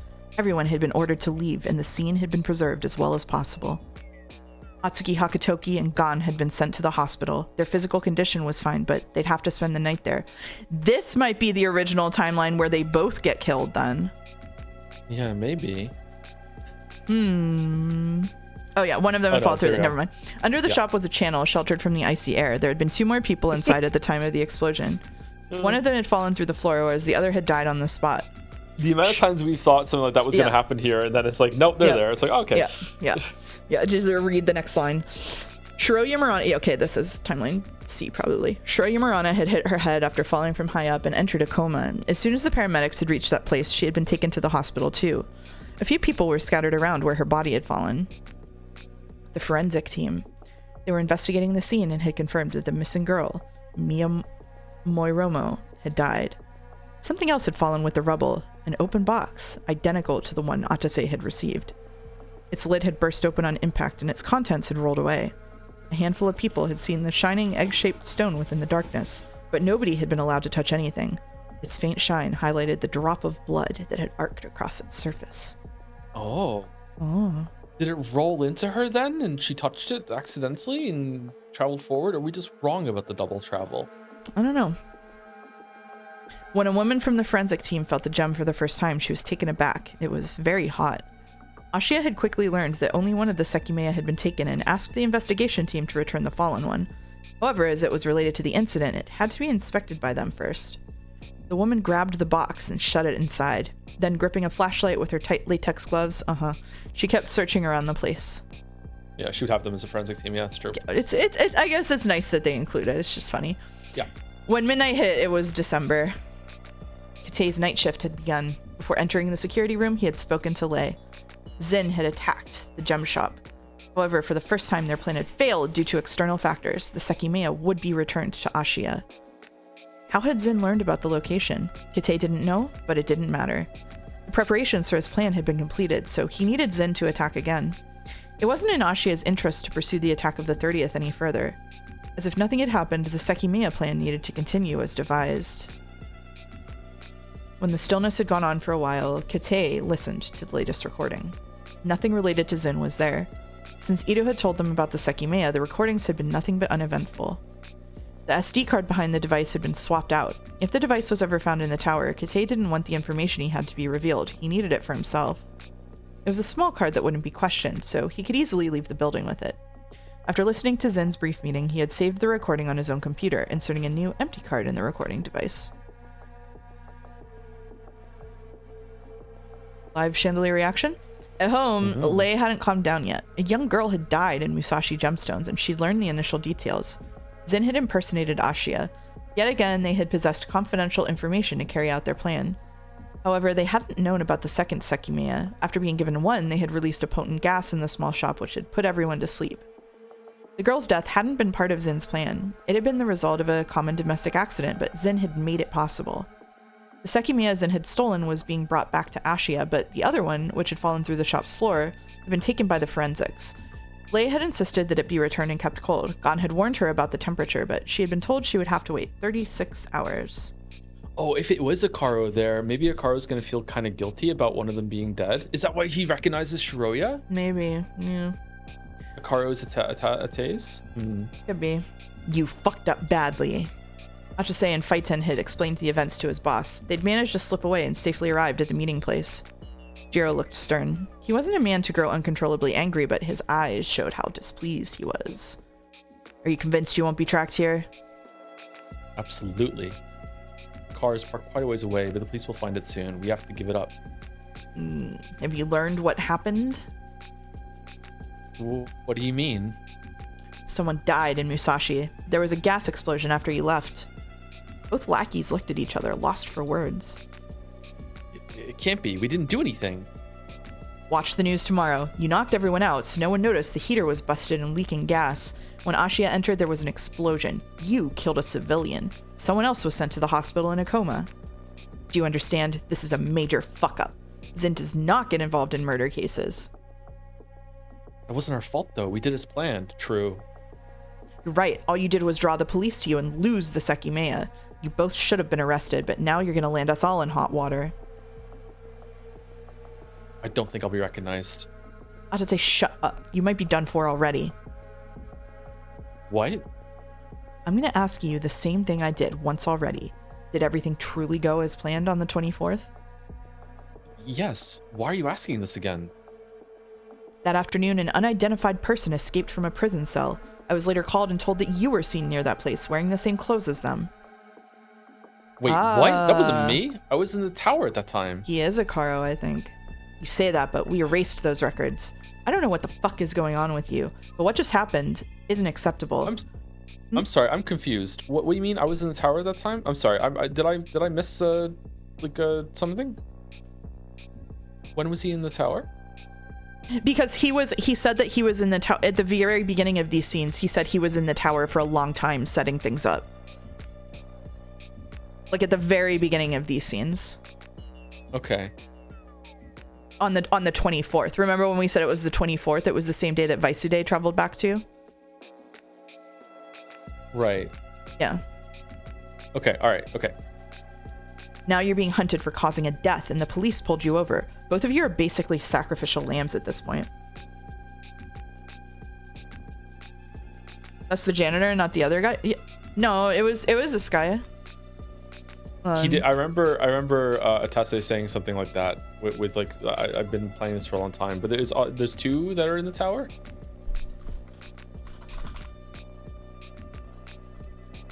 Okay, I'm wrong. Sorry, it's really confusing. Don't be sorry. You're wrong? Okay. All right. Atase couldn't believe what he was hearing. He'd been part of Zen for many years, and he'd never been told something like that. Then what should we do? You have to be quiet. Wait, and when you're arrested, you stay quiet. Come on, we won't say anything, but isn't there something you can do? And also, so they lost the cop actually did recover the Sekimeiya? Yeah, he said they lost the Sekimeiya. I just realized an implication of this though. If he was in the tower on the 24th and seen in that prison cell on the same day, that eliminates the possibility that when you travel back, you go to the place that you were during that time, at least in that same timeline. Yeah. You have to be going to a different timeline.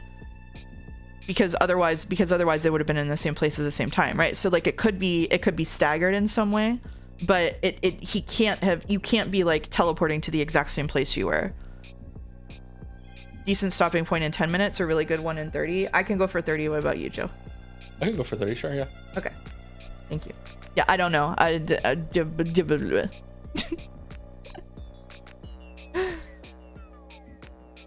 Did you read this line? Yes. Okay. Something I can do? What do you want? To go live in a different country? Yes. Why would I help you two? You allowed our first failure against Ashiya. I'm not sticking my neck out here. Anything involving you from now on will be exceptionally problematic. There is no way someone in chat timed how long it took us to start reading. That's crazy. Okay, so Akaro goes rogue into the tower to redeem himself by stealing the Sekimeiyas for Zen. Could do. Is what could happens, do. I think, yeah. What about the Sekimeiya? What about it? Are we gonna do anything else about it? Jiro didn't have an immediate answer for that question. Did you see it? I did. I was surprised by how it looked. It honestly looks like an egg made of marble, and I think it was shining a little. You're right, there's a timer below the stream, but I didn't think anyone would retain that information. Okay, sorry, we're locking it. An egg? How big was it? Are we talking an ostrich? A bit more than the length of this finger, I'd say, and he held up his middle one. So definitely not an emu. I thought it was bigger than that. I also thought it was bigger than that. Maybe he's got big hands because he's a Karo and he's giant. True. Jiro was pensive for a while. His plan had been so close to working, but he couldn't blindly throw out a new move. Go home for now. Atase, I want you here tomorrow at 2 o'clock. Okay, I'll be here. Both men knew not to push the issue, so they slowly stepped out of the room.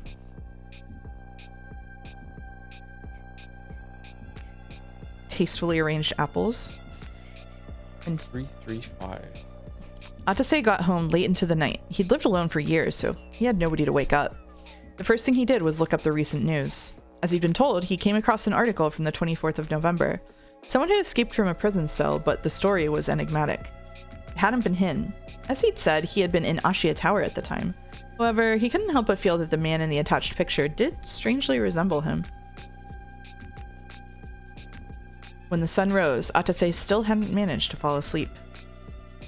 The latest news was posted online, and he didn't have to search for what he wanted. The highlighted article said, 20-year-old girl dies by gas explosion in Yushibana. His eyes locked onto the headline painfully, and he was unable to clear his suddenly clogged throat. It was the first time his actions had killed someone. When he read that 2 friends of the girl had been there, a cold hollow expanded within his chest. He vividly remembered how he'd received the death of a close friend of his years ago. It hadn't been his intention, but he had created that pain for someone else, and a friend of the girl he'd killed was in grave danger as well. It was the last thing he'd ever wanted to happen. However, his mind kept going to what his boss had said. It was true. The situation was volatile. He frowned as he finished reading the article. He went over it again to confirm he hadn't been mistaken, but there was no mention of Zin or their plan. Why? Yeah, it is 100% a Karo, because, like, remember Empath Akaro who lost a friend? It's a Karo. Yeah. Why? There was so we're no... getting a lot of Kate and Akaro details this chapter. Yeah. Okay. Why? There was no way Ashia didn't think Zin had been behind it. However, they hadn't... Hello, chinchillas. I gave them sticks, too. However, they hadn't been mentioned, nor had the Sekimeiya. Do you want to read narrator for a while? Till the end? Sure. Go till the end. That till works the for end me. of time. Lock in. Lock in. The appointed time came. Atase? I just heard you say so many times. Atase had been able to get a bit of sleep, and he sat in front of his boss after a silent nod. Do you think Sai is the linchpin in one of the last chapters is from his perspective? I think that I don't know if Sai is the linchpin to the story. I think Katsuki is, but I do think that if we get Sai's perspective, it's going to reveal a lot about how the Sekimeiya works because he worked out a lot of it, like genuinely. So I think that Sai is going to hold the key to a lot of what happened for sure, even if he isn't like the driving force of the story. I think Arena is the mastermind energy of this whole thing. Oh shit, could be. We're gonna wait for Ito to come. He'll be here soon. All right. Ashia haven't stopped talking about this Sekimeiya, and it was found 2 days before its announcement. Like you said, they're doing something in the tower, I have no doubt. That's why our name wasn't on the news. Yes, that's very likely. I also noticed that. A surprising amount of people have echoed Ashia. It appears the Sekimeiya event is gaining a lot of traction. There's been a great deal of interest in it. Do you remember what Ito was told? Kate Kuiji's information was real, and he said they're doing their best to catch us before the 15th. They were sending the Sekimeiya to the tower, expecting our attack before the event. Right. There was a knock at the door. That's you, sorry. Enter. Ito stepped in, sensing the tense atmosphere. I almost Picarded there. Then he sat beside Atase. Did you get it? Yes. I didn't think I would, but I have what you asked for. That's you, isn't it? The tower janitor yeah. put his hand in his pocket and slowly took out a rectangular piece of paper. I was streamed for like 9 hours today at this point. It's okay. It was a photograph. He handed it to his boss, who stared at it intensely. You're saying his name is Sai? He's so handsome. You were right. It looks like an egg made of marble. When he showed it to Atase, he saw the same gemstone that had been inside the box. It was shut behind glass, and the wall in the background was from inside the tower.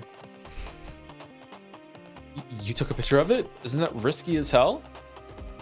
That's what I thought too, but it went well. Zin had figured out a way to sneak tiny devices into the tower. That was the reason they'd chosen Ito as their associate. I failed the D20.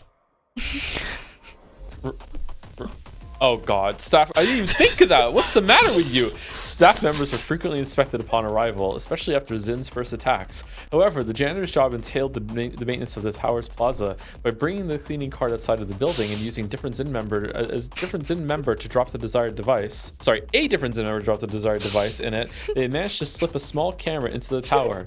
Inside there. How did you do it though? I play chess a lot. The Sekimeiya was brought to the event room and it was inside a cabinet. I hoped it would be out of all the security cameras' sight at some point, but that wasn't the case. I wanted to use the cart to cover my hands so I wouldn't be seen taking the picture, but it was easier than that. Entering the event room was forbidden to the public, but I stepped in to clean it. As soon as I did, Kite Kuiji entered too. His night shift was about to end. It was very fortunate because a long curtain covered the Sekimeiya. He asked if I was curious about it and offered to let me see it.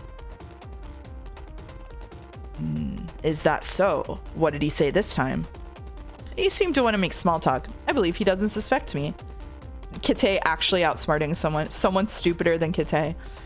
He had a key for the cabinet and he said they'd only made one for the event so that Zin wouldn't be able to unlock it. He even used it to open the cabinet and let me touch the Sekimeiya. It was pretty smooth and felt like cold marble. It was kept refrigerated because it can apparently get damaged otherwise. He didn't say much else of importance, but he kept reiterating that they're hard at work upgrading their security measures to catch us. What the hell is that man doing? I don't know, but when he left, I knew nobody was going to be in the security room for a very short time. That's when I took the picture. Just in case the footage is ever reviewed, I still did it covered by the cart, so it'll only be seen uncovering the curtain again. Jiro's eyes had a glint to them. He knew they couldn't take things lightly. You know what the upgraded security measures he talked about could be? No, he didn't elaborate, and I haven't noticed any difference. It's strange. You said that the cabinet where the Sekimeiya is can be locked and unlocked with a single key. When they did that in the past, we broke them open, so they must have accounted for that. When they linked an alarm to the cabinets, we disabled it remotely thanks to our access to their computer. Given what you've said, it's likely they're doing something similar, and that's why they cleaned their entire system. However, infecting it again to intercept what they're doing might be what they're waiting for. A long time ago, Zin had the chance to manually install the software they created on Ashiya's computer. Thanks to the cleaning cart, they brought a storage device inside, and by keeping it in Ito's locker, they waited for the chance they needed. When the security staff was drawn out of their room, Ito had the chance to boot it up in their system. Hope Ito's getting paid. Despite Zin's knowledge in the field, creating an undetectable malicious program wasn't simple. Because of that, the application they placed on the computer was a harmless one that allowed it to stay hidden, only booting up for instance at a time. Sure, whatever. Its purpose was to check a path on the cloud owned by Zin. If it contained a file, it would be downloaded and executed. However, if the file had already been downloaded once, the process wouldn't be repeated. That remote method allowed Zin to gain access to Ashiya's computer. They knew about their security system, but a malicious file couldn't remain undetectable for long. By shuffling it every few days, however, they had kept their connection to the computer for months. It entailed a risk. If the server file was found at any given time, reverse tracking Zin could have been feasible. To prevent that, they had made sure their file wouldn't ever be automatically detected, but their connection to Ashiya had been cut a few days previously. They knew the computer had undergone a thorough cleanup that had managed to erase Zin's file in the process. However, what about the application that had been manually installed months ago? Had it been erased too? And what about everything we did in incognito mode? Jiro feared the reason behind the computer's cleanup. If their application was still present within the computer, they could infect it again by putting up a new file on the path. What Jiro didn't like was the thought that Ashiya were monitoring every change. While the file itself could be detected as malicious, they might have committed a manual cleanup to assure it or anything similar would be deleted. Then, if Zin remotely downloaded a new one, its appearance would be noticed, and although it wouldn't be detected as malicious, Ashia could be sure Zin had sent it. He had come up with a test. To know if the original application was still there, he put up a different file on the path. Upon execution, it would send a request to a web server before deleting itself. The request had been received, so Jiro knew infecting Ashia's computer again was possible. However, he was considerably hesitant about doing it. The event will be on the 15th, but until then, it seems the Sekimeiya will be in the event room, merely locked inside a cabinet. Nothing we can do should involve breaking it open. It'll be there for 2 weeks. They definitely expect our attack, and they think it'll happen during any night. You said the cabinet looks different than all the others, right? It was prepared specifically for this, and the computer was cleaned up. I'll repeat that Kate Kuiji said their intent is to catch us before the 15th. There's one more thing that caught my attention. You were told they'd only made one key for the day of the event. This means the key will be used on the 15th. Oh yeah. He said he'd let me be the first to touch it and warned me to be very gentle. The first to touch it. So they'll let visitors feel it during the event. This confirms that they'll unlock the cabinet, which we can't and shouldn't try to do. It's bothering me a little bit that just coincidentally, just because that guy found out that you should put it in the refrigerator before with gloves on, that everyone who touched it just didn't realize it was a time travel stone. Both subordinates were paying close attention, slowly understood what Jiro was getting at. I know. If we're going to attack, there are many reasons why it should be on the very day of the event. Now that Ashia are putting so much effort into this, we can't follow along with their expectations. And there's another important reason why we shouldn't try to steal the Sekimeiya any day before the 15th. Since the announcement, Ashia haven't stopped building excitement for this mysterious gemstone. They're likely being excessive on purpose. Today, the Sekimeiya's value is already greater than yesterday's. Every day it's kept as a mystery, Ashia are artificially inflating its value. On the 15th, the Sekimeiya's value will be the highest it can be. That is when we want it. How would we actually get it, though? It'll always be guarded when the cabinet's open and there's a security camera in the room. Ashia are supposedly raising the scale of their measures, so should we. You're right. When the cabinet is unlocked, we won't easily be able to access the Sekimeiya, but when it's locked, there's no way we will. It is possible we could acquire the single key they have, but that's not exactly likely, and it would pretty much reveal Ito. This is why I'm willing to prioritize my first idea.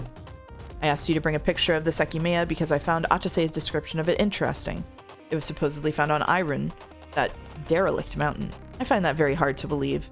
Where did Gon find it? There are no caves there, and like Ashia is saying, this is far from a typical gemstone. Doesn't it look too good to you? Its shape isn't natural, it's supposed to be a stone formed over the years. There's something about this story that is off. True. It was found right after our latest attack and right as the computer was cleaned up. What I believe is that the emergence of this gemstone is directly related to us. Both of you compared it to marble and it glows faintly. Added to its shape, vague origin, and the lack of details Ashia are providing, I can't help but feel this was deliberately organized, as if the Sekimeiya was handcrafted to draw us to the focus of their upgraded security.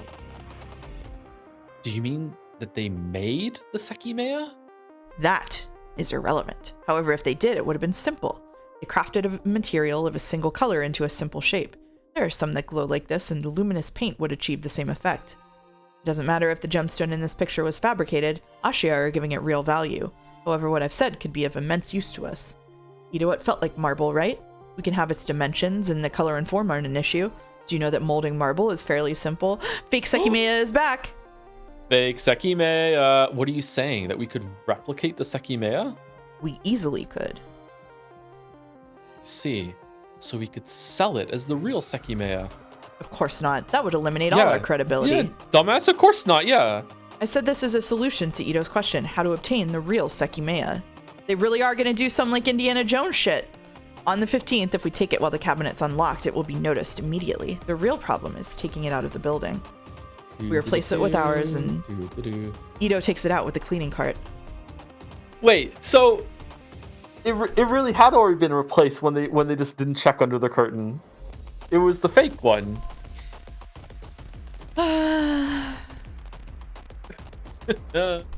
Or was it? I can't remember. I don't know. Do you really think we could swap them? How would that not be noticed? Also, doesn't this create the same problem? If we manage to replace it with a similar looking stone, how would we demonstrate we have the real one? If we sold it, Ashia would claim to still have it. We could easily demonstrate it, just because, Lamau. And not only to assert our credibility, but also to let Ashia know their measures have failed again. I know who could do this for us. My good friend... What are these names? Kevin Naneko. I have an idea of how to account for this, but I'll need to think more about it. Your other question, how the swap wouldn't be noticed, that has an easier answer. We'd have to do it when the cabinet is open. However, we can't be seen either in person or from the security room. There is a way. The same thing we used last time. A smoke grenade. Do you want to release that in the tower? The event will consist of guided visits for 3 people at once, and it will start at 9. Like always, at that time, the floor will be almost empty. That's when we make our move. Before anyone knows what the Sekimeiya is, we know the people who show up earliest get in earliest. I have to say you will be there first. Intimidated by his boss's words, Atase stared hesitantly. He hadn't heard the entire plan yet, but it already sounded dangerous. Ito will be there too. Once you're inside, he will secretly give you a small grenade that he'll bring in the previous day with the cleaning cart. When the event begins, it'll go off in front of the Sekimeiya and it'll knock everyone out. The smoke will rapidly rise up, so to avoid inhaling any, you'll immediately throw yourself to the floor. The cabinet will be unlocked, which will give you the chance to swap the Sekimeiya. Ours will be in the cleaning cart, and so that you don't have to go back to the lobby, Ito will leave it in the cleaning room. After that, you'll keep acting as if you fell unconscious. In the end, despite the attack, Ashia will think they still have the Sekimeiya. Good lord. So, the following day, Ito will be able to take the real one out. That's why we find it in the cleaning cart one time. Mm-hmm. Oh, shit. Mm-hmm. Shiroya found it in the cleaning cart, right? Mm-hmm. Wait a second. Why do I have to do this? Shouldn't Ito be the one? This could go horribly wrong. No. No. At the time of the event, Ito has no reason to be in the event room. Furthermore, it's likely the people present will be investigated, which could lead Ashia to find the real Sekimeiya in the cart before we can obtain it. This could go wrong, sure, but it can work. However, see it as a chance I'm giving you. You screwed up badly. Not only should you redeem yourself to us, but to yourself. If you're found, you will be seen as a killer. Make sure this plan works before you think of asking for our help again. Will you offer help if this goes well? That's something you'll have to ask again after the 15th. Until then, you're still nothing but trouble for us. Disposing of you is what we should do. Do you understand why it's essential that this is not a failure? Sorry, I just saw something in chat that's really important to me. Someone in chat said these names feel like the weird English names Ryukishi chose for his characters, like Battler. I was watching Agatha Christie's Poirot, the TV adaptation of Poirot novels, yesterday, and I got to a joke in like an episode of Poirot from 1996. Agatha Christie. Sorry, I've been streaming for so long. Agatha Christie. So it was an adaptation of Agatha Christie's Poirot, and this is so important. Don't make fun of me. And so Poirot has like his little Watson is called Hastings. Okay, and Hastings said, I had a funny nickname at school, and Poirot said, oh, what was it? And Hastings said, my nickname is Battler. And Poirot said, that's a stupid nickname. How'd you get that? And Hastings said, it was a joke about my name. Battler Hastings. Like Battle of Hastings. I swear to God. I swear to God. I swear to you. I don't think this was actually anywhere in Agatha Christie. I swear to you. I'm pretty sure Ryukishi took Battler's name from a one-off joke in a 1996 episode of Agatha Christie's Poirot. You didn't say that Hastings is the Watson. He is. He's hasty to come up with some shit, yeah. I'm like 90% sure this is what happened. It sounds made up. Mouse, you shouldn't lie like that. Go watch episode 6, or season 6, episode 15 of Agatha Christie's Poirot, and come back. When we have Ryukishi on for the finale of Umineko, we'll ask him. Okay, we'll see how it goes. Okay, anyway. See if he's willing to let us know. That's something you'll have to ask again after the 15th. Until then, you're still nothing but trouble for us. Disposing of you is what we should do. Do you understand why it's essential that this is not a failure? Agatha Christie? Fuck off. I don't even get what you said, though. I'll still be recorded if I do this. No, the smoke screen will cover you. We'll make sure it works as a barrier for the camera. What about the hallway? I'll be seen going to the cleaning room. That is one reason why smoke should also be released there. Like in every guided visit, everyone else will be in the lobby. If smoke appears in both hallways, everyone will quickly evacuate as they'll be worried about it being poisonous or there being a fire. Then the exit will be guarded to make sure nobody runs out with stolen gems. Hitekuiji will be in the security room, so due to the smoke, he won't be able to leave it without falling unconscious. And he won't see what's happening in the building. When everyone is knocked out, you will go to the cleaning room and obtain our fake. It is essential that you do this first to make sure no one sees you. You will leave your smoke grenade in the cart and subsequently go back to swap the gemstones. Then why does Naomi steal them then? Is Naomi working for a different group? It seems like Naomi takes them upstairs in a briefcase, right? We may be about to receive the answer to that question. Okay. Who will set off the smoke outside the event room, though? Nobody will. Okay, never mind. Setting up a timer is the easiest thing in the world. We know when they have to go off at 9:04. No, we don't. The event will begin at 9, but we don't know when the cabinet will be unlocked. That doesn't matter. Ito has seen the key and how to use it. If the smoke goes off before the cabinet is unlocked, the guide will be knocked out and they'll have the key on their person. And where exactly will the smoke bombs be in the hallways? Don't you remember? We can use the handrails. Behind them, the small grenades will be hidden, and it works perfectly for us. The camera... Oh, he cuts his hand on shrapnel. The camera's in the hall. When he put his hand behind the guardrail and felt something sharp. They never found these in all of their searching? The cameras in the hallways are placed to focus on the doors, so there are parts of the handrails that aren't visible. When Ito is cleaning, he can secretly place a grenade and slide it toward a point of the handrail that's being recorded. We will need 2 per hallway, and it'll seem like anyone could have placed them their previous day. It was Akaro that killed Katsuki. Who cut their hand on what? Like I thought someone... Katsuki cut his hand on in the elevator, right? Was there one in the elevator? He did cut his hand in the elevator, but I thought that someone else Was it Sai? I don't remember when this happened. You're right. Someone did cut themselves. Yeah. Fuck. Is it? He gets me. Don't burp in the microphone. Don't burp in the microphone. Don't do it. Don't do it. You're thinking about it. I can see it. I can see the burp in your eyes. Don't do it. I don't know when it was. I don't know when it was. Okay. Burp. Thank you, Guido. Alright. When Ito is cleaning, he can secretly place a grenade. Katsuki cut himself in the elevator, but there was someone else who reached behind a rail and felt something sharp there. At some point. So you can secretly place a grenade and slide it toward a point of the handrail that's being recorded. We will need 2 per hallway, and it'll seem like anyone could have placed them the previous day. So they fail because only one hallway gets coded, right? I think so. Finally, both subordinates understood how serious their boss was and broke into a sweat. As they took off and draped their heavy attire on the back of their chairs, they began to process each step of what they would be performing. I thought both of them got coded. Am I crazy? Kite can hear all of this. Kite can hear all of this. Interesting. And that's not all. There's something else we'll do that will divert suspicion from Ito. After all, if this works, we still wouldn't be in the clear. After suffering such a major attack, will Ashia really believe nothing was stolen? If they're careful, they might not believe it and end up finding the real Sekimeiya. So, we will give them a reason to believe it. Their focus will be on the Sekimeiya, that's what they expect to be targeted, and the measures they're taking clearly involve it, as proven by the new cabinet and it only having 1 key. Targeting a different room will be much less problematic. In the morning before the event, the cameras will be monitored. However, there are more cameras than monitors, and only the hallways and a few crystal rooms are displayed at once, correct, Ito? Yes, I've never seen the smaller one in hallway A being displayed. It's normally just the hallway.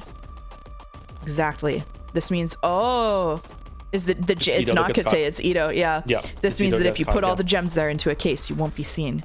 We would usually never do this, as it makes you the only suspect, but this isn't an issue this time. The curtains aren't raised until 9:10, so you'll leave all of them down. You'll also leave the case in the room, in the corner beneath the camera, so that we can have a visitor be there when the smoke is released, crouching right as it happens. If they keep their head near the floor as they exit the tower with the case, they won't fall unconscious. Oh, so it's someone else. Just like a rando? Damn, it's disappointing if it's just a rando. 2 minutes after the smoke has been released, he will attempt to flee. This will make Ashia think their expectations were subverted. Oh no! And that the failed attack had that room as its final target. I doubt Phi-10 will be willing to take this job under any circumstances, but I'll find the right person without telling them the full extent of the plan. Since the reason behind doing this is passing off that room as the target, the smoke will need to be released there as well. So that's where Ito will leave the last grenade. But what? I'm very confused. All of this will be recorded. Yes.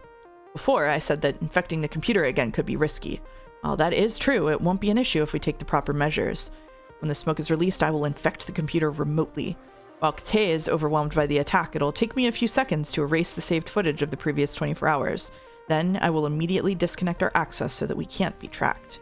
This will work in 4 different ways. It will remove the footage that incriminates Ito. It will remove the footage showing the source of the smoke in the event room. It will make them think we had to remove the hallway's footage to hide who placed their grenades there when that's not actually needed.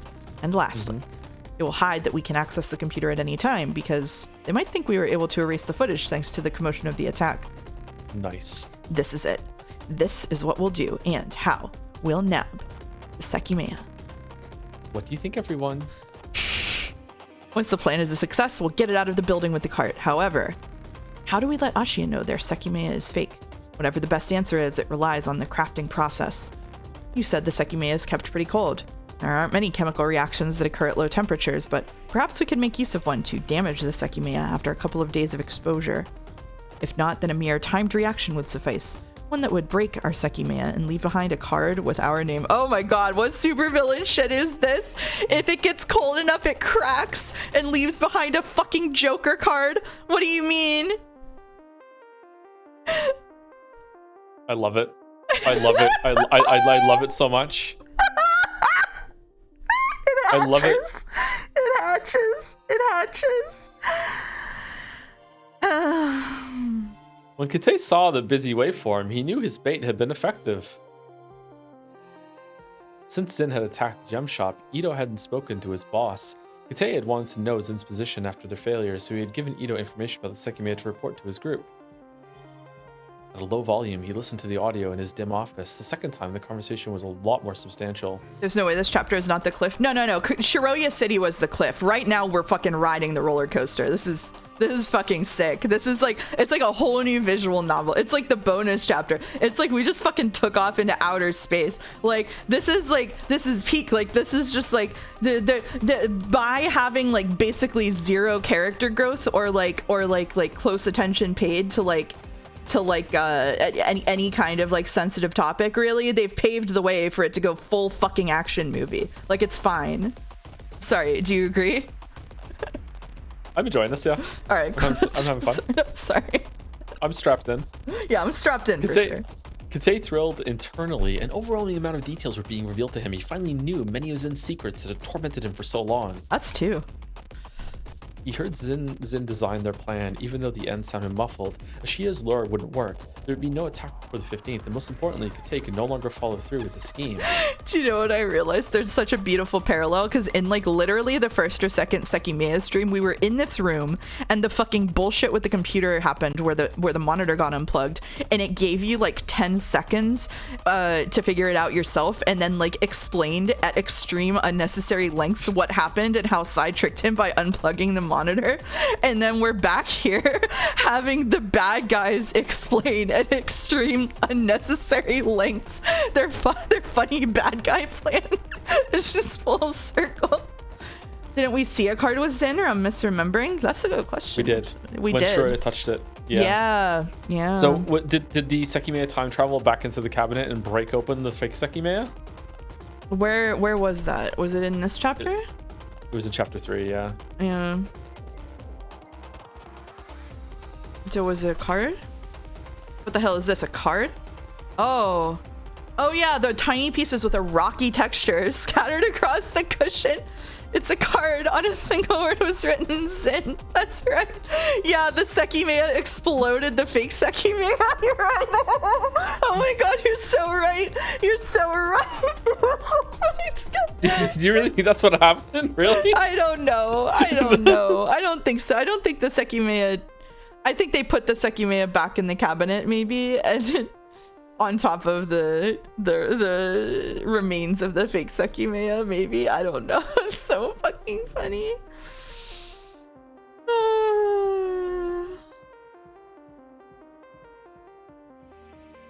Yeah, I think she was about to maybe put it back in, and she found the fake Sekimeiya exploded on the cushion.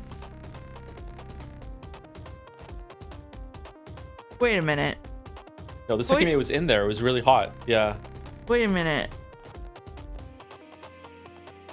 Okay, so wait, this is if this is sorry, no, this is actually relevant and important, because when she went into the tower, this is in the future. So yeah, it's in the future. In this timeline, Zin got away with it because they left the fake Sekimeiya there, and then it exploded, and she found what happened after it exploded. So this is why the tower isn't unlocked. Shiroya was in a timeline where it worked. So in this timeline, they successfully replaced the Sekimeiya. All of the other shit still happened, but they got out of the tower having successfully replaced the Sekimeiya. So did they put the fake Sekimeiya and the second real Sekimeiya, because Zen only knows there's one. Yeah. They put it both in the cabinet and refrigerated it, and then some time later it exploded, broke the glass. Zin appeared, ta-da! But there's another Sekimeiya next to it. But because it exploded, it's been sitting in that cabinet for so long, like just gathering heat. Yeah. Because powering up. Okay. Yeah, I think so. Yeah, I think so. I think that's what happened. Yeah. Fucking hell. So they got away with it. No way. I feel like we're making a lot of connections, but I still don't understand a lot of what's going on here. I know, this is really funny. Zin would attack during the daytime, the alarm wouldn't be activated, and Katei's voice could be heard by other people. In addition, even if the alarm was activated, Katei wouldn't be able to offer a Zin member a quick escape, as the outside of the building wouldn't be deserted. However, there was something else Katei realized. Zin were right, the Sekimeiya's value was already much higher than what Ashiya had expected.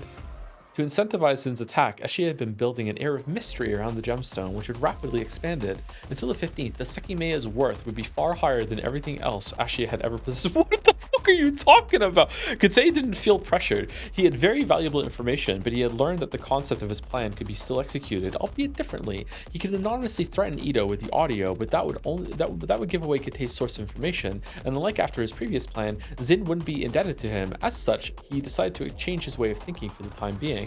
He's flipping the chessboard. The Sekimeiya, he could obtain it himself and postpone the idea of blackmailing Zin. He had the key to the cabinet and a trump card he'd saved for years, the storeroom secret. Yeah. Before Katei's parents had died, the building had undergone several severe expansions. The secret corridor had always remained a hidden part of the lowest floor, but nobody knew about it remained. So this basically confirms he's Kyoku, right? Yeah, he's Kyoku, yeah. He seems kind of normal and dumb for like some child psychopath, like antisocial. Naturally, Katei had tested it already to deduce whether Zin were aware of his existence. He had easily been able to confirm it had never been opened during the attacks, but putting a hair on it. How could Katei take the Sekimeiya out of the tower? Despite all he knew, it wasn't a simple task. He couldn't act out a fake Zin attack when he didn't have the night shift. If he entered through the storeroom, he would be seen from the security room. He could take action when he had the night shift, but he could bring the Sekimeiya to the storeroom and claim Zin had erased the security footage. But would such a thing be believable? Oh, this is when Katsuki showed up and he killed him.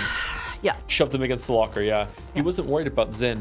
He wasn't worried that Zin could threaten him anymore. He had the upper hand in that battle, as he could expose a good deal about them. Yet, Katei's story would be too convenient. His alarm would have to be somehow bypassed, and Katei would have to let them escape. What if he activated the alarm by forcing open the cabinet? Then, when the exit unlocked, no Zin member would be found in the building, and the Sekimeiya would have magically disappeared. There was only one way Katei could make that work, by saying he had someone escaping toward the storeroom. He had seen someone escaping toward the storeroom. However, he didn't want to reveal the existence of the hidden door yet.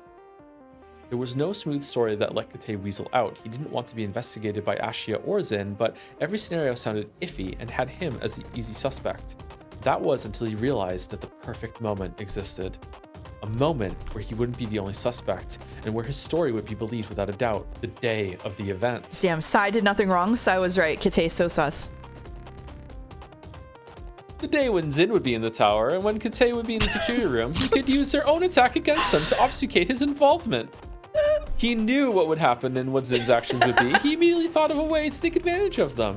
He could disarm those 2 grenades in hallway B in order to get out. The Sekimeiya cabinet had been designed to trigger the alarm upon being minimally damaged. At 9:04, a vast cloud of smoke was going to be released in the event room. Even though the cabinet could be unlocked, the mere damage of the smoke could set off the alarm. In any case, if the alarm went off at that time, it wouldn't be questioned. A real attack would have triggered it, so it would have served its function. Kate had designed the system, and he knew Zin didn't have access to the tower's computer. If he altered the system to automatically activate the alarm at that time, no one would know.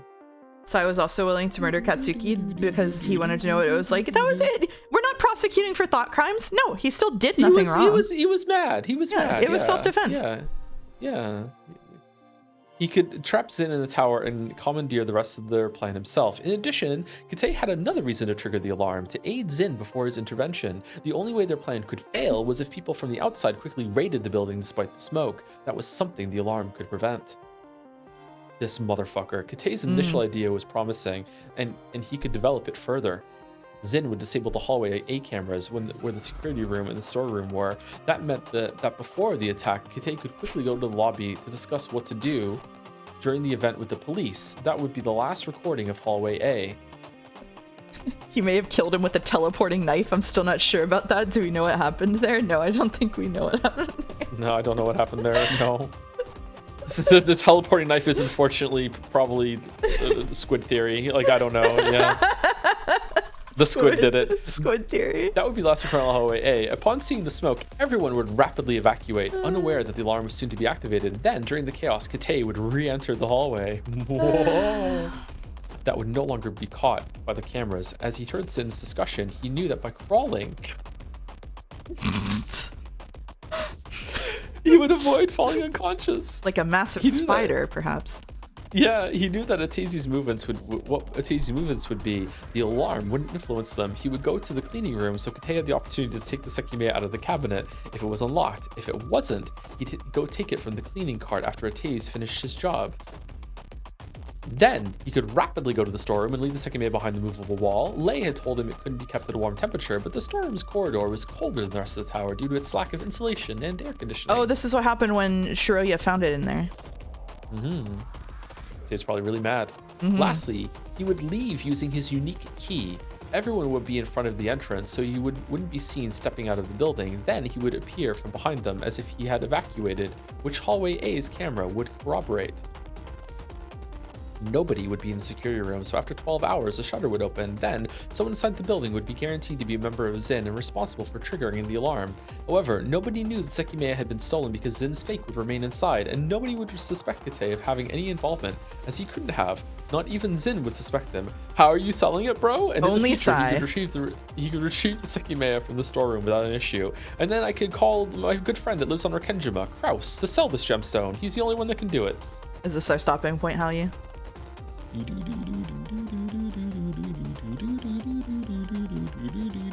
little more. I'm just guessing, like a few lines. Okay, there you go. Everything was finally in motion, and the long wait for the day of the event began. Ashia, Zin, and Kate, each of those 3 parties had their own unique agenda. Every night, Ashia expected Zin's attack. However, Kate knew it wouldn't happen yet and kept mentally rehearsing his plan. Meanwhile, Zin received the replica of the Sekimeiya. Ito, who had seen, touched, and measured the original, confirmed there was no glaring difference between the two, and that unless Ashia had foreseen a replica being created, it would work. There it is. Nope. As the days approached, Ashia realized Zin were likely to not fall for their trap, and as Zin had predicted, the Sekimeiya continued to grow more valuable in the eyes of the world. For no reason, Ashia hadn't fully prepared the event yet, so a trusted employee of theirs was chosen to plan out the guided visits. Atazi was under a lot of pressure. He had to make sure the plan was a success, and if he executed what had been laid out perfectly, the odds would be in his favor. All the preparations had been made. Slowly, the days of December ticked up to the 15th. All the pieces fell into place. Little did they know that the Sekimeiya was a time-traveling egg. Oh shit. December 15th, 2011. dawn of the first day.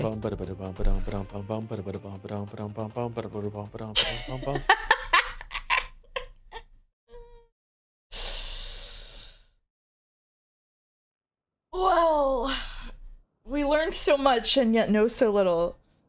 Sucker Mary Barrels to Mike Hunt is for Timmy. I'm not afraid to say it all in a row. Holy shit.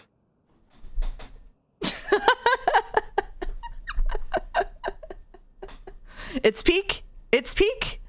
It's peak. It's so peak. Sorry, Naja. Well, that was fascinating. I'm gonna have to go back to the document. Good episode. I'm gonna go back to the document. Joe, too much of a coward to say it gets fucking ad revenue disabled on YouTube. I can't. Otherwise, I would say it.